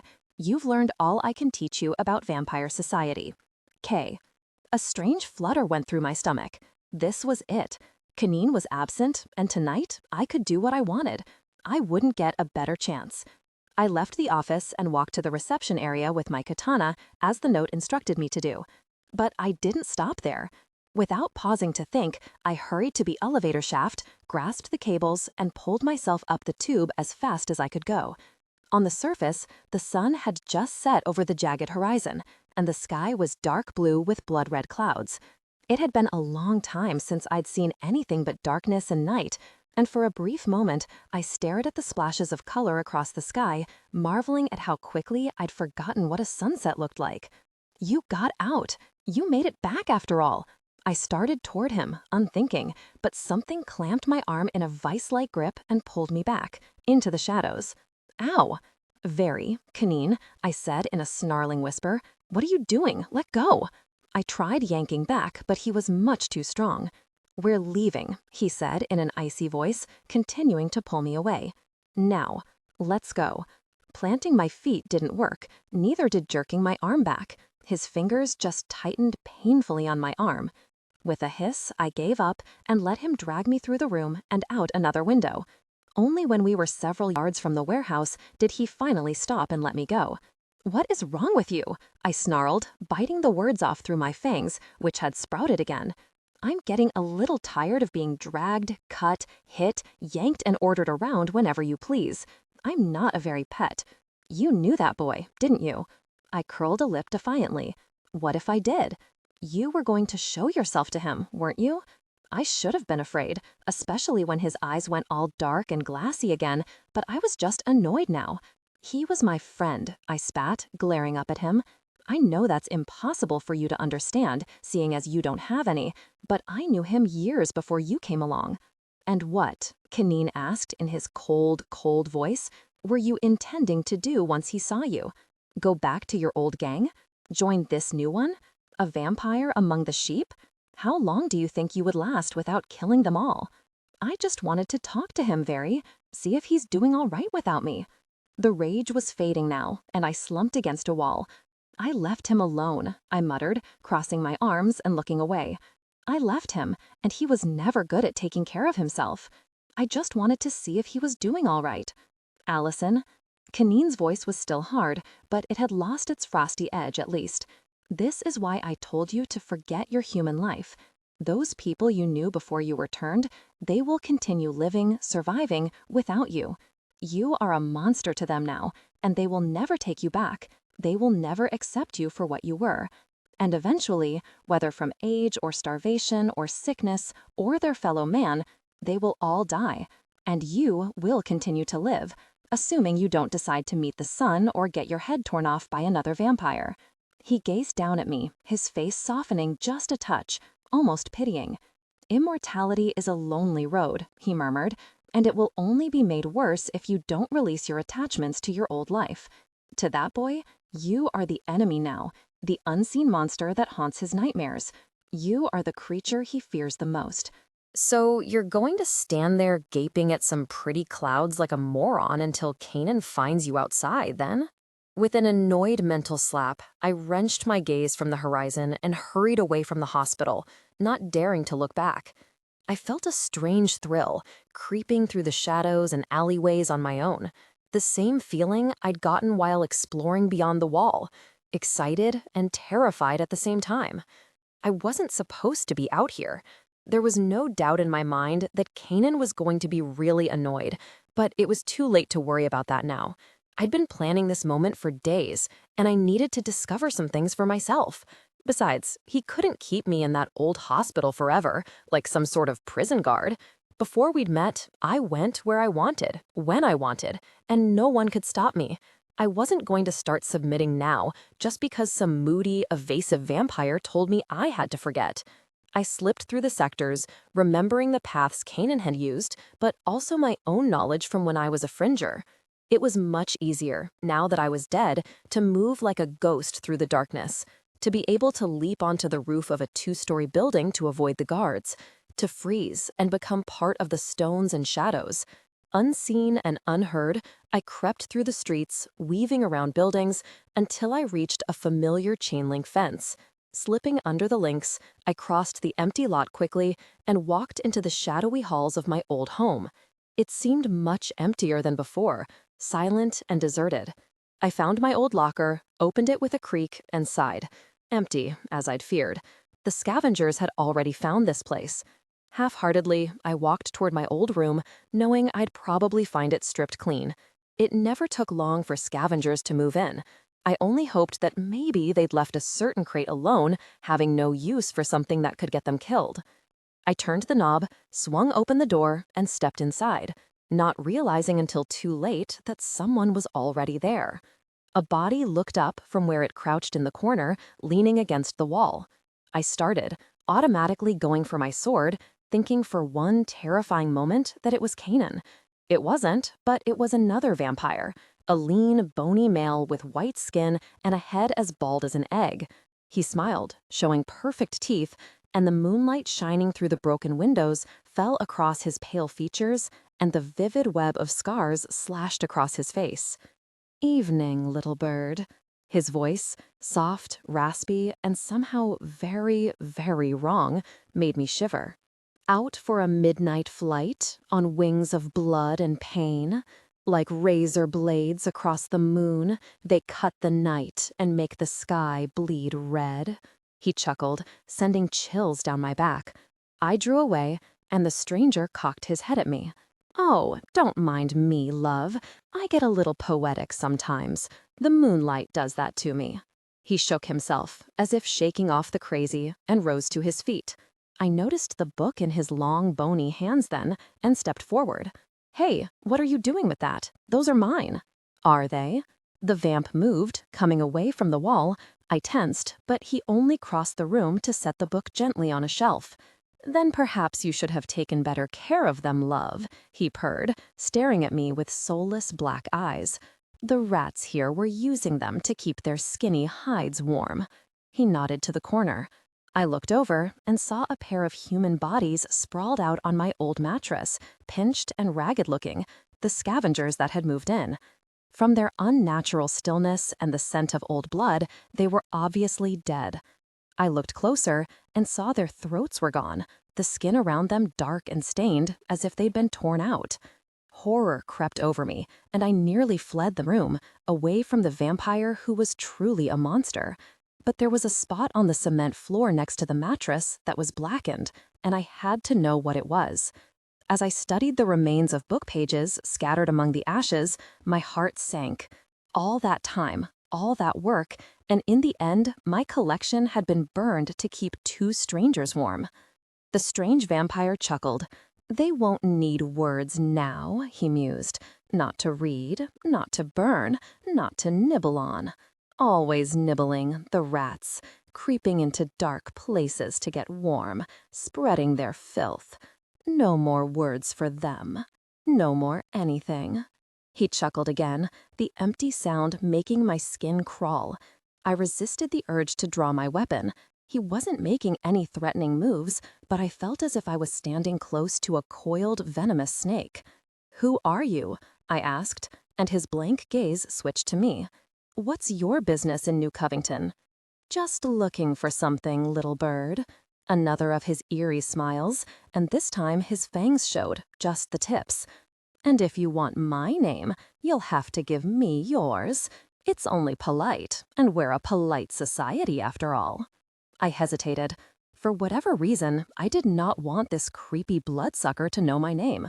Not that I was worried that he would report it to the prince, who, according to Kanan, did not instantly know the name of every vampire in the whole city, especially the Type 3 riffraff.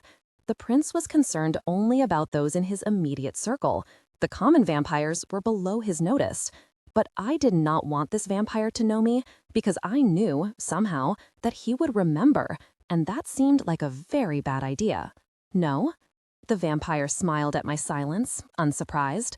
Not going to tell me? I guess I can't blame you. I am a stranger and all. But you'll have to forgive me if I don't disclose my identity then. Can't be too careful these days. I want you to leave, I told him, feigning a bravado I really didn't feel. This is my sector, my hunting grounds. I want you out, right now. He gave me a long, eerie stare, as if sizing me up. He was perfectly still, but I could sense those tendons coiling beneath his pale skin, ready to unleash. And suddenly, I was terrified of this stranger, this thin, motionless vampire whose eyes were as dark and soulless as Kanan's. My hands shook, and I crossed my arms to hide them, knowing the stranger would see the smallest detail. I knew I stood in the presence of a killer.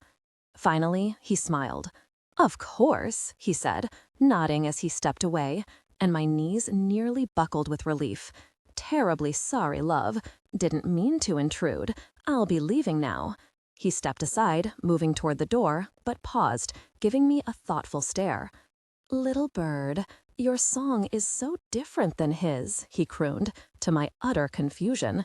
"Don't disappoint me." I didn't say anything. I just held his gaze, hoping he would go away.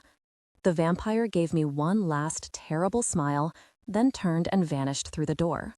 I listened for his footsteps, walking away, but heard nothing. The world seemed to breathe again. I waited several minutes, unmoving, wanting the creepy vampire to get as far away as he could before I finally strode to the open crate lying against the wall and peered inside. 2 books. That was all that was left. 2 books out of a lifetime of effort, and neither was the one that mattered. I sank to my knees, feeling my throat close up, my stomach twisting. For a moment, I wished the 2 greedy scavengers were still alive, so I could hurt them, make them feel the same pain. I had nothing left now, nothing to remind me of my past. My mom's book, the only thing I had to remember her by, was lost forever. I didn't cry. Numbly, I pulled myself to my feet and turned away, stifling my anger and despair, letting cold indifference settle over me.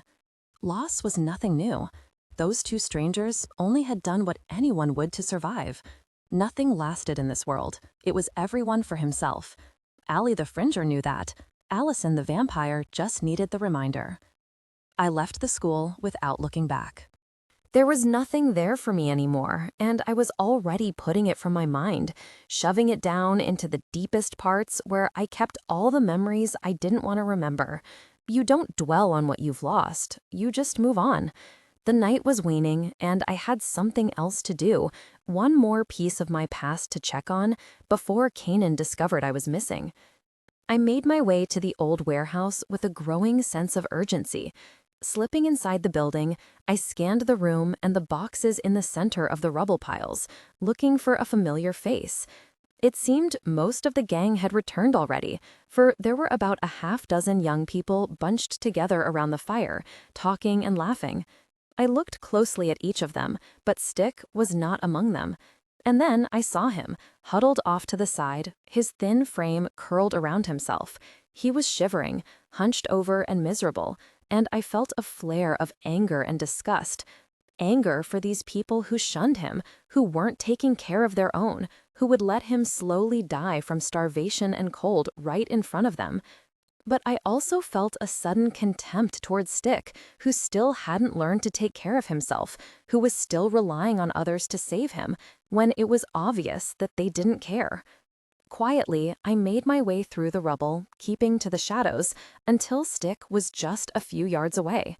He looked even thinner than usual, a near skeleton of a boy with pinched skin and greasy hair and dull, dead eyes. "Stick," I whispered, casting a quick glance toward the group by the fire. They all had their backs to me, or to Stick, more likely, and didn't notice us. Stick, over here. Look this way. He jerked and raised his head. For a few seconds, he looked confused, gazing around blearily, his eyes staring right through my hiding spot. But then I waved to him, and his eyes nearly bugged out of his head. Allie? Shh, I hissed, drawing back into the shadows as some of the gang members half turned their heads, frowning. I gestured for him to follow, but he just sat there, staring at me as if I was a ghost. In a sense, I suppose I was. You're alive, he whispered, but his voice lacked the excitement, the relief I was expecting. It sounded dull, almost accusing, though he wore a confused expression. You shouldn't be alive. The rabbits, I heard. He shuddered violently, curling into himself. You didn't come back, he said, and now there was a definite note of accusation in his voice. You didn't come back for me. I thought you were dead, and you left me alone. I didn't have a choice, I said through gritted teeth. Believe me, I would have come here sooner if I could, but I didn't know you were alive either. I thought the rabbits got you, like Rat and Lucas. He shook his head. I went back home and waited for you, but you never came. I stayed there, alone, for days. Where were you? Where have you been all this time? He sounded like a pensive toddler, and my frustration increased. Near an old hospital in Sector 2, I snapped, but that doesn't matter now. I came here to see if you're all right, if you're taking care of yourself. What do you care? Stick muttered, fiddling with his tattered sleeve. His watery gaze eyed my coat and narrowed darkly. You never really cared what happened to me. You always wanted me gone. You and everyone else. That's why you never came back. I swallowed a growl, barely. I'm here now, aren't I? But you're not staying, are you? Stick looked up at me, his eyes hooded. You're going to leave again. Leave me alone with these people. They hate me, just like Rat and Lucas did. You hated me too. I didn't, but you're sure pushing me in that direction, I grumbled. This was crazy. I had never seen Stick like this, and had no idea where the sullen rage was coming from. God, Stick, stop being a baby. You can take care of yourself. You don't need me around to look after you. I've always told you that. Then you're not staying. Stick's voice trembled, and his anger melted away into real panic. Allie, please, I'm sorry. I was just scared when you didn't come back. He scrambled forward, pleading, and I cast a nervous look at the group around the fire. Please, don't go, Stick begged. Stay with us. This place isn't so bad, really. Kyle won't mind another person, especially someone like you. Stick, I shushed him with a sharp gesture, and he fell silent, his eyes still begging me to stay. I can't, I told him, and his expression crumpled. I wish I could, but I can't. I'm different now. I can't be seen above ground, so you'll have to survive without me. Why? Stick crept forward, his chin trembled, he was near tears. Why can't you just stay? Do you hate me that much? Am I that pathetic that you can just leave me alone to die? Stop being dramatic. I half turned, embarrassed and angry, both at myself and him. Kanan was right. I should never have come here. You're not helpless, I said. You've been unregistered just as long as me. It's time you learn to fend for yourself. I can't help you anymore. No, that's not a reason, Stick protested. There's something you're not telling me. You don't want to know. Why are you keeping secrets? Don't you trust me? We never kept anything from each other before. Stick, leave it alone. I thought we were friends, he insisted, leaning forward. No one here likes me. No one understands me like you. I thought you were dead, but now you're back and you won't tell me what's going on. All right, I turned to face him fully, narrowing my gaze. All right, you really want to know why? And before he could answer, before I could reflect on the absolute stupidity of my actions, I opened my mouth and bared my fangs. Stick went so pale, I thought he would faint.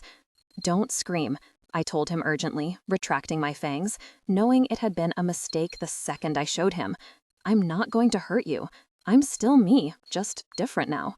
You're a vampire, Stick whispered, as if he'd just figured it out. A vampire?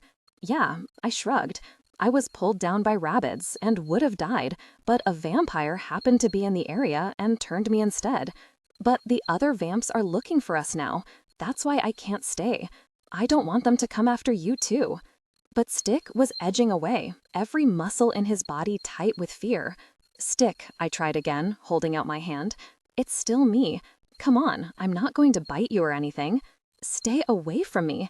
Stick's frantic cry finally roused the others around the fire, and they looked toward us, muttering and rising to their feet. I felt my lips curl back, my fangs lengthen, even as I gave my old friend one last, desperate look. "Stick, don't do this." "Vampire!" he shrieked, and lunged backward, sprawling in the dirt. "Vampire, over here! Get away from me! Help! Someone help!"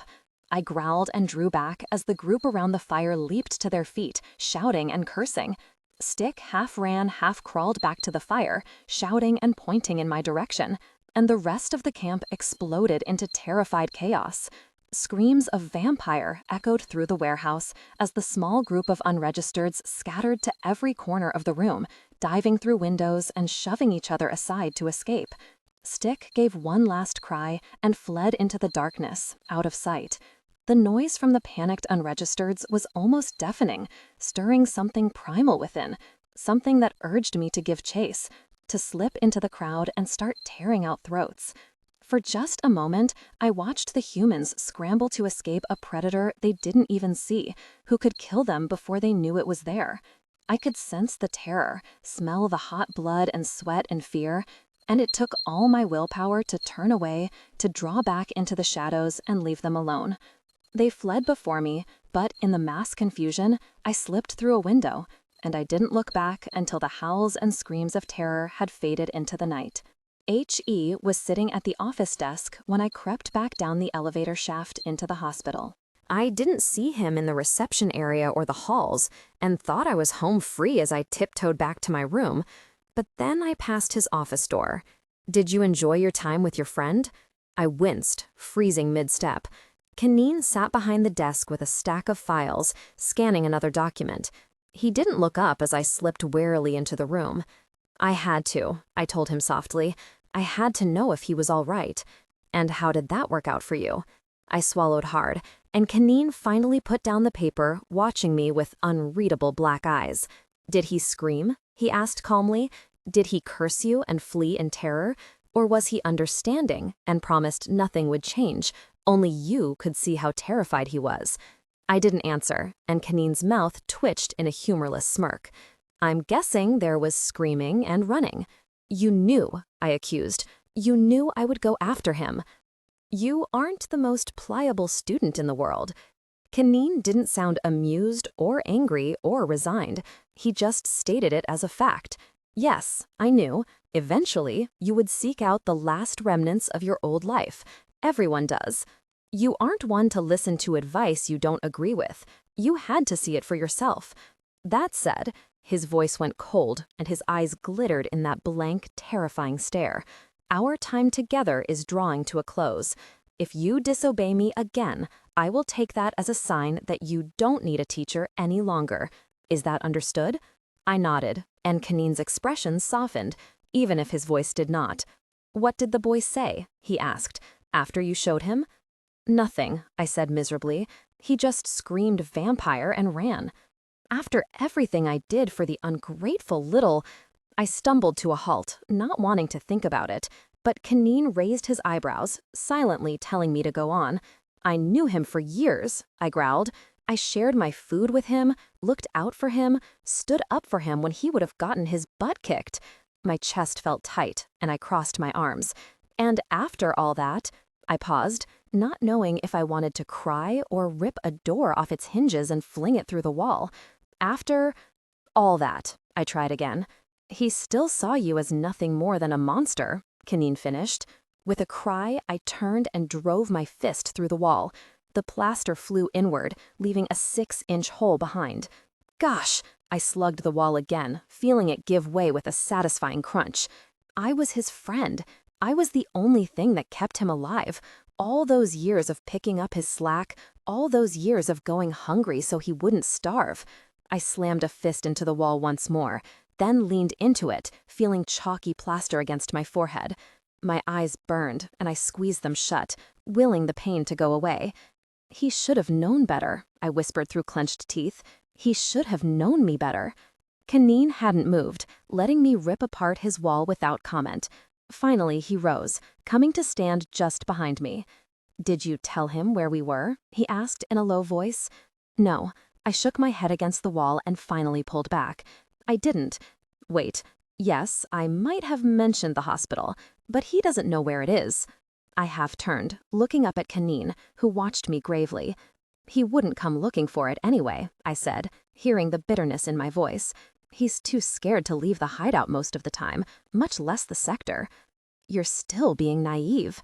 Kanine rubbed a hand over his eyes, stepping back. "Stay here. Don't leave the hospital. I'll be back soon." "Where are you going?" I said, suddenly on edge. A thought entered my mind and my stomach went cold. "You're not going after him, are you?" "No," Kanine said, pausing in the doorway, and I sagged in relief. "But I need to set up alarms around the area. The few already in place won't be enough, I fear." "For what?" Frowning, I followed him down the hall.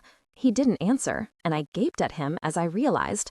"You think Stick will tell someone?" I guessed, hurrying to keep pace with his long strides. "That's not going to happen. I'm telling you, Kanine, you don't have to worry about that. He's too much of a coward to go to anyone." "Perhaps." Kanine strode into the reception area and stopped me at the desk. "And perhaps he will surprise you. Wait here. Practice your sword techniques. Don't leave the hospital grounds. Understand? After tonight, you won't be able to go anywhere without triggering an alarm unless I'm with you." I still think this is pointless, Kanine. The look he gave me was pitying. Maybe it will be as you say. Maybe this boy will surprise me. But I've lived far too long to leave anything to chance, particularly when it comes to human betrayal. If there is nothing to lose, and even very little to gain, you can almost count on it. Now, give me your word that you won't try to leave. What if I need to go outside? Either stay here or leave now and don't come back. Your choice. Fine, I glared at him. I won't try to leave. Forgive me if I don't take your immediate word, Kanine deadpanned in a cold voice. I want your promise. Do you swear? Yes. I bared my fangs at him. I swear. He nodded curtly and turned away. I watched him shimmy up the elevator tube, trying to work my way through a jumble of swirling emotions. Anger, frustration, disappointment, hurt. One second, I hated Stick, and the next, I could almost understand his instant terror. I despised it and thought it sucked, especially after all I'd done for him. But I could understand. After all, he'd reacted to a vampire appearing suddenly in his home. If he'd suddenly disappeared and shown up as a bloodsucker, I might have reacted the same way. Or I might have attempted to see through my knee-jerk reaction and actually tried to talk to him for friendship's sake. I didn't know. I did think Kanine was overreacting, setting up alarms and forbidding me to leave the hospital when there was no need. Only when he was gone did I remember the strange vampire I'd met in my old room earlier, the one with the dead eyes and terrible smile. I considered climbing the shaft and hurrying after Kanine to warn him, but I'd just promised him I wouldn't leave the hospital. Besides, Kanine was a big, capable vampire. He could take care of himself. I practiced my sword drills, thought of Stick and what I could have done differently, and wandered the halls, waiting for my mentor to come back. But Kanine did not return that night. I jerked awake, hissing and baring my fangs, the nightmare ebbing away into reality. I'd been dreaming, for the first time since I'd become a vampire, about dark tunnels and twisting corridors, and something terrible lurking within them, stalking me. I remembered the cold fear, sensing the unknown evil drawing closer, and then a blinding flare of pain as the creature finally pounced, though I never saw its face. It was enough to wake me up, and upon reflection, I thought it was very strange. How did the dead dream, exactly? I'd have to ask Kanine about that. Kanine. Rising, I grabbed my sword and hurried to his office, hoping I would see his calm, efficient form sitting behind the desk with a stack of documents. As always, the office was empty, nor was there any note on the desk telling me my assignments for the night. I prowled the halls, peering into every room, every corner I might have overlooked. Nothing. No sign of him anywhere. He was truly gone. For a moment, I wondered if he had left on purpose, if last night he'd had no intention of coming back. Had he gotten tired of his stubborn, moody, impossible student and decided it was time to be free of her? I shook his head. No, Kanine wasn't like that. He was cold, unsympathetic, jaded, and sometimes scary as hell, but he was not a liar. If he wasn't here, then he was out there, somewhere. Was he hurt? Captured? Dead? Stop that, I told myself. Just because Kanine wasn't in the hospital was no reason to panic. Maybe he was in the tunnels, setting up traps or alarms. Or maybe he was somewhere in the hospital still, in a room I hadn't checked, or... Wait, there was one more place I could look. At the bottom of the stairs, the red metal door groaned and swung open reluctantly as I pushed on it, revealing a long corridor. I caught a glimpse of a broken security camera mounted above the red door and another at the end of the hall. As I slipped into the hallway, the door groaned shut behind me, closing with a bang and plunging the narrow space into darkness. My new vampire sight let me see even in pitch blackness, however, and I made my way to the end of the hall, where another door was set firmly into the wall. It was stainless steel, barred from the outside, and heavy enough to stop a train. It didn't have a normal handle or doorknob, but a wheel set in the very center, rusty with age. What were they keeping back here, I wondered, turning the wheel to the right. It spun reluctantly, then, with a faint hiss, the door swung outward. Past the frame, I stepped into yet another dark, claustrophobic hallway. Only this time, large windows ran along the wall, looking into isolated rooms. Though some of the windows were smashed and broken, the glass was extremely thick, and more than a few were still intact. I looked closer, and a chill skittered down my spine. Thick steel bars ran vertically across the windows, like cages. The doors on the rooms were the same thick, heavy metal, and they all locked from the outside.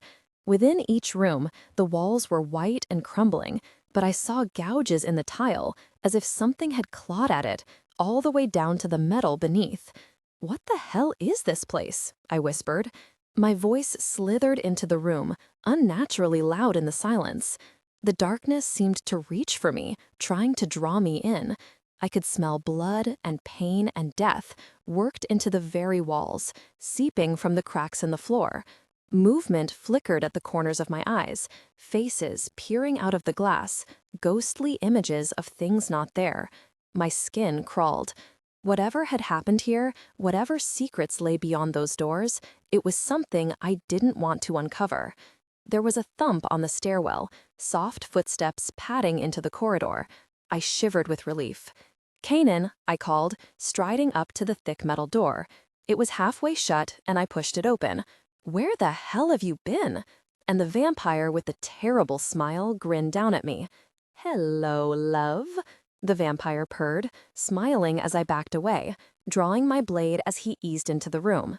"What a surprise to run into you again. Some little birdie has been lying to me." I kept my blade between me and the vampire, circling with him as he prowled the edges of the room.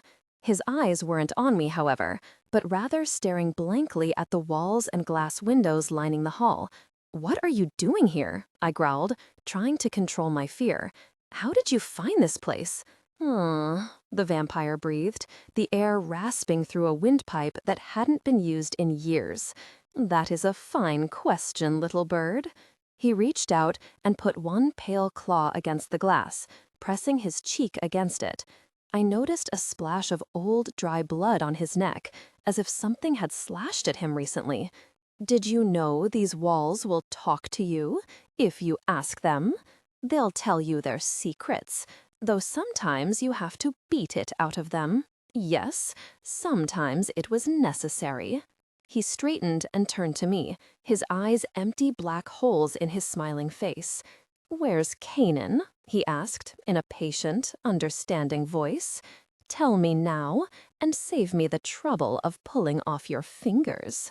"He's not here," I said. The vampire didn't look surprised. "Not back yet, then. I must have hit him harder than I thought. Very well, we can wait for him. I have all the time in the world." "What did you do to him?" I snarled. He chewed a fingernail, ran a tongue along his thin lips, and smiled at me. Have you ever filleted a fish? What? God, this freak was creeping me out. What the hell are you talking about? No, it's quite easy. There was a flash of metal, and the vampire was suddenly holding a thin, bright blade. I jumped. He was so quick, I hadn't even seen his hand move. The trick is to start skinning them as soon as you pull them out of the water, before they have a chance to die. You just slip the knife beneath the flesh and pull. He demonstrated with the blade, making a long, slow cut in the air, and the skin peels right off. He looked me in the eye, and his grin stretched wider, showing fangs. That's what I did to Canaan's last little fish. He screamed. Oh, did he scream? It was glorious. He waggled the knife at me. I wonder if you will be so obliging. My arms shook, making the sword tremble, and I squeezed the hilt to stop them. I could barely move, frozen with a terror unlike any I'd known before. An image came to mind before I could stop it. A body hanging from the ceiling, raw muscles exposed to the air as it writhed and screamed in agony. I slammed that thought away before I was sick. Why do you hate him so much? I asked, mostly to keep him talking, to buy myself some time. My voice wavered, making me furious with myself. I could not show fear in front of this psycho. I bit my cheek, tasting blood, and that was enough to rouse the demon inside. My next words were stronger. Why do you want to kill him? I don't want to kill him, the vampire explained, sounding surprised. That would be too good for Canaan. Surely he's told you what he is, what he's done? No? He chuckled, shaking his bald head. Always keeping your spawn in the dark, huh, old friend? They don't even know why they must suffer for you. He moved toward me, and I jerked backward, muscles tightening, but the vampire only crossed the room, running his fingers down one of the metal doors. He was no longer smiling, his face as empty as a blank sheet, making him 1,000 times more terrible. I remember, he mused, his voice a cold whisper in the darkness. I can't ever get it out of my head. The screams, the blood on the walls, watching everyone around me turn into those things. He shivered, curling his lips back, and suddenly his resemblance to the creatures in the ruins was unmistakable.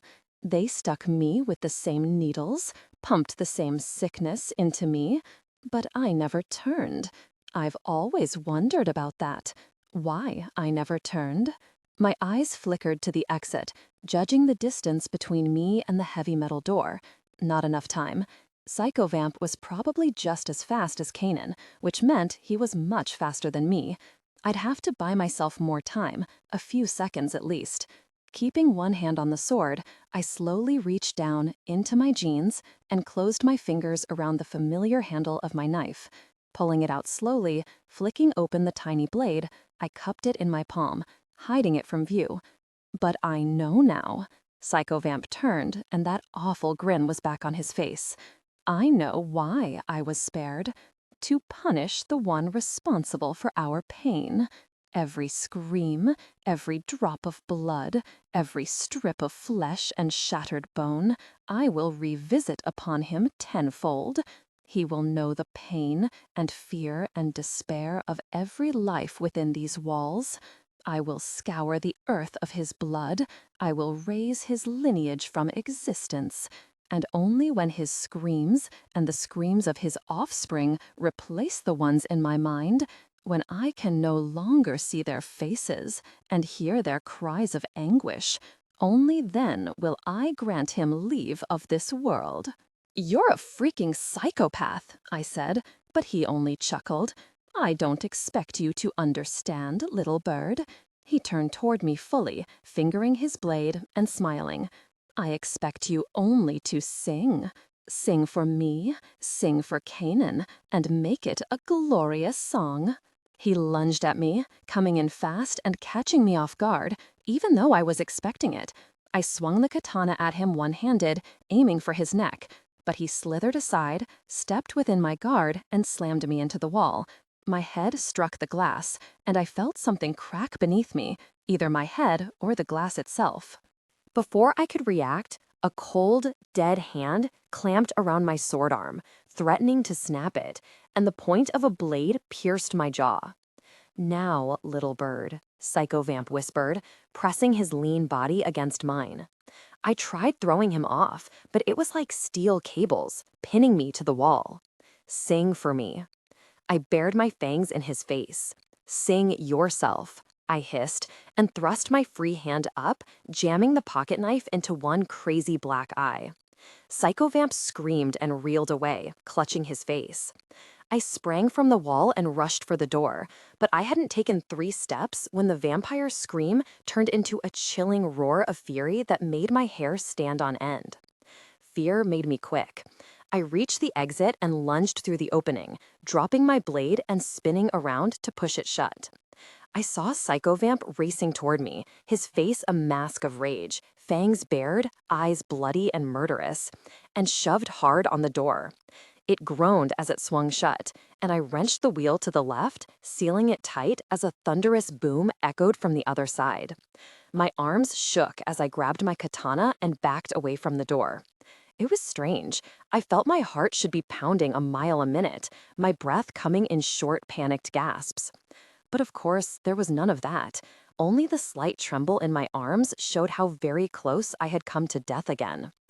Another hollow boom against the steel door made me wince. How long would it be before Psychovamp got out?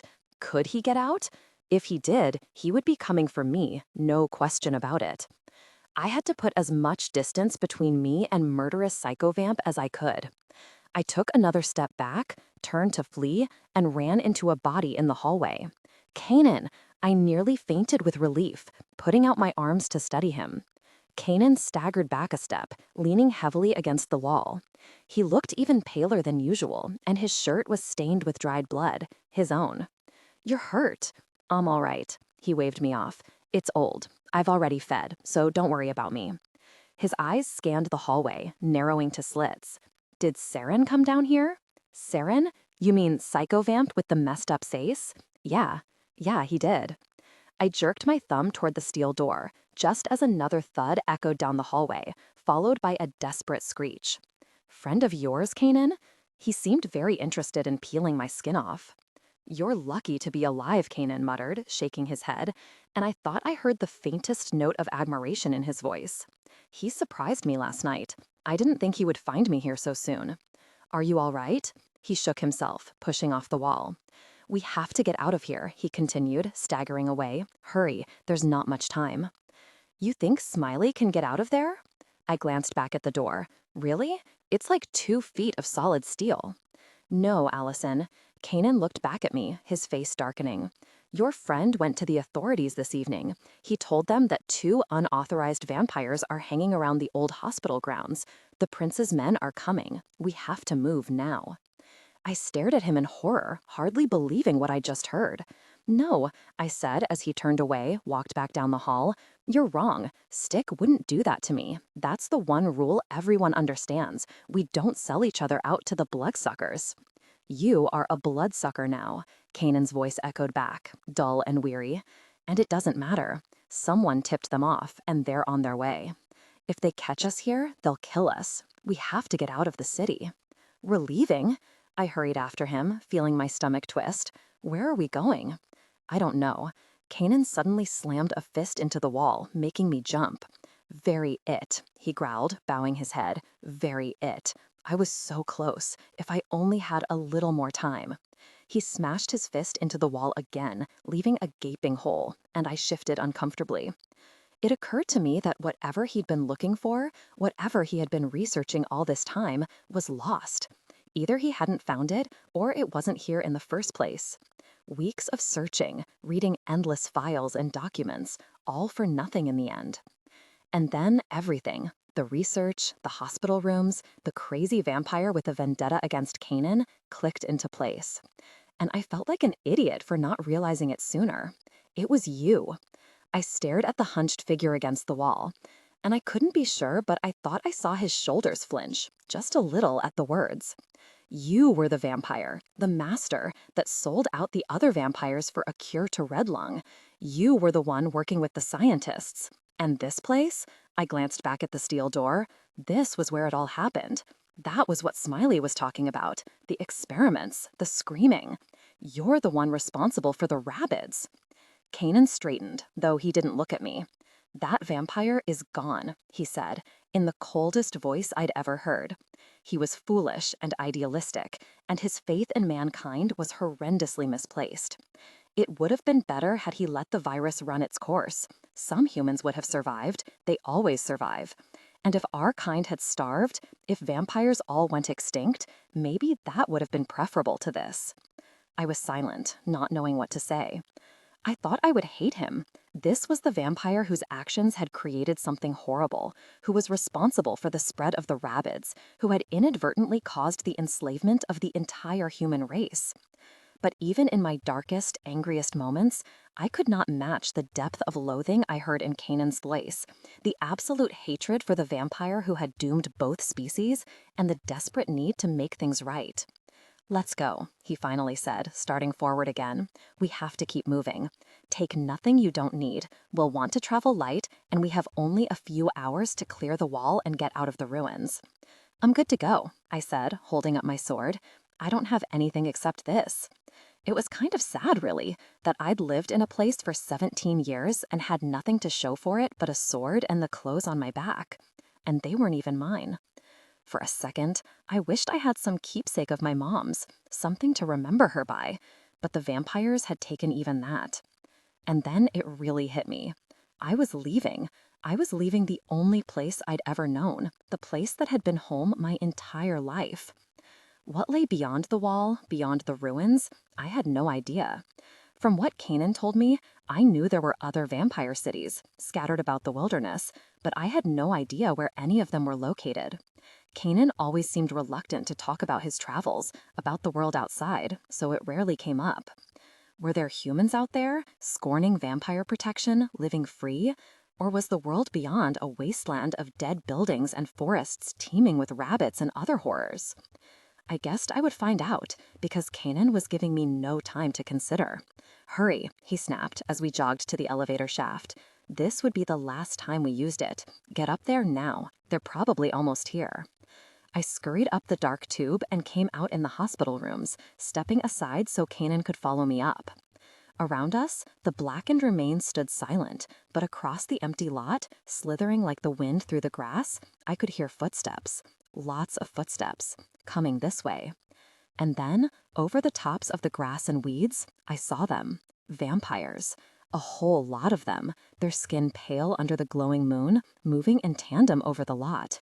Surrounding and flanking them were several human guards carrying very large weapons, assault rifles.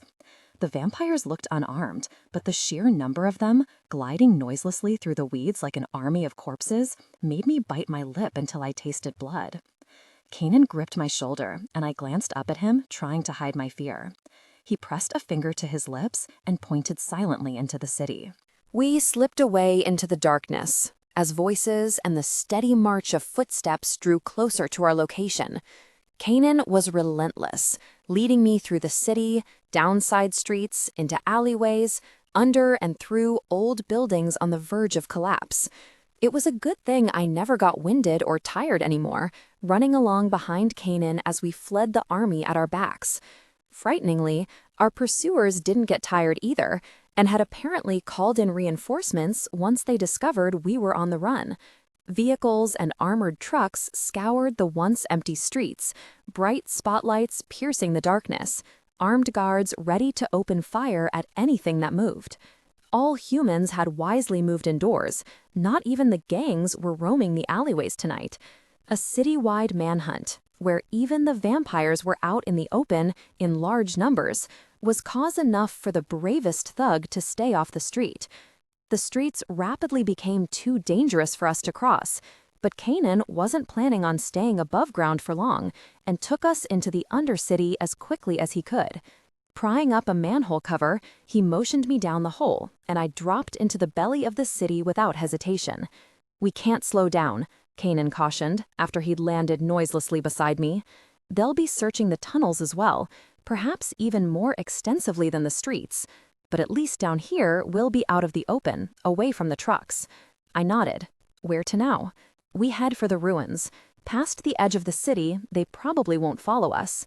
I felt my stomach clench at the thought of going into the ruins, and the rabbits that waited there, in the place that I died. But I squashed down my fear. It was either face the threat of rabbits, who might kill us, or stay here and wait for the prince's men, who definitely would. Between the two, I'd rather have a fighting chance. Not much night left, Kanan, I said, feeling the hours slip away from us. He gave a curt nod. Then we'll have to pick up the pace. We did, running madly through the tunnels, hearing the echo of voices around and above us. The ruins were crawling with soldiers and guards, more than I'd seen before in my life. Whether through testament to Kanan's infamy or Prince Salazar's hatred, we had barely come out of the tunnels when there was a shout in the darkness and machine gun fire ricocheted around us, sparking off the pavement and walls. We fled, ducking through overgrown lots and between buildings, but the alert was sounded, and they all knew we were here. Gunfire and shouts echoed from all directions. A trio of snarling dogs came at us, and Kanan had to cut them down before we could move on. This way, Kanan hissed, ducking around an old brick building half covered in vines. We're not far from the city limits now. See those trees? He pointed over the rooftops to where a blanket of leaves crowded the horizon. If we can get into the forest, we'll be able to lose them. A roar of gunfire erupted from a line of cars in front of us, making little explosions of blood erupt from Kanan's chest, and he jerked back with a painful hiss. I cried out in terror. Staggering away, Kanan turned and dived through the window of the old building, shattering the glass and dropping from sight. Ducking bullets, I scrambled through after him. Kanan, the interior of the building smelled of oil, grease, and rust, and the skeletons of several cars sat on the cement floor as I rolled to my feet, glancing around wildly. The vampire lay a few feet from the window, surrounded by broken chips of glass, and I dropped beside him as he pushed himself to his knees. He was grimacing, teeth clenched tightly together, his fangs smeared with blood. Blood also spattered his clothes, fresh stains against the old ones, and pooled from holes in his chest and stomach, the gunshot wounds he had taken head-on. As I watched, horrified and fascinated at the same time, he dug his thumb and 2 fingers into the holes, clenching his jaw, and pulled out 3 lead slugs, dropping them to the pavement with a clink. The gaping wounds sealed, though the blood on his shirt, chest, and hands remained. Kanan shuddered, slumping against the wall. Voices echoed around us, men shouting, calling for backup. Through the window, the sky against the horizon was a dark blue, and a faint orange glow signaled the approach of the sun. Allison. Kanan's voice was soft. I barely heard it against the backdrop of shouting and gunfire. Our time together has come to an end. This is where we have to part. What? Are you crazy? I stared at him wide-eyed. Forget that. I'm not leaving you. I've brought you as far as I can. Kanan's eyes were glassy. I realized he was probably starving after taking those shots to the chest. But he still tried to speak calmly. You know almost everything you need to survive. There's just one more thing I have to tell you. A bullet ricocheted off a car, sparking in the shadows, and I flinched. Kanan didn't seem to notice. One last skill every vampire should know, he went on in a near whisper. When you're caught outside with no shelter, you can burrow deep into the earth to escape the sun. It's something we do instinctively. It's also how the rabbits sleep during the day, so be careful, because they're known for appearing right under your feet. You have to find a strip of natural earth, not rock or cement, and you must cover yourself completely. Do you understand? You might need it very, very soon. I shook my head, barely listening to him, as the shouts and wild barking drew even closer. Kanan, I began, feeling my eyes start to burn. I can't leave you here to die.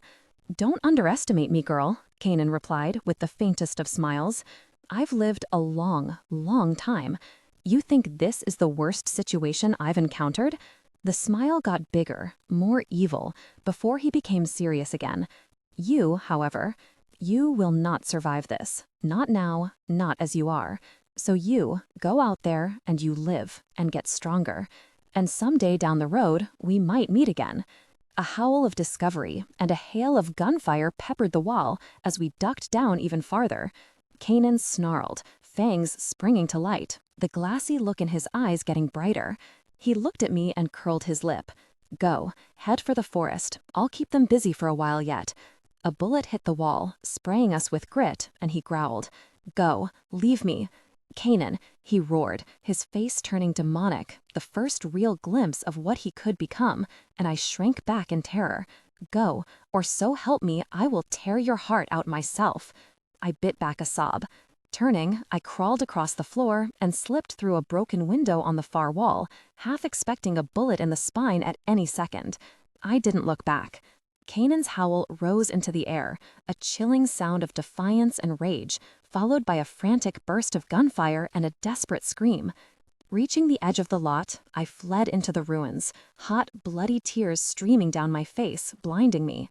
I ran until the sounds of battle faded behind me, until I left the ruins and entered the forest, until the lightening sky forced my limbs to a sluggish crawl. Finally, I collapsed, snarling and crying, at the roots of several old trees. Dawn was seconds away from touching the earth and turning me into a fiery inferno.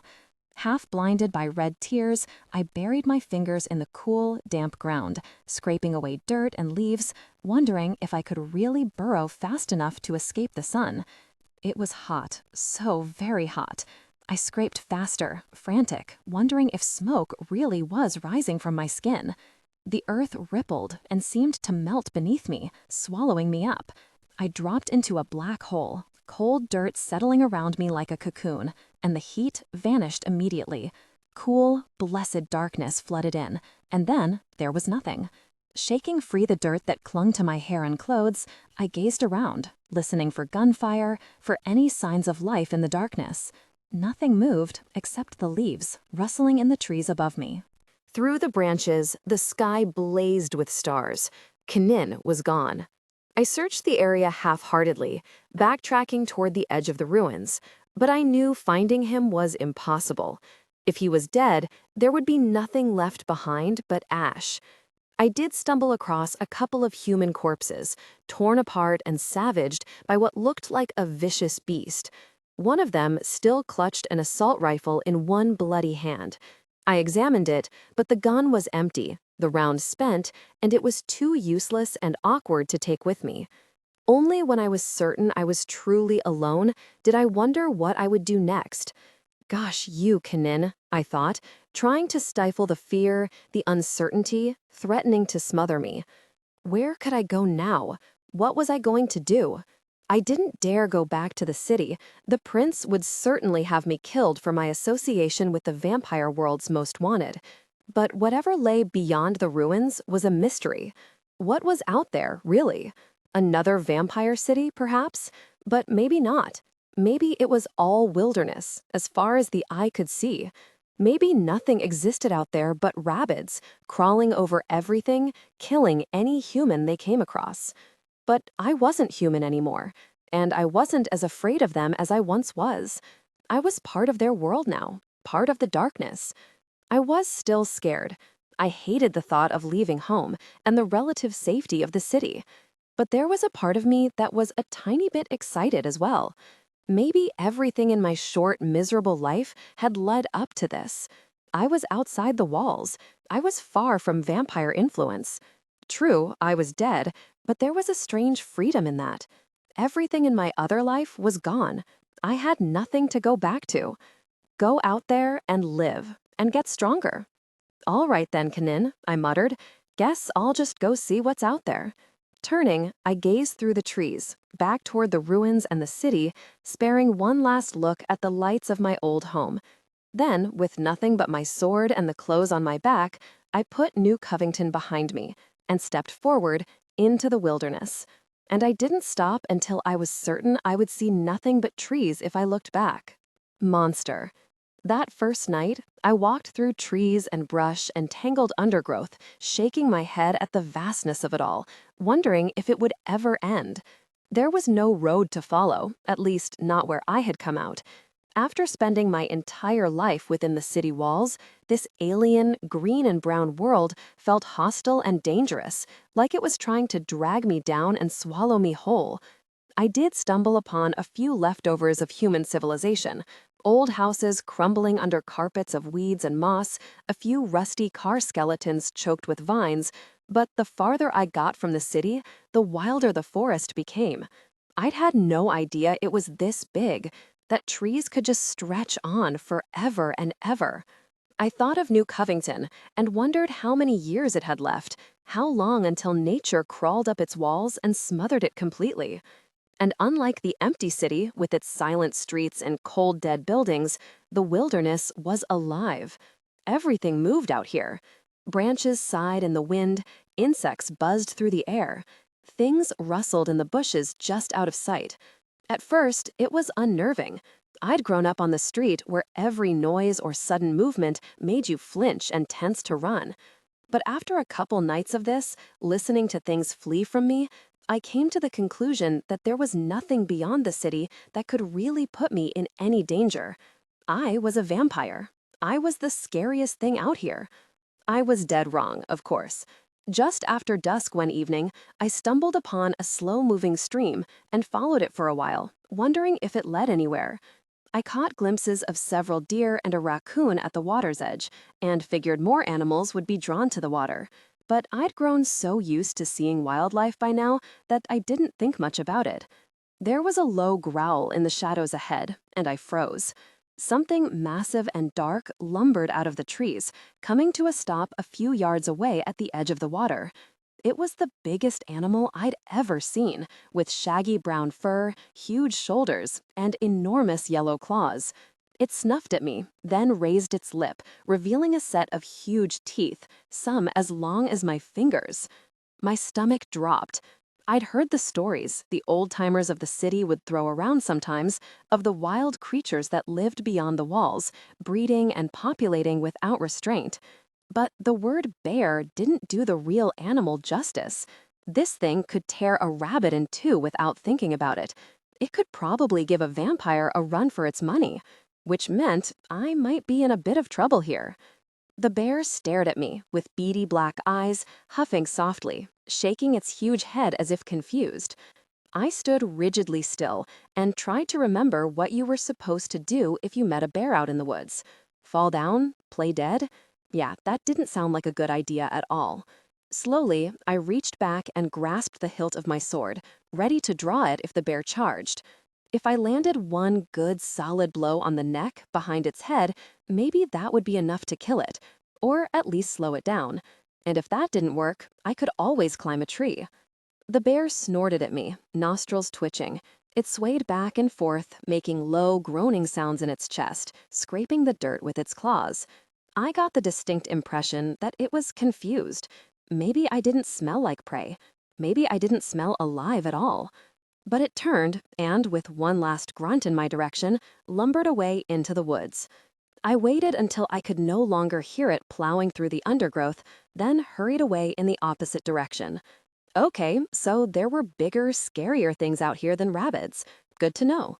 I wondered why it hadn't attacked me.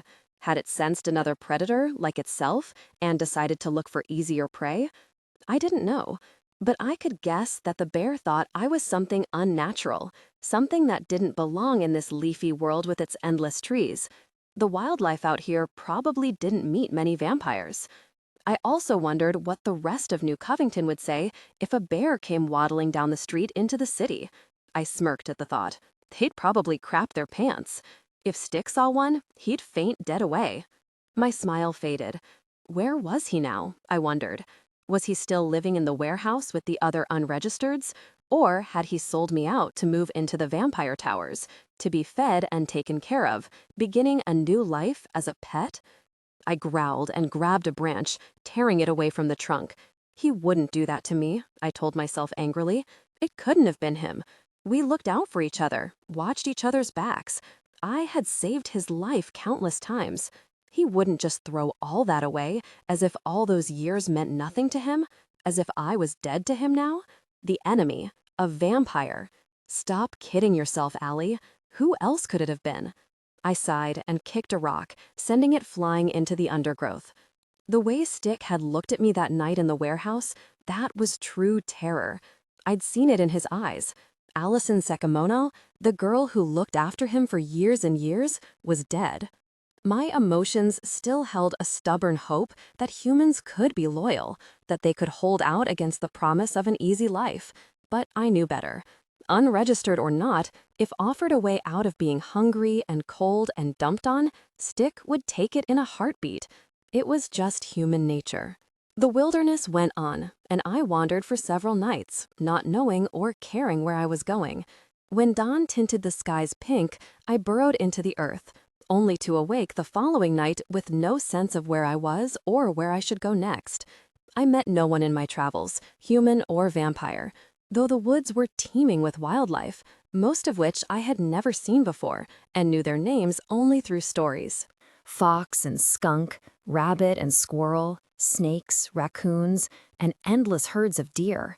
I saw larger predators too, a wolf pack looping silently through the trees one evening, the tawny form of a huge cat, its eyes glowing in the darkness. They never bothered me, and I gave them a wide berth as well, one predator to another. On the 6th night, I climbed out of my shallow grave with a sense of purpose, feeling my fangs pressing against my bottom lip. I was hungry. I needed to hunt. The small herd of deer feeding in the meadow scattered when they saw me, but I was faster, pouncing on a stag and bringing it, kicking and bleeding, to the ground. The blood that flowed into my mouth was hot and gamey, but though I felt it spread through my stomach, the gnawing ache was still there. I ran down another deer and gorged myself on its blood. To the same effect. I was still hungry. Other animals couldn't fill the hunger either. I went to sleep famished, and each night, rising from the earth, I went hunting, chasing down and draining anything I came across. Nothing helped.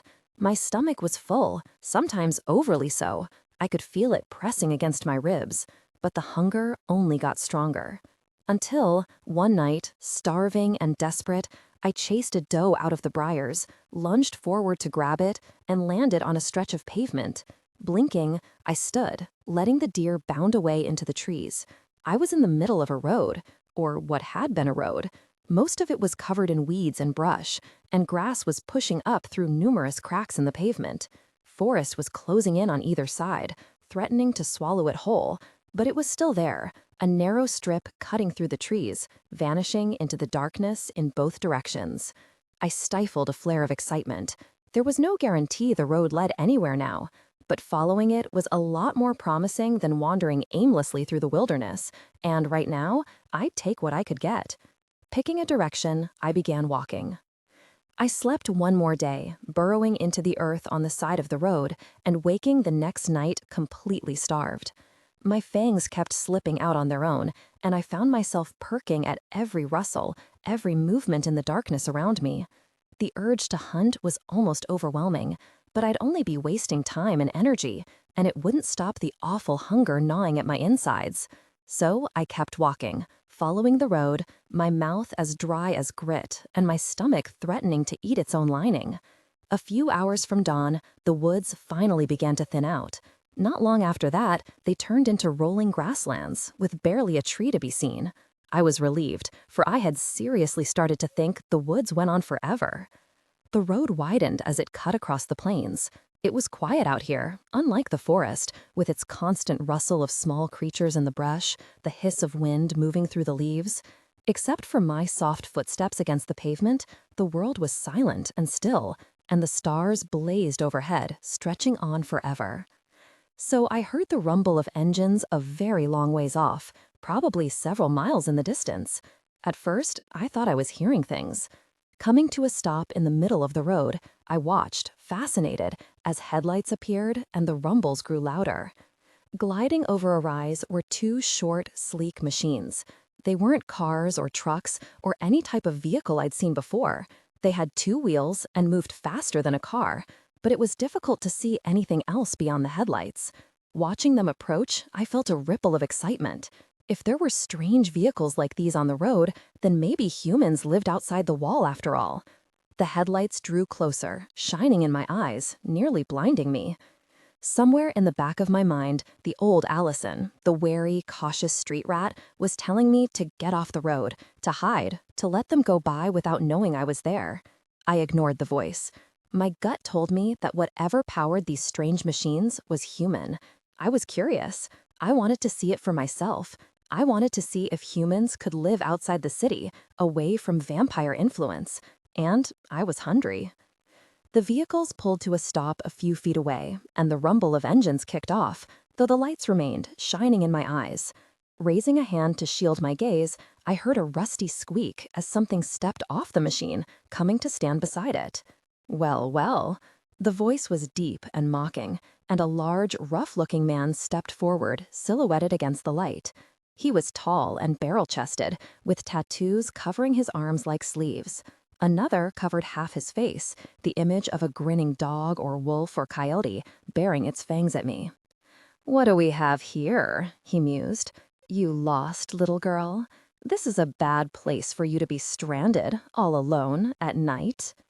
A second man joined the first, smaller and skinnier, but no less threatening. Unlike the first, he seemed more eager, less cautious than his companion.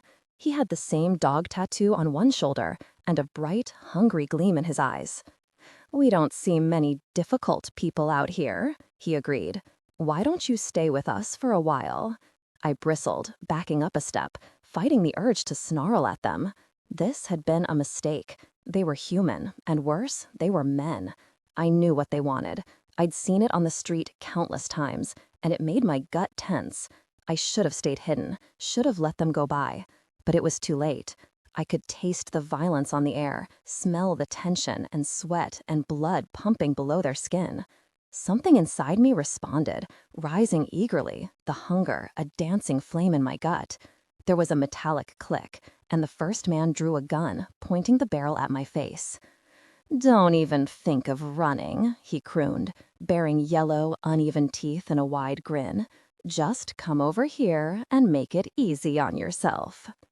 When I didn't move, he nodded at his companion, who stepped forward and grabbed my arm. The second his hand touched my skin, something inside me snapped. Prey, food. With a wild screech, I turned on the human, fangs bared, and he jerked back with a screaming curse. I snatched at him, sensing the heat and hot fluids below his skin, pumping in time with his heart. I could smell his blood, hear his frantic heartbeat, and my vision went red with hunger. A howl and a roar behind me, the vivid scent of fresh blood, and the human jerking against me, gasping. I spun, furious now, searching for my prey. It stood against the light, smelling of blood and fear, the gun leveled at my chest. I roared, dropping the limp human, and lunged. The gun barked twice, missing, and I slammed into the prey's chest, driving him to the ground. He swung wildly at my face, elbows glancing off my cheek, as I yanked him up and sank my fangs into his neck. The prey stiffened, going rigid, and I sank my fangs in deeper, piercing the vein and causing the blood to flow more freely. Warmth filled my mouth and throat, flowing down to my stomach, easing the horrible ache that had been there so long. I growled in pleasure and tore impatiently at the surrounding flesh, causing even more blood to flow. I drew that power into myself, easing the pain in my stomach and shoulder, feeling my wounds close and the hunger fade. The rest of the world disappeared. All sounds vanished. All sensations shrank down to this perfect, intoxicating moment where nothing mattered but power. Beneath me, the human made a choking, shuddering sound, like a whimper, and I suddenly realized what I was doing. Shaking, I released him, staring down at the man, the human, who, for a few insane moments, had been nothing but prey to me. His neck was a mess of blood. In my eagerness, I'd done more than simply bite his throat. I'd shredded it. Red soaked his collar, but the wound wasn't oozing blood. Experimentally, I shook his shoulder. His head lolled to the side, and his eyes stared ahead, unseeing and glassy. He was dead. No. I put both hands to my mouth, shaking so hard I thought I would puke. It had happened, just like Kanine had said it would. I had killed someone. I had murdered a human being. The second I tasted blood, the demon had taken over and I'd lost my mind. I'd lost control to the hunger. And in those mad few heartbeats, with the blood flowing hot in my mouth and through my veins, I had loved every second of it. "Oh God," I whispered, staring at the body, the corpse that, a few minutes ago, had been a living, breathing being. I'd killed him. I'd killed him. What did I do now? An agonized groan interrupted me. I looked fearfully to where the other human lay sprawled on the pavement, gazing up at the sky. He was breathing in short, panicked gasps, and his eyes widened as I stood and walked toward him. "You!" he gasped. His legs twitched as he tried to get up. Blood seeped from his chest, where he'd taken a bullet meant for me. He didn't have long. Even I could see that. But he didn't seem to notice, staring up at me with glazed eyes. "Didn't know you were a vampire," the man gagged, blood spilling out of his mouth, running down to the pavement. His blank stare cut me like 1,000 knives. "I'm sorry," I whispered, not knowing what else to say. But that only seemed to push him over the edge, for he started to laugh. "Sorry," he repeated, as his head lolled to the side.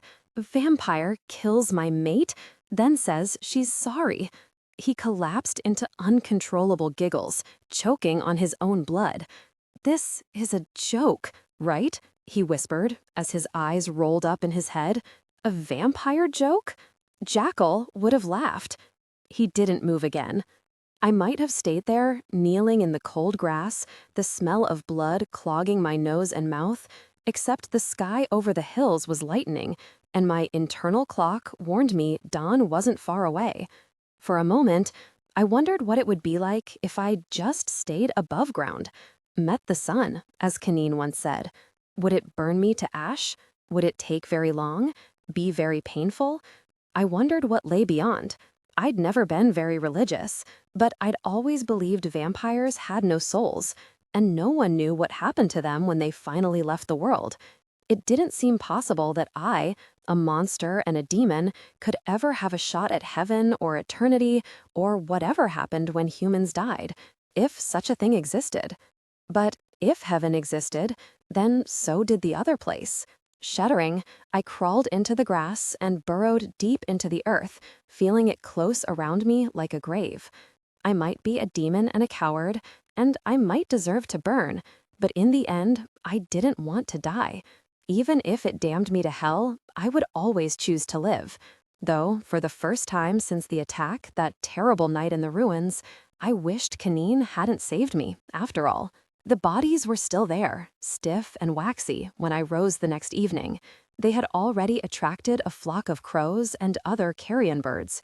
I shooed the scavengers away and, feeling it was the least I could do, dragged the bodies off the road into the tall grass, leaving them to nature. The vehicles they'd been driving had run out of fuel or electricity or whatever powered them, for their lights were dead and they were cold and still. I wondered if I could have ridden one of them, but I'd never driven anything in my life, and the machines seemed very complicated, even if they still worked. So I left them sitting on the side of the road as I continued my journey to wherever I was going. Another night or two passed with no distractions. I walked through towns and settlements, all dead, all overgrown and empty. I came upon several crossroads, where other roads stretched away in opposite directions until they were lost to the darkness. But I kept to the road I was walking. I became used to the silence, the emptiness, and the vastness of the sky above. The stars were my only constant companions, though I did see deer and small animals and herds of shaggy horned beasts roaming the plains. When the sun threatened the horizon, I burrowed into the earth and slept, only to rise and repeat the same thing the following night. Everything I did became habit. Rise, shake the dirt out, face the same direction as the night before, and walk. I didn't think of the city, or Kanine, or anything behind me on the road. Instead, I occupied myself with what I might find over the next rise, the next hill. I sometimes imagined a distant city, sparkling with lights, or the glow of a vehicle coming toward me, or even the silhouette of another traveler walking toward me in the darkness. Of course, nothing like that ever appeared, No lights, no vehicles, no humans. Only empty flatlands and the skeletons of what had been houses or farms. The encounter with the two men seemed a hazy, half-remembered dream, something that hadn't really happened to me, as it soon felt as if I was the only person left in the entire world. I didn't run into any rabbits, which was surprising at first. I'd been expecting to fight my way past at least a few by now. But maybe rabbits only hung around cities and towns where their human prey would be. Or perhaps, like the bear, they didn't bother hunting vampires. Maybe their prey had to be alive and breathing to catch their attention. Maybe they thought vampires were just like them. Finally, the road took me through another dead town. It was much like the few others I'd seen. Empty and overgrown, buildings crumbling to rubble, abandoned cars rotting in the streets. As I passed the remains of an old gas station, I wondered if it had already been raided for food and supplies. Then I realized I didn't need to check, which I found ironic and a little sad. The old Allie would have seen a place like that as a potential treasure trove. Old buildings, abandoned stores, empty gas stations, there were a ton of supplies out here just waiting to be scavenged. I didn't need food or water or any of that anymore. The only thing I needed was the one thing that wasn't here. I sighed, just for the hell of it, and continued into the town. As I passed a tree growing through the hood of a car, I caught a faint rustle in the grass and a quiet whimper. Not an animal noise either. This sounded human. I paused. It had been 4 days since the incident with the men on the road. Was I still a danger to humans? Could I control myself in the presence of my prey? The hunger seemed sated for now, held in check, but I'd still have to be very careful. The sound came again. Wary of rabid wildlife, I drew my sword and eased around the car, ready to slash at anything that came flying out of the weeds. When I saw what was hiding behind the tree, however, I relaxed. A small, frightened face gasped and recoiled, wide-eyed, tears streaking his cheeks. He had dark hair, smudged, dirty skin, and was probably no more than 6 years old. A kid? What's a kid doing way out here, alone? Still wary, I lowered my sword. The child sniffled and gazed up at me, teary-eyed but silent. I looked for wounds on his small body, bite marks or scratches, but he was clean. There wasn't any blood, though he was frightfully thin, a trait that was all too common where I came from. "Who are you?" he sniffled, pressing himself against the trunk.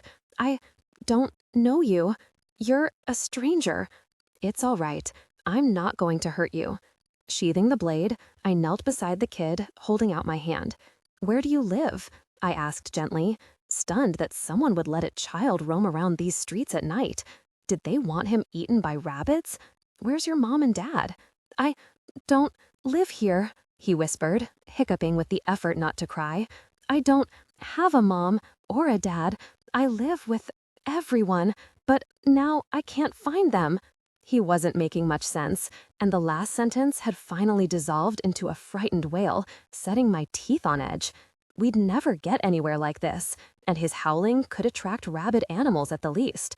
They might ignore me, but if they sensed this child, we'd have a problem. "It's okay," I said quickly as the child stuffed his small fist into his mouth.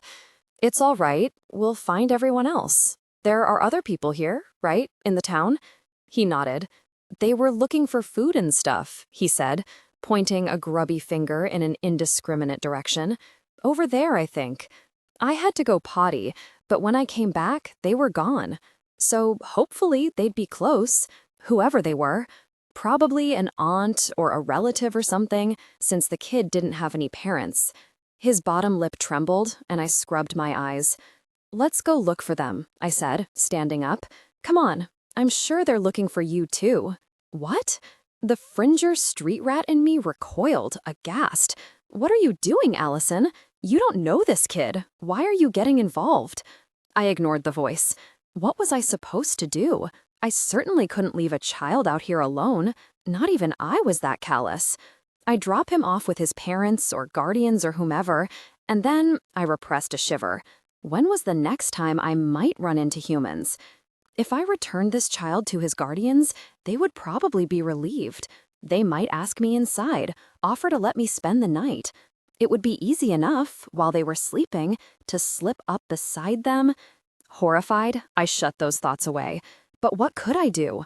I was a vampire, and if I didn't keep the hunger in check, I would revert to that snarling, mindless creature on the road. If I had to feed, at least it would be on my terms now. "Well," I asked the boy, holding out my hand, "are you coming or not?" The Kimp brightened. Standing up, he reached for my hand and clung tightly to my fingers as I led him away. He didn't cry or even sniffle as we wove through dark alleys, between rotting buildings, and around smashed, rusty cars. Either he was too frightened to say anything, or he was used to walking around scary, unfamiliar places in the middle of the night. "What's your name?" he asked as we made our way down another sidewalk, stepping over glass and fallen streetlights. He seemed calm now, relieved to be in the presence of a grown-up, even if she was a stranger. "Allison," I muttered back, scanning the darkness and shadows for any signs of movement, human or otherwise. A gray fox glanced up from where it scavenged along a wall and darted into the weeds. But other than that, the night was still. "I'm Caleb." I nodded and turned down another road, finding the edge of what was once a plaza. Moss covered the remains of benches along the cracked sidewalks, and the stone fountain in the center of the square was dry and crumbling to gravel. Leaves crunched under our feet as we followed one of the paths past a gazebo with a fallen roof toward the other edge of the plaza. Suddenly, I paused, pulling Caleb to a halt. Behind us, amid the broken wreckage of the gazebo, I heard the quiet thump of a heartbeat. "Why are we stopping?" whispered Caleb. "Turn around," said a voice, somehow, impossibly, at my back. Slowly. Still keeping a tight grip on Caleb's hand, I turned. A human stood behind us, a few yards from the gazebo. He was lean, a few inches taller than me, with blonde hair, and his eyes, a bright, piercing blue, never left my face. Neither did the barrel of the pistol trained on my head. "Z!" Caleb cried and rushed forward. I let him go, and he hurled himself at the stranger, who bent down, hugged the child to his neck, and stood, all without taking his eyes or his gun off me. "Hey, rug rat," he murmured, speaking to Caleb, but still watching me intently. "You are in a ton of trouble, little man. Your sister and I have been looking everywhere for you." His eyes narrowed. "Who's your friend?" "Caleb!" A scream interrupted him, and a slender, dark-haired girl of maybe 16 rushed up to us, holding out her hands. "Caleb! Oh, thank God! You found him!" She took the child from Z, hugged him tightly, and set him on the ground to glower at him. "Where did you go? You scared us all to death wandering off like that. Don't ever, ever do that again. Do you understand?" "Ruth," the blonde boy said quietly, still keeping me in his sights, "we have company." The girl's head jerked up, her eyes widening when she saw me. "Who?" "That's Allison," Caleb chirped, turning to smile at me. I smiled back, but my gaze was still on the boy with the gun. "She helped me find you when I was lost." "Is that so?" The boy frowned, shifting forward to put himself between me and his charges. "And what is she doing out here, wandering the town all alone in the middle of the night?" "That's what I'd like to know," the girl, Ruth, added, glaring at me over the boy's shoulder. "And just what were you planning to do with my brother?" she demanded. Very brave, I thought, for someone hiding behind a gun. "Who are you, anyway?" I ignored her, knowing the boy was the one I'd have to convince. He watched me calmly, blue eyes taking in my every move. Now that I saw him clearly, I realized he was probably no older than me, with dusty jeans, a tattered jacket, and jagged blonde hair that fell into his eyes. He returned my smirk with the unmistakable air of someone who knew how to handle himself. But maybe that was due to the weapons he was carrying. Besides the gun, still pointed at me, he wore a hatchet on one hip, a dagger on the other, and a strap across his chest, the hilt of a machete poking up behind his shoulder. I had no doubt he had a couple other weapons hidden somewhere, a knife in his boot or up his sleeve. I also suspected he knew how to use each and every one of them. A small silver cross dangled from a chain around his neck, glimmering against his ragged shirt. His eyes flicked to the hilt over my shoulder, then to my waist, looking for weapons. I kept very still, wondering if I could reach him and yank the pistol away without getting shot in the face. If it came to that. The strange boy seemed wary, but not openly hostile. I suspected he didn't want to fight, and I didn't either. Not after I shoved that memory down and focused on the humans, still eyeing me cautiously. "So, are you going to shoot me?" I asked after we spent a moment sizing each other up. "Or are we going to stand around looking at each other all night?" "Depends," the boy said with an easy smile, not lowering the gun. "Who are you?" "There aren't many people who go wandering around at night with the rabbits. And you're not from around here, I know that much. Where did you come from?" "New Covington." He frowned, not recognizing the same. "One of the vampire cities," I elaborated without thinking better of it. Ruth gasped. "A vampire city?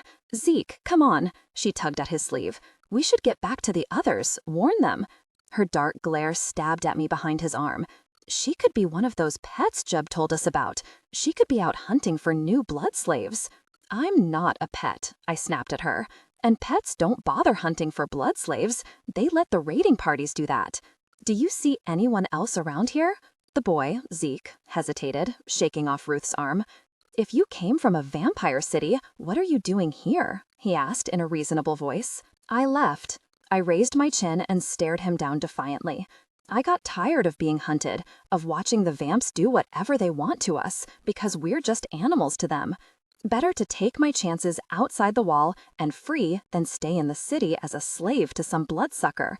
So I got out, and I'm never going back. If you want to shoot me for that, you go right ahead. It's better than what I left behind." The boy blinked and seemed about to say something when Caleb let out a soft cry and rushed forward, hitting his leg. "Don't shoot her, Z," Caleb ordered, as the boy flinched, more in surprise than pain. "She's nice. She helped me find you." He pounded the leg again with his small fists.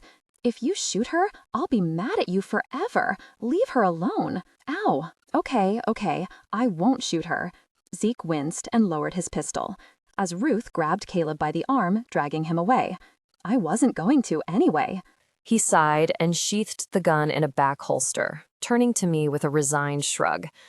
"Sorry about that. We were all freaking out when we couldn't find the rugrat, and we don't run into many people out here. I didn't mean to scare you." "It's fine," I said, and the tension diffused.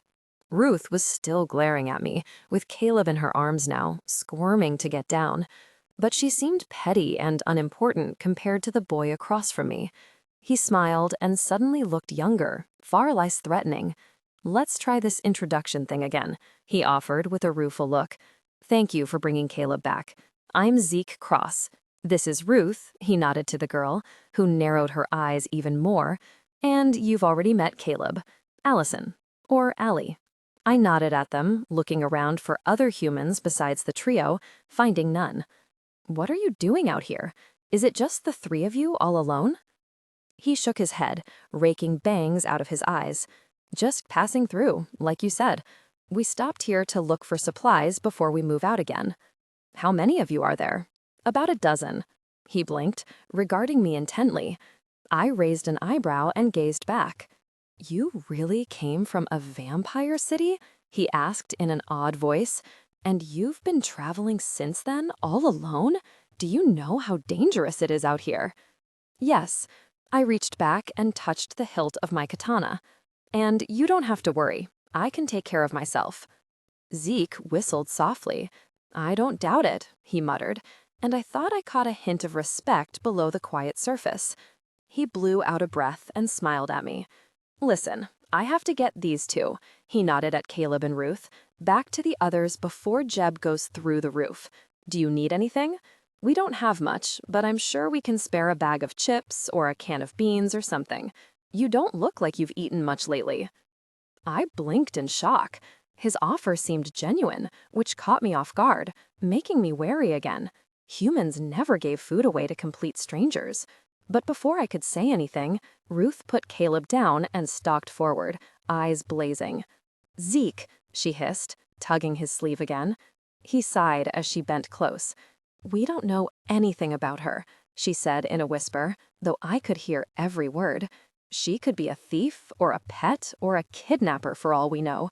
What will Jeb say if we come back with a complete stranger, especially one who lived with vampires?" "She just helped us find Caleb," Zeke replied, frowning. "I don't think she was going to spirit him off to New Covington or wherever she's from." Besides, you weren't worried when we let Darren join us, and he was from a bandit camp. What are you afraid of?" "I want her to come," Caleb said, clinging to Zeke's pant leg. "Don't make her leave. She should come with us." Well, this was entertaining, but it was probably time I left. There was no way I could travel with a group during the daylight hours. Though if I hung back and waited until they went to sleep, "I really don't need anything," I told the trio in a flat voice. "Thanks, anyway. I was just leaving." Caleb pouted. Zeke glared at Ruth, and she flushed, backing away. "It's up to you, Allison," Zeke said, glancing at me again. "But it's not any trouble, really. We're sort of used to picking up strays, isn't that right, Rugrat?" He tousled the kid's hair, making Caleb giggle, before looking seriously back at me. "You're welcome to join us, at least for tonight. Jeb doesn't turn away anyone in need. In fact, if you want," he continued, cocking his head in a thoughtful manner, "you can even travel with us for a little while. We seem to be going the same direction. You'll have to get used to our weird hours, though. We sleep during the day and head out at night." I blinked, hardly believing my ears. "You travel at night?" I asked, just to confirm it, and he nodded. "Why?" A shadow crossed Zeke's face, and Ruth paled, glancing at Caleb. Both of them got very quiet for a moment. "That's a long story," Zeke muttered, sounding uncomfortable, or sad. "Ask me again later." He jerked his head toward the child clinging to his leg, indicating, "Ask me when Caleb isn't around to hear it." Definitely a story there. The grim look on his face spoke louder than words and made me curious. I wonder what happened to them. What was so terrible that he doesn't want Caleb to hear? "So," Zeke continued, as Ruth scowled, "the offer still stands, Allison. Are you coming or not?" I shouldn't. I should just turn around and walk away without looking back. According to Zeke, there were at least a dozen humans wandering around, smelling like prey and blood, blissfully ignorant of the vampire lurking so close to their little community. If I accepted his offer, how long before they realized I wasn't human, especially with Ruth hovering like a suspicious vulture, waiting to expose me? And how long could I possibly go without wanting to eat them? But then, if I stayed away from humans, isolating and starving myself, I'd eventually lose control again, and then I would kill someone. Maybe a child, like the boy on Zeke's leg. What if I had found him first, instead of those two men? The thought made me sick. I couldn't do that again. I couldn't. Maybe if I took just a little blood at a time, I could keep the demon bottled up. There had to be a way, of course, and I'd have to be really, really careful. But that seemed a better plan than stalking them through the darkness, waiting for the hunger to overcome me again. "Please, Allie." Caleb looked at me with large, pleading eyes as I still hesitated. "Please come with us. Please." "You heard him," Zeke smiled, handsome and charming in the moonlight. "You have to come now, or you'll make him cry." Ruth pressed her lips together, glaring at me with darkest hate, but she was no longer important. I sighed, both because I felt like it and to give the impression that I still breathed. "All right," I said, shrugging. "You win. Lead the way." Caleb grinned, skipped up to me, and took my hand. Ruth made a disgusted noise and stalked away into the shadows, muttering to herself. Shaking his head, Zeke gave me an apologetic glance and motioned us forward. As I followed them, my fingers clutched firmly in the child's grip. I couldn't help but feel uneasy. This was probably an insanely bad idea, but I couldn't stop now. The cards had been dealt, and I was going to have to bluff my way through. Besides, I didn't want to admit it, but I missed talking to someone. Those long, silent nights in the wilderness made me realize how much of a social creature I really was. Talk to Zeke was easy, and I wasn't quite ready to be alone again. Even though, just a few minutes into our trek, he started to ask the hard questions.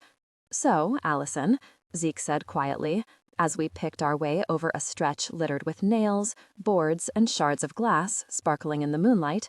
Caleb was in his arms, clinging tightly to his neck as he maneuvered through the debris, and Ruth lagged a few steps behind, her glare burning into my back. "How long did you live in a vampire city?" "All my life," I muttered. "I was born there." "What was it like?" "What do you mean, what was like?" I mean, I've never been to one, Zeke answered, shifting Caleb to his other side, shaking out his arm. I've never seen the inside of a vampire city. I've just heard the stories and rumors. And, of course, no two are the same, you know? Not really. I looked away, wondering how I could get him off the subject. What have you heard? What kind of stories? He gave me a crooked grin. I could tell you, but I think it would be too scary for certain little ears. He used his free hand to point at Caleb, who seemed blissfully unaware. Let's just say a few of them involve giant freezers and hooks on the ceiling. I wrinkled my nose. It's not like that, I said, giving in. Basically, it's a big city with lots of old buildings, vampires, and poor people. There's a big wall that keeps rabbits out, and a wall surrounding the inner city where the vampires live, and in between there are the humans, or at least the ones that haven't been taken into the inner city to work for the vamps. I paused to kick a broken bottle, which went clinking over the pavement into the weeds. Nothing special about it. Have you ever seen a vampire? I winced. That was another question I didn't want to answer. They really didn't leave the inner city very often, I said evasively. Why? Have you? I've never seen one, Zeke admitted. Rabbids, yeah, I've seen a ton of those, but never a real vampire. Jeb has, though. He says they're vicious, soulless demons that can tear a man in half and punch through steel walls. If you ever meet a real vampire, the only thing you can do is pray and hope it doesn't notice you. My apprehension grew. You keep talking about this Jeb person, I said, not liking the sound of him at all. Is he like your leader or something? My father, Zeke replied. Oh, sorry, not my real one. Zeke smiled, easing my embarrassment. He died when I was 3. My mom, too, killed by rabbits. He shrugged, as if telling me it was a long time ago and that I didn't need to act sympathetic. Jeb adopted me. But yeah, I guess he is our leader. He was the minister of our church anyway, before we all decided to leave to find Eden. Say what? I nearly tripped over a broken crate. For a second, I didn't think I'd heard him right. Did he just say they were looking for Eden? I wasn't religious at all, but even I knew what Eden was, what it was supposed to be. I stared at the boy walking casually at my side, wondering if delusions could strike someone so young and handsome. Zeke rolled his eyes. Yeah, I know. He gave me a sideways look, cocking an eyebrow. It sounds insane. Crazy fanatics off looking for the promised land. I've heard it all before. No need to rub it in. It's none of your business anyway, Ruth added sharply. We don't need you to tell us how stupid it sounds. I wasn't going to say anything, I said, though that's exactly what I'd been thinking. But we're not looking for the biblical place, Zeke continued, as if I hadn't said anything. Eden is a city, a huge city, one with the technology of the old days before the plague, and it's run completely by humans. There are no vampires in Eden. I stopped to face him. You're joking. He shook his head. No. According to rumor, Eden lies somewhere on a huge island surrounded by an enormous lake. The lake is so big and vast, no rabbids would dare cross it, and the vampires don't know it exists. A magical island with no rabbids or vampires? I curled my lip in disdain. Sounds like a fairy tale to me. I heard the bitterness in my voice, though I wasn't sure where it came from. Perhaps it was because the news that a city completely made up of humans with no vampire influence and no threat of rabbids had come just a little too late for me. If I had heard this rumor earlier, when I was still alive, I might have gone looking for it too. Or maybe not. Maybe I would have laughed it off as a wild fantasy and continued life as I knew it. But at least I would have heard about it. I'd want the chance to know, to decide for myself. Eden didn't do me any good now. Behind us, Ruth gave a disgusted snort. If you don't believe him, leave, she challenged, stepping beside Zeke to glare at me. No one is stopping you. I resisted the urge to snap at her, focusing on Zeke instead. Is it really out there? I asked, trying to give the notion of a vampire-free utopia the benefit of the doubt. You really think you'll find it? Zeke shrugged, unconcerned, as if he'd heard it all before. Who knows, he said. Maybe it doesn't exist after all. Or maybe it's out there somewhere and we'll never find it. But that's what we're looking for. We'll find it, Caleb chimed in, nodding seriously. We'll find it soon. Jeb says so. I didn't want to crush his expectations, so I didn't say anything to that. A few minutes later, we walked past a rusting iron gate into the courtyard of a small apartment complex. Another human, a few years older than me, black-haired and lean like a wolf, stood guard near the entrance. He nodded and smiled at Zeke, but his eyes widened when he saw me. Zeke, you found him! But who's this? Another stray, wandering in the wilderness, Zeke replied with a wry grin at me. Allison, this is Darren, our other stray. You two will have a lot to talk about. Ezekiel! Everyone straightened. We all turned as another human came striding up, dressed in black, his entire frame locked into a sense of determined purpose. Everything about him seemed sharp and hard, from the pinched, angled face to the bony shoulders to the jagged white scar running from temple to chin. His long hair might have been jet black once, but it was now the color of steel, tied behind him in a neat tail. His eyes, the same color as his hair, took stock of us all in a glance, before turning to Zeke. You found him, then? The clipped voice fit the man. It wasn't a question. Yes, sir. Actually, and Zeke nodded to me, she found him. I was hoping we could let her stay with us for a while. Those sharp gray eyes raked over me, missing very little. Another stray? He asked. You've spoken to her then, Ezekiel? Yes, sir. And does she know our situation? What we are searching for? I've told her, yes. I expected Ruth to pipe up, voicing her suspicions to what was obviously the leader of the group. But Ruth was quiet and still as she stood beside Darren, staring at the ground. Caleb, too, clung to her hand and remained silent. Only Zeke seemed truly at ease, though he stood straight and tall with his hands clasped behind him, like a soldier awaiting orders. What have you gotten yourself into, Allison? The human continued, betraying no emotion. Your name? He asked, like a pet barking orders to his underlings. I swallowed a growl and met his piercing stare head-on. Allison, I replied, giving him a smirk. And you must be Jeb. I am Jebadia Cross, the man continued, with a slightly offended air. And Ezekiel knows I turn away none in need, so you are welcome here. However, if you choose to stay, there are rules everyone must follow. We travel at night, and we move fast. Those who fall behind will be left. Everyone contributes. There are no free meals here, so you will be expected to work, hunting, gathering, cooking if there is need. Thievery of any sort will not be tolerated. If you think you can follow these rules, then you are welcome to stay. Can I now? I said as sarcastically as I could. Thanks so much. I couldn't help it. Throwing rules in my face, expecting me to follow just because someone said so, never sat well with me. Ruth and Darren blinked at me, shocked, but Jebadia didn't so much as twitch an eyebrow. Ezekiel is my second. Any problems you have, you take up with him, he continued, and turned to Zeke, giving him a curt nod. Good work finding the boy, son. Thank you, sir. A very faint, proud smile crossed Jebadia's lips before he turned sharply to Ruth, who cringed under his stare. I expect you to keep a better eye on young Caleb in the future, he said. Such carelessness is unforgivable. Had Ezekiel not found him tonight, he would have been left behind. Do you understand? Ruth's lower lip trembled, and she nodded. Good. Jeb stepped back, nodded at me, his steely eyes unreadable. Welcome to the family, Allison, he stated, and strode away, hands clasped behind him. I was tempted to make a face at his retreating back, but Zeke was watching me, so I resisted. Darren slapped Zeke on the shoulder and returned to his post. Caleb beamed at us, but Ruth took his hand and dragged him off. I shot Zeke a sideways look, raising an eyebrow. Ezekiel? He winced. Yeah, it's the name of an archangel, but only Jeb calls me that anymore. Raking a hand through his hair, he turned away.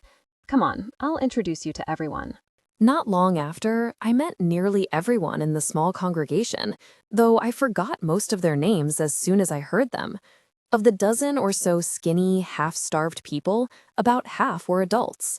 The rest were kids my age and younger. I suspected, from the amount of children running around with no parents, that the group had been larger once. I wondered how long they had been wandering, following a fanatical old man, looking for some mythical city that probably didn't exist. I wondered how many hadn't made it this far. Initially, the adults were cool toward me. I was a stranger, new and untried, and yet another mouth to feed. It was the same back in the Fringe. But after Zeke told my story, with even more hatred and anger for the vampires than I had first embellished, they regarded me with newfound sympathy, awe, and respect. I was relieved. In one fell swoop, I had won over this group of strangers without having to say or prove anything at all. Well, actually, it was Zeke who did the winning, but I wasn't going to complain. Staying with these people would be hard enough without immediate suspicion and distrust. All right, listen up, everyone, Zeke called after introductions were made. Dawn is about 2 hours away, and it's too late to continue on tonight, so we're setting up camp here. Now, listen, I need the first and second watch doubled until sunrise. Darren and I didn't see any rabbits in the area, but I don't want to take chances. Allison, he turned in my direction, surprising me. Did you see any rabbits when you first came in? No, I replied, thrilled at what he was doing, including me, making me a part of the group. The road was clear. Good, Zeke turned back to the others. Most of the apartment rooms are fairly clear and have concrete floors, so we'll be safe there. Everyone gets some rest while they can. Jeb wants an early start tomorrow night. The group broke into organized chaos, moving slowly into the apartment complex. I stood beside Zeke, watching them, and caught several curious glances, especially from the kids and young people. Ruth glared daggers as she led Caleb into the apartment ruins, and I smiled back nastily. Ezekiel? Jeb appeared again, coming from nowhere to stand before us. Sir, Jeb put a hand on his shoulder. I want you to take first watch tonight with the others, at least until dawn. It's not that I don't trust Jake and Darren, but I want someone more experienced in a town like this. Make sure the demons don't creep up on us in our sleep. Yes, sir. Jeb's gaze shifted to me and back again. Take Allison with you. Tell her how things are done here. She can start contributing to the group today. Oh, great. I hope they don't expect me to take watch in the daylight hours. How am I going to get out of this? Jeb suddenly looked right at me, and something in those flinty eyes made me want to back away, snarling. You don't mind, do you, girl? Not at all, I replied, staring him down. If you ask me nicely. Jeb's eyebrow twitched. Ezekiel, will you excuse us a moment? He asked in his not really a question voice. Zeke gave me a helpless look, but immediately nodded and left, walking back toward the gate. I raised my chin and faced Jebediah Cross, defiant smirk firmly in place. If this crazy old man wanted to lecture me, he was in for a surprise. I wasn't afraid of him. I wasn't part of his flock, and I was more than ready to tell him what he could do with his lecture. Jeb regarded me with no expression. Do you believe in God, Allison? No, I said immediately. Is this the part where you tell me I'm going to hell? This is hell, Jebediah said, gesturing to the town around us. This is our punishment, our tribulation. God has abandoned this world. The faithful have already gone on to their reward, and he has left the rest of us here at the mercy of the demons and the devils. The sins of our fathers have passed on to their children and their children's children, and it will continue to be so until this world is completely destroyed. So it doesn't matter if you believe in God or not, because he is not here. I blinked at him, speechless. That's not what you were expecting? Jeb gave a bitter smile. It is useless to offer words of hope when you have none yourself. And I have seen things in this world to make me certain that God is no longer watching us. I am not here to preach his message or to convert the entire world. It is far too late for that. However, he continued, giving me a hard stare, these people expect me to lead them to our destination. I expect Ezekiel has already told you about Eden. Know this, I will allow nothing to keep us from our goal. I will do whatever it takes to reach it, even if it means leaving a few behind. Those who cannot contribute or those who cause problems will be cast out. I give you this warning now. Make of it what you will. You're still hoping to reach your promised land, even though you don't believe in it? Eden is real, Jeb said with utter confidence. It is a city, nothing more. I have no illusions of a promised land or paradise. But there is a human city, one with no vampires, and that is enough to keep us searching. I cannot offer them God, Jebediah continued, looking back toward the apartments. I wish I could, but he is far from our reach. But I can give them hope of something better than this. His expression hardened, and perhaps when we reach Eden, I can offer something more. Once again, his gaze flicked to me, becoming sharp and cold. This world is full of evil, he said, peering at me as if he was trying to see inside my head. God has abandoned it, but that does not mean we should submit to the devils who rule it now. I know not what waits beyond this hell. Perhaps this is a test. Perhaps someday we will cast the devils out for good. But first, we have to reach Eden. Nothing matters but that. He might not be a true religious fanatic, but he was still scary, with that determined, obsessive gleam in his eyes. Well, you can relax, I told him. If you want to look for Eden, by all means, go right ahead. I'm not about to stop you. No, you will not. Jebediah stepped back as if that was the end of it. Go to Ezekiel, he said, dismissing me with a wave of his hand. Tell him to find you a tent and a backpack. We have a few left over from those who have passed on. And be ready to move out as soon as the sun sets. We have a lot of ground to cover. As soon as he was gone, I seriously considered leaving, walking away from this insane cult with its fanatic leader who already had it in for me. How was I going to feed with old crazy eyes watching my every move? Something told me Jeb wasn't the understanding type. If he ever discovered what I was, I could see torches and angry mobs and stakings in my future. For a second, I wondered if I shouldn't just vanish into the night. It was stupid and risky to be around so many humans anyway. Maybe I should turn into a predator, lurking on the fringes of their small society, hunting them through the darkness. But then Zeke came around a corner, a green knapsack over one shoulder, and I felt my convictions disappear. Heads up, Zeke said, tossing the pack at me. There's a tent and a few supplies, he explained as I caught it, surprised that it was so light. It's not big, but at least it'll keep the rain off you when we're camping out in the open. You know how to put up a tent, right? Not really. I can show you, Zeke said, smiling again. Tomorrow, I promise. But right now, I have first watch until dawn. Come sit with me a few minutes, and then I'll let you sleep. You probably need it after today. As I smiled back and followed him to where he had set up watch, I couldn't help thinking that this boy, this helpful, friendly, genuinely nice human being, was probably going to get me killed. The next evening, I woke up groggy and a bit disoriented. I wasn't in the cool, comforting earth. I'd taken shelter in a top room of the old apartment complex the previous night, well away from the group below. I'd had to climb a few flights of broken stairs, and I'd spent the daylight hours in a windowless hole of a room, lying on hard concrete, but it was necessary. I didn't want anyone tripping over my body in the daytime and realizing I slept like the dead. Dropping back to the ground floor, I found most of the group just beginning to stir as well. In the middle of the room, Ruth and an older woman with graying hair were starting to lay out food, opening cans of fruit and pouring them into metal bowls and cups. They seemed efficient as they opened a can, poured half the contents into a bowl, and handed it to a waiting child.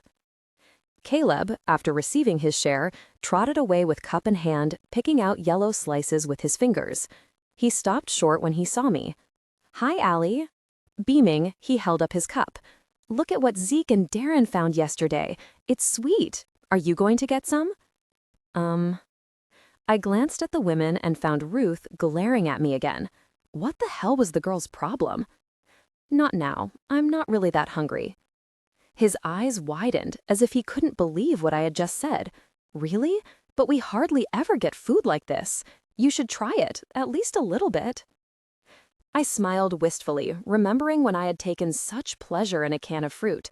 I wished I could have tried some, but Kaneen had warned me that normal food would make me sick, and my body would expel it almost immediately, meaning I would hurl it back up, something I did not want to do in front of a group of strangers.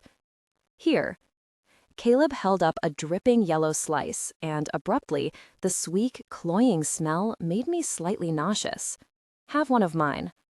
"Maybe later." I shifted uneasily and took a step back, feeling Ruth's never-ending glare at the base of my skull. "Have you seen Zeke? He's always with Jeb when we first wake up." Caleb stuffed the whole slice into his mouth, then gave me a yellow-orange smile. "We usually don't see him until after breakfast." "Here, dearie." An older woman stepped in front of me, holding out a bowl. It was half full of slimy, colorful fruit chunks, and my stomach recoiled at the sight of it. "We never got to thank you for finding Caleb last night. I know you must be hungry. Go ahead and eat. We won't tell the others you skipped your place in line." I stifled a sigh and took the bowl. "Thank you," I told her, and she smiled. "You're one of us now," she said, and hobbled back to the others, favoring her left leg. I tried to remember her name and failed. Taking the bowl with me, I walked outside, looking for Zeke. I found him talking to Darren near the broken gate, discussing plans for the night. Physically, Darren and Zeke were similar, all lean muscle and wiry strength, though Darren was dark, where Zeke was pale and fair. Between them, the pair probably did most of the harder physical tasks, since the majority of the group were women, kids, and old people. There was a middle-aged black man, Jake, I think his name was, who helped out as well, but he had a bad shoulder, so the harder tasks fell to the two boys. "I think we should spend some more time scavenging too," Zeke was saying as I came up, "but Jeb wants everyone to move out as soon as they finished eating. He already thinks we've wasted too much time here." "You want to argue, you take it up with him." "Oh, hey, Allison." He nodded pleasantly, and Darren scowled at me and walked off. I jerked my thumb at his back. "What's with him?" "Darren?" Zeke shrugged. "He's just being sulky. Don't worry about it. He thinks we should wait another night before moving on, search the rest of the town for food and supplies. We got lucky yesterday, found a mini-mart that hadn't been picked clean, and Dare thinks there could be more nearby." He sighed and shook his head. He has a point. Unfortunately, once Jeb says it's time to go, it's time to go. That's insane. "Here." I handed him the bowl. He blinked in surprise, but took it with a murmur of thanks. "He won't even stop for food? What's the hurry?" "He's always been like that," Zeke replied with a careless shrug and picked out a chunk of white fruit, tossing it back. "Hey, don't look at me. I don't make the rules. I just carry them out. But Jeb has our best interests at heart, always, so don't worry about it. Speaking of which, did you get anything to eat? We're not going to stop for several hours, and you should have something for the march." "I'm good," I told him, avoiding his eyes. "I already ate." "Ezekiel," called a familiar voice. Jeb walked out of the apartments and motioned to him. "Are we almost ready?" "Yes, sir," Zeke called back and headed in his direction. But he stopped and gave the bowl to the elderly man sitting on the fountain ruins before continuing toward Jeb. "Everyone is packing up. As soon as we're all finished eating, we're ready to go." They walked off, still discussing. I turned and came face to face with Ruth. The other girl held my gaze. We were about the same height, so I could see right into her dark brown eyes. Oh man, she didn't just dislike me, she loathed me. Which was pretty ungrateful, I thought, especially since I had saved her darling little brother. Especially since I had no idea why she hated me so much. "Can I help you?" I asked, arching an eyebrow at her. She flushed. "I know who you are," she huffed, making my stomach lurch. "I know why you're here, why you're hanging around." Narrowing my eyes, I regarded her intently, wondering if she knew what a dangerous position she was in. "Is that so?" "Yes, and I'm here to tell you to forget it. Zeke isn't interested." Ah, now it all made sense. I almost laughed in her face. "Look, you don't have to worry," I said, trying to be reasonable. "I'm not interested that way either." "Good," she said, watching me intently, "'cause there's something about you that isn't right." My amusement vanished. My senses prickled a warning, and the vampire within urged me to attack, to silence her before she became a problem. I shut it down, hard. "Aren't you taking this don't talk to strangers thing a little far?" I asked. Ruth's lips tightened. "You're hiding something," she said, taking a step back. "I don't know what it is, and I don't care, but Zeke is too good to be ruined by someone like you. He has the unfortunate habit of seeing the good in everyone, and he's too nice to realize he's being taken advantage of. So I'm warning you now, keep your dirty claws away from him. I'll make you sorry you ever came here if you don't." Before I could respond, she flounced off, dark curls bouncing. "And stay away from Caleb, too," she called back over her shoulder. "Charming," I muttered under my breath and felt my fangs poking my gums. Well, we know who's going to get bitten first now, don't we? Not long after that, fed, packed up, and ready to march, the small group of 11 people gathered around the fountain, talking quietly with each other and shooting curious glances at me, hanging back in the shadows. Then, as if prodded by an invisible signal, we started moving out. 3 teens, 5 adults, 3 children, and a vampire, weaving silently through town and onto the road. They walked quickly, even the kids and the 2 elderly people moved with a sense of purpose, and soon the town faded behind us. "So, Allison, was it? You came from a vampire city. Did you see many of the soulless devils wandering about?" I repressed a sigh. That was the question of the night, it seemed. I'd already been asked something similar by Teresa, the old woman with the bad leg, Matthew, a freckly 10-year-old, and Ruth, who inquired with a perfectly straight face if I had been a vampire's companion. Of course, then Caleb had to ask what a companion was, and Ruth gave him a very vague and watered-down explanation, all the while smiling at me over his head. If Zeke and Jeb hadn't been nearby, out of earshot of course, I might have punched the smug, difficult person in the nose. This time, the question came from Dorothy, a middle-aged blonde woman with vacant green eyes and a smile to match. She would often wander a little behind the rest of the group, staring down the road or toward the horizon, always smiling. Sometimes she waved to things in the distance, things that were never there. Other times, she would randomly break into song, belting out Amazing Grace or On a Hill Far Away at the top of her lungs until someone told her, very nicely, to shush. I suspected she was a few bricks short of a full load. But there were also times where she seemed perfectly coherent and normal. Times like now, unfortunately, when she was sane enough to ask questions I really didn't want to answer. "No," I muttered, keeping my gaze on the road ahead. "Don't make eye contact with the crazy woman, don't look at her, and maybe she'll go away." I didn't see many vampires wandering about. I didn't see many vampires, period. "How do you know?" Dorothy asked, and I gave her a suspicious look, forgetting not to make eye contact. She smiled emptily. "Vampire devils are masters of disguise," she went on, to my extreme discomfort. "People think they're slavering monsters with red eyes and fangs, but that's what they want you to think. Really, they can look like anyone else." Her voice dropped to a whisper. "That's what makes them so dangerous. They can look perfectly human. They can look just like Teresa. Or me. Or you." I felt a flutter of panic and squashed it down. "I don't know then," I told her with a shrug. "I saw lots of people in the city. Maybe they were all vampires. I couldn't tell." "Oh, there are other ways to tell if a person is really a devil," Dorothy continued, nodding seriously. "Devils hate the sun. They burst into flame in the light. Devils can't resist the sight of blood, and they don't breathe like we do. But most important," she leaned in, and I felt my fangs pressing through my gums, wanting to bite, to silence her. "Most important," she whispered. "Devils are surrounded by this red glow, this aura of evil that only a few can see. You have to know what to look for, and it's difficult to see at a distance, but that is how you can tell a devil from a real person. Just like the white glow around the angels that walk down the road sometimes." She broke off, smiling dreamily at the horizon where the pavement met the sky. "Oh, there's one now. Can you see him? He's walking away from us, so it might be hard to tell." There was no one on the road. There was nothing ahead of us at all, except a large brown bird perched on a fence post.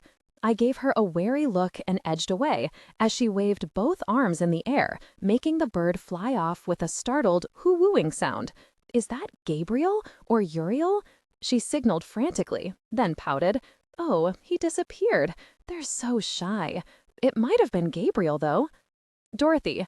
Zeke was suddenly there, smiling as I shot him a desperate look over the crazy woman's shoulder. Allison doesn't know us very well yet. She might be nervous around your angels. Not everyone can see them as well as you. Oh, right. Sorry, love.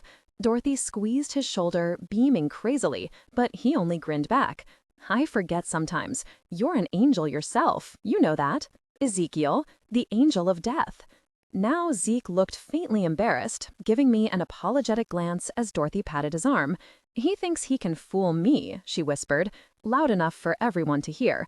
But I know he's an angel in disguise. You can tell. When you've seen as many angels as I have, you can always tell. She tried patting my arm but missed as I slid smoothly away. Unconcerned and humming softly to herself, she wandered to the side of the road and peered into the distance, probably looking for her bashful angels. Zeke sighed and shook his head. Sorry about that, he said with a rueful grin. Forgot to warn you about Dorothy. She's a little touched in the head, if you hadn't figured it out by now. Sees angels every other day. My body uncoiled in relief. For a second, I thought I was in real trouble. Has anyone here seen a real vampire? I asked, wondering whom I should be wary of. Forget fangs and claws and red beady eyes. Does anyone here really know what they look like? Well, Dorothy swears she's seen one, though she can't remember exactly when or where, so who knows if it was real. Beyond that, he shrugged. Jebediah's whole family was slaughtered by a vampire when he was a kid, and he's never forgotten what it looked like. He says he's always remembered, so he can kill the vampire if they ever meet again. I looked at Jebediah, at the head of the group, walking briskly down the road without looking back. And I wondered what a lifetime of anger, resentment, and hatred could do to someone like him. A few hours later, my internal clock was giving me the 2-hour warning when Jeb held up a hand, calling the group to a stop. Zeke jogged up beside him, leaned in as Jeb spoke quietly, then turned to face the rest of us. Set up camp, he called, sweeping his arm to the side, and the group immediately began shuffling off the road into the dry grass that surrounded us. Jake, Silas, you're on first watch. Teresa, he nodded at the old woman. Darren will help Ruth with dinner tonight. You should rest your leg. Keep off it for a few hours at least. Darren muttered something as he passed, and Zeke rolled his eyes. Yes, poor Darren, forced to cook and clean and do other unmanly things. Next thing you know, he'll be wearing an apron and popping out babies. He snorted as Darren turned and did something with his hand. We're friends, but we're not that close, Dare. I hung back, watching as Zeke cleared away a patch of earth, built a tent of sticks over a bundle of dry grass, and started a fire. Quick, efficient, like he'd done this many times before. As I was wondering how long the group had been traveling, Ruth suddenly broke away from her tent and glanced up at me, raising an eyebrow. What's the matter, city girl? She called, smiling sweetly. Don't know how to set up a tent? A 3-year-old could do it. Want Caleb to teach you how? I stifled the urge to strangle her, especially with Zeke nearby. No, I'm fine, thanks. Hefting the bag on my shoulder, I marched past her, past the circle of tents around the campfire, to a spot about 100 yards away. Dumping the tent onto the ground, I studied it fiercely. All right, I can do this. How hard can it be, really? Kneeling, I picked up a long metal spike, frowning. What in the world? Are you supposed to stab someone with these? Did tents come with vampire-slaying kits? Actually, it was fairly simple once you figured it out. The metal stakes pinned the corners to the ground, and a couple plastic rods held it upright from inside. I was feeling fairly proud of myself, setting up a tent on the first try, when I fumbled with the rods and the whole thing collapsed on top of me. Laughing, Zeke slipped into the small interior as I cursed and struggled, shoving at the canvas. Grabbing the plastic frame, he maneuvered it into place with the ease of familiarity, snapping the tent upright. There, he said, still chuckling. That should do it. You got one of the flimsy tents, sadly. Not bad, though, getting it up on your first try. You should have seen Ruth the first few times she tried setting hers up. I've never heard such language coming from our delicate flower. I smirked, feeling vindicated. It doesn't seem very sturdy, I admitted, gently shaking the plastic tube holding up the wall. Zeke chuckled again. He had a nice laugh, I decided, even if it was directed at me. Just don't hit the frame and it'll be fine, unless it's really windy outside, or if someone accidentally bumps it, or if an ant crawls on it. Zeke grinned.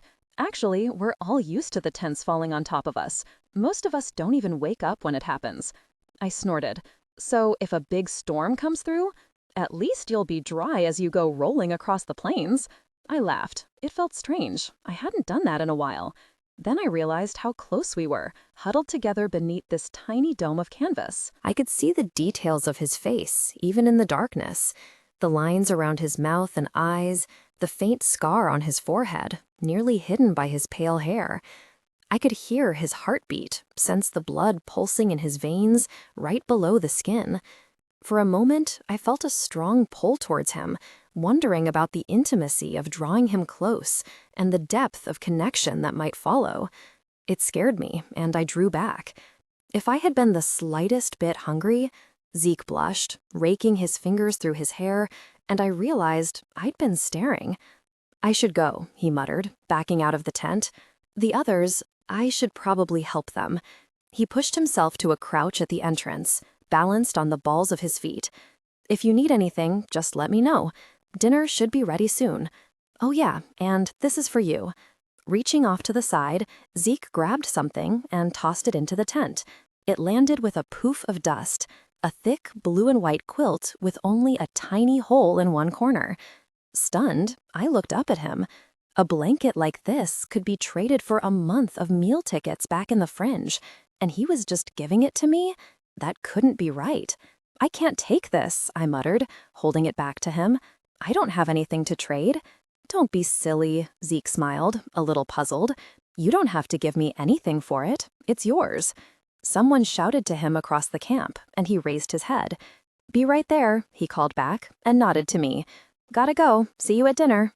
Zeke, I called softly, and he paused, peeking back into the tent. Thanks. One corner of his mouth quirked up. Don't worry about it. We look out for each other out here. He flicked the canvas wall, lightly. And like I said, if the tent falls on you in the middle of the night, don't panic. You'll get used to it. No one really worries about keeping things upright around here, and wow, that sounded bad. His blush returned, brighter than before, and he raked a hand through his hair. Yeah, I'm going to leave now. Grimacing, he ducked out of sight. I waited until he was a good distance away before snickering into my quilt. After zipping up the tent flaps, I looked around my newest lair. I didn't like how flimsy it was, how easily someone could invade. I also wondered if the thin canvas would completely block out the sun when it rose directly overhead. I didn't know if I would wake up if I suddenly burst into flames, or if I would quietly exit the world as my body burnt to ash. But it wasn't something that I wanted to find out. I took out my knife and made a long slit in the floor of the tent, revealing the grassy earth beneath.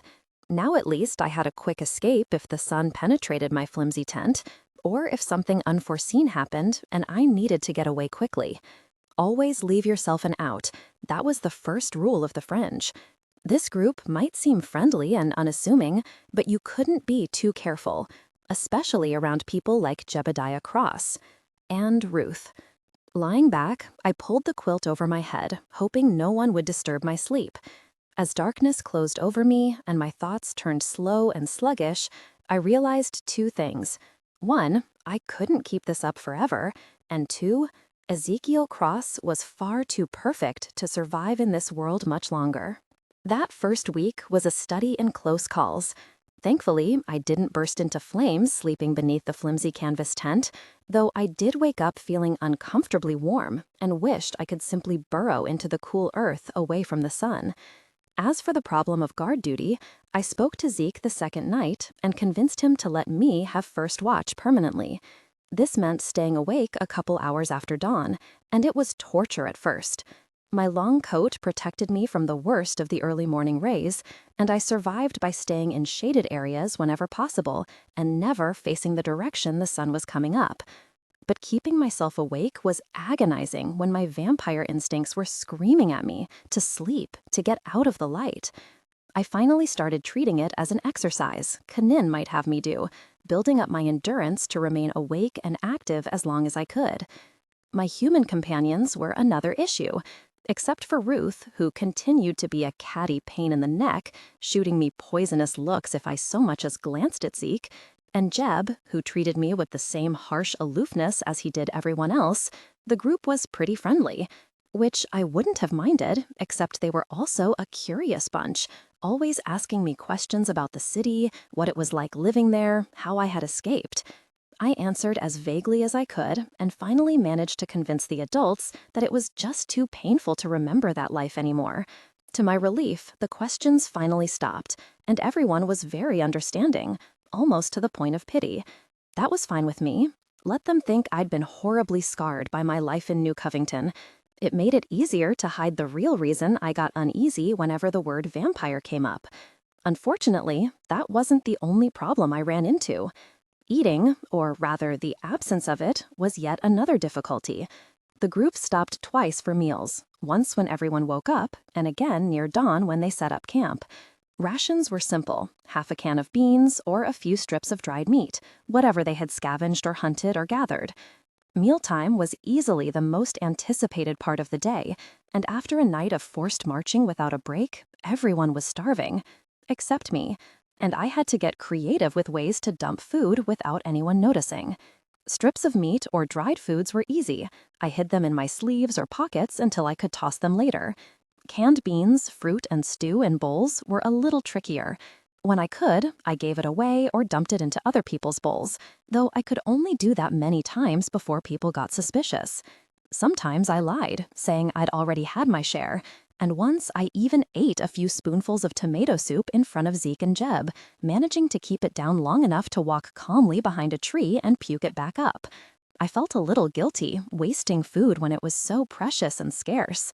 And the Fringer street rat in me cringed whenever I threw perfectly good meat into the bushes or dumped half a can of corn down a dark hole. But what could I do? If I didn't keep up the appearance of being human, people would start to suspect. Like Ruth, who already had it in for me. I could hear her, sometimes, talking about me to the rest of the group, spreading suspicion and fear. Most of the adults, Teresa and Silas and Dorothy, paid little attention to her. They had bigger concerns than the jealous accusations of a teenage girl. But some of the others, Matthew, Bethany, even Jake, started eyeing me with distrust. As infuriating as it was, I couldn't do anything about it. Despite that, it was Jeb who worried me most, the silent judge, whose sharp gray eyes missed nothing. But even though he was the leader, he seemed apart from the rest of the group, separate. He rarely spoke to anyone, and everyone seemed afraid to approach him. In a way, it was a good thing he was so detached from the rest of us. He didn't seem to care what anyone did or said as long as they followed his lead. If it wasn't for Zeke relaying his orders back and forth, he wouldn't interact with the group at all. In fact, I would have bet that I knew more about the group than he did. I knew Caleb loved sweets, and Ruth was terrified of snakes, something I took great pleasure in when I found a garter snake on the road one night and snuck it into her tent. The memory of her screams made me snicker the rest of the evening. I knew Teresa, the old woman with the bad leg, and Silas, her husband, had been married 39 years and were getting ready to celebrate their anniversary next fall. I knew Jake had lost his wife to a rabbit attack 3 years prior and hadn't spoken a word since. These facts and memories and snippets of their lives trickled in and stayed with me, even though I did my best to remain aloof. I didn't want to know about their pasts, their lives, anything about them. Because with every passing day, I knew I was going to have to pick one of them to feed from, and how could I do that when I knew Dorothy fainted at the sight of blood, and 8-year-old Bethany had nearly died one winter when a fox bit her? But it was Zeke who continued to fascinate and confuse me. It was clear that everyone adored him. Despite being Jebediah's second, he was always helping, always making sure people were taken care of. Yet he never asked for anything, never expected any help in return. He was respectful of the adults and patient with the kids, making me wonder how he and Jeb could be so different. Or maybe Jeb could be that way because of Zeke. That hardly seemed fair, to dump so much responsibility on Zeke's shoulders because Jeb himself didn't want to get involved. But who was I to say anything? One night, when we made camp a bit earlier than usual, I wandered toward a campfire and was shocked to find Zeke sitting near the flames, reading to Bethany and Caleb. Stunned, I crept closer, hardly able to believe it. But he was reading, his low, smooth voice reciting passages from the large black book in his lap, the two kids perched on either side. Moses stretched out his hand over the sea, Zeke said quietly, scanning the pages before him, and at daybreak, the sea went back to its place. The Egyptians were fleeing toward it, and the Lord swept them into the sea. The water flowed back and covered the chariots and horsemen, the entire army of Pharaoh that had followed the Israelites into the sea. Not one of them survived. But the Israelites went through the sea on dry ground, with a wall of water on their right and on their left. That day, the Lord saved Israel from the hands of the Egyptians, and Israel saw the Egyptians lying dead on the shore. And when the Israelites saw the mighty hand of the Lord displayed against the Egyptians, the people feared the Lord and put their trust in him and in Moses, his servant. A bitter lump caught in my throat. For just a moment, I saw myself and Stick huddled together in the cold shell of my room, an open book between us. Zeke didn't look up, didn't notice me, but I listened to his calm, quiet voice as he read, watched Caleb and Bethany hang on his every word, and felt a strange sense of longing pull at my stomach. "Ezekiel!" Jebediah's voice echoed over the campground, and Zeke raised his head. Seeing the old man waiting for him several yards away, he closed the book and put it in Caleb's arms. "Hang on to it for a second," I heard him murmur, ruffling the boy's hair as he stood. "I'll be right back." When Zeke left, curiosity drew me closer, wanting to see the book, to hold it in my hands and read the title. Bethany looked up, spotted me, and her eyes got wide. Scrambling to her feet, she ran off after Zeke, leaving Caleb sitting alone by the fire, a vampire looming over him. Puzzled, Caleb craned his neck, looking back at me, and smiled. "Hi, Allie," he said as I moved up beside him. "If you're looking for Z, he just left. He'll be right back, though." "Can I see that?" I asked, pointing to the leather-bound tome in his arms. Caleb hesitated. "It's Z's book," he said uncertainly, holding it tighter. "He told me to watch it for him." "I won't hurt it," I promised, kneeling in the cool grass. "Please?" He paused a second more, then brightened. "Okay, but only if you read me something." A part of me recoiled, remembering all those lessons with Stick and how he stuck a knife in my back for my trouble. But I was still curious, and if this was the only way to see the book without tearing it out of Caleb's hands, "I guess so," I said, and Caleb beamed at me. Handing it over, he scooted close and perched beside my leg, listening expectantly. Settling back, I gazed down at the leather-bound tome, the first real book I'd seen since fleeing New Covington. It didn't have a title, just the symbol of a gold cross gleaming in the center of the cover, much like the one Zeke wore around his neck. I held the book on its side and saw the edges of the paper were gilded gold too. "Read something, Allie," Caleb insisted, bouncing next to me. I rolled my eyes and opened the book with a crackling of pages, turning to where a ribbon bookmarked the middle. It seemed as good a place to start as any.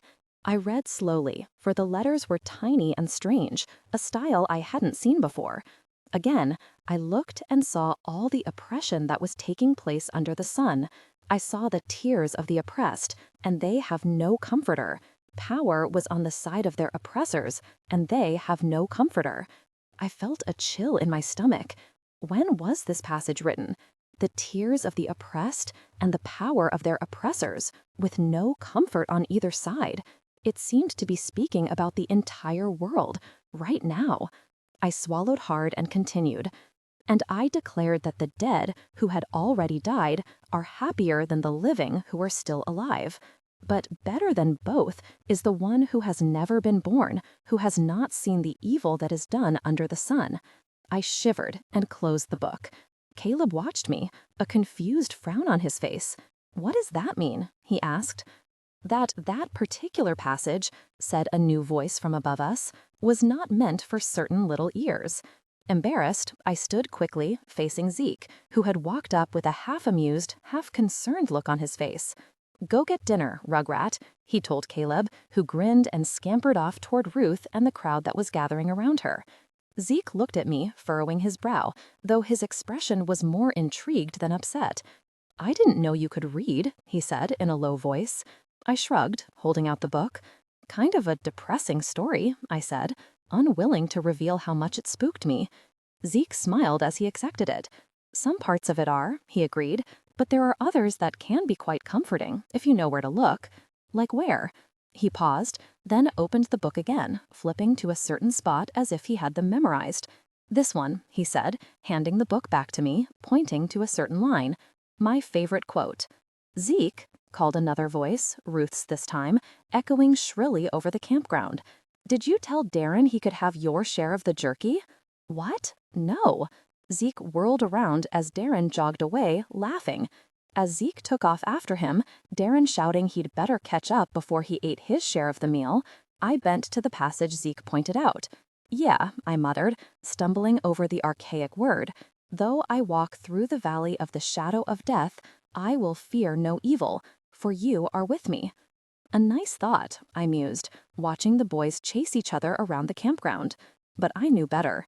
Jeb was right. There was no one watching out for us. And the sooner Zeke came to realize that, the longer he would survive this hell.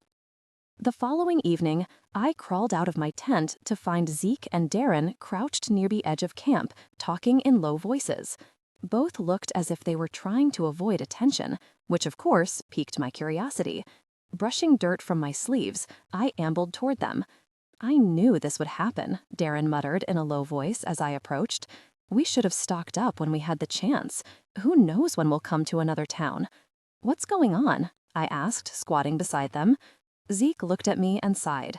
Supplies are running low, he confessed. At this rate, we'll run out of food in a couple days, even if we cut back the rations. He stabbed a hand through his hair, raking it back.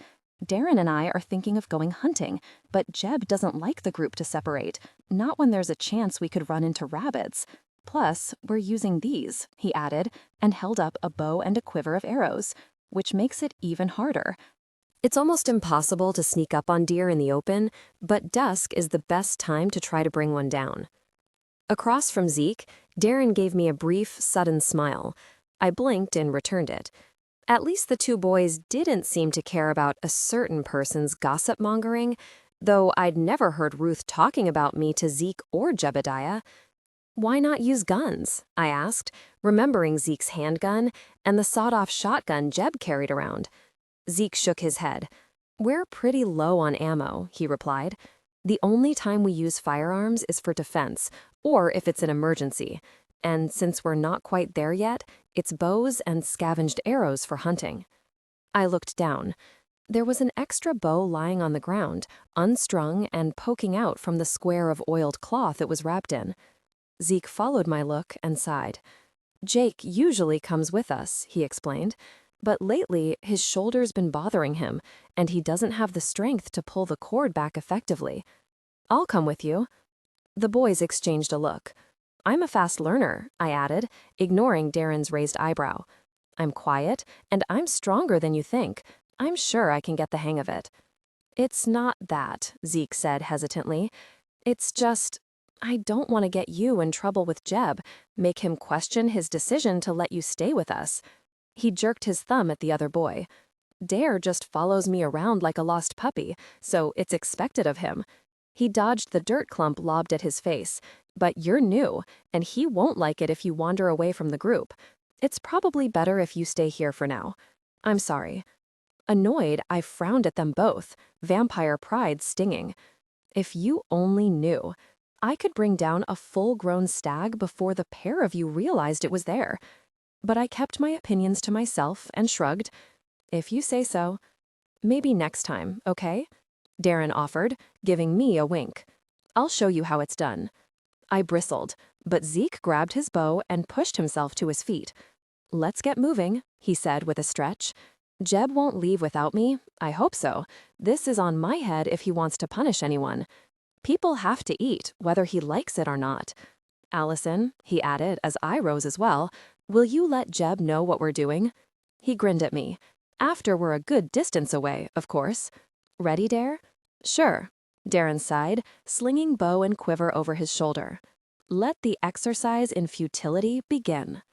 Zeke rolled his eyes and gave the other boy a half-hearted shove as he turned away. Darren swung at him in return, overbalanced as the other dodged, and strode after him as Zeke jogged backward, grinning. I watched their lean forms fade into the darkness, getting smaller and smaller until they vanished over the rolling hills. Then I swooped down, grabbed the extra bow and quiver, and turned in the other direction. "What do you think you're doing?" I sighed and looked over to where Ruth stood, 2 bowls of the night's dinner steaming in her hands, disapproving scowl firmly in place. "Sneaking off, are you?" she demanded, narrowing her eyes. "Jeb won't like it." "Where are you going?" "Why don't you just make something up?" I said, taking a step forward, pleased when she hastily backed up. "That's what you've been doing all this time, right?" She flushed, and my smile widened. "I notice you don't talk to Zeke or Jeb when you're spreading your lies. Afraid they'll see the forked tongue come out?" She looked as if she wanted to slap me, and a part of me hoped she would. I bet she wouldn't be nearly so smug with a missing tooth. For a moment, she struggled to control herself, gripping the bowls of stew so that her delicate knuckles turned white. "I don't know what you're talking about," Ruth said at last, and I snorted. Glancing at the bow in my hand, she sneered at me and raised her chin. "You think you're going to bring something back? What do you know about hunting? If you think Zeke will notice your pathetic attempt to show off, you're sadly mistaken. Yes, shooting a deer so the lot of you won't starve because of the delusional paranoia of a madman is me showing off." I rolled my eyes. "What a brilliant assumption. Why don't you go tell Jeb that?" "Don't be smart," Ruth hissed back, all subtlety gone. "You think you're so special just because you're from a vampire city. You think I don't see it? How you sleep away from the rest of us? How you try to be so mysterious, not saying anything about where you came from?" She curled a lip in pure, hateful disgust. "You just want attention, ours and Zeke's.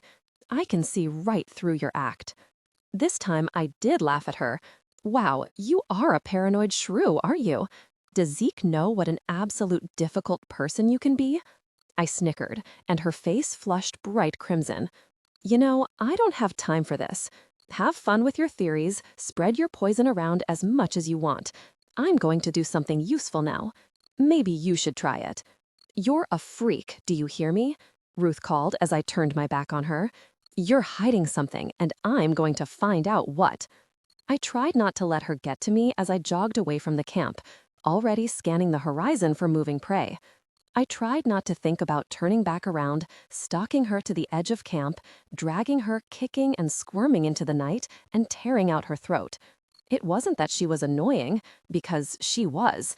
Really, really annoying. It was because she was a threat, and my vampire instincts were telling me to kill, to silence her before she exposed me. I tried channeling those thoughts of death and violence into my current task, eager to be hunting again. I found a herd of the huge, shaggy animals huddled together in a shallow basin, but decided they were too big to bother with. Not that I doubted I could kill them, lose enough blood, and they'd die just like anything else. But if I went back to camp with one of those giant creatures slung over my back, I might draw suspicion. Instead, I prowled the rolling hills until I found a herd of small deer browsing along a grassy ridge. Putting down the bow, I crept forward through the grass, staying downwind, until I could see the gentle rise and fall of their sides, smell the blood pumping hot in their veins. It was over very quickly. The small buck I'd singled out didn't even know something was wrong until I was nearly right on top of him, and by then it was too late. The rest of the herd scattered as I charged into their midst, but I grabbed the deer's antlers as it was lunging to its feet, wrenched the head around, and quickly snapped its neck, killing it instantly. As it fell twitching to the ground, I resisted the urge to sink my fangs into its throat, knowing the stag's blood would do nothing for me. Hefting it to my shoulders, I walked back to where I'd left my bow and quiver. Dropping the carcass, I took an arrow from the quiver and drove it into the stag's body, sinking it between the ribs. Maybe I was being paranoid, but explaining to someone why the deer had a broken neck and no arrow wounds could be awkward. Grabbing it by the horns, I started to drag it away when a faint yet familiar rumble drifted over the grass, coming from the nearby road. As I froze, wondering where I'd heard it before, 2 headlights crested a hill and came roaring down the other side. My stomach twisted, and my blood went cold. Ducking into the grass, I watched the strange machine slow, then pull to a stop on the side of the road. A large bearded man swung off the vehicle, killed the engine, and spat into the grass. His companion, a smaller human, pulled his machine to a stop as well. For a moment, my mind went blank, and I had to kill the urge to flee into the darkness and not look back. No, it's not possible. I killed them. Hang on a second, the larger human muttered, staggering unsteadily to the edge of the pavement. The other man sighed. What are you doing, Ed? I'm taking an urinate. That okay with you? The bearded man turned away from his companion, and a moment later there was the sound of falling water hitting the dirt. Staring at them, I felt myself sag in relief. They weren't the same men. This human had a shaggy brown beard, not yellow.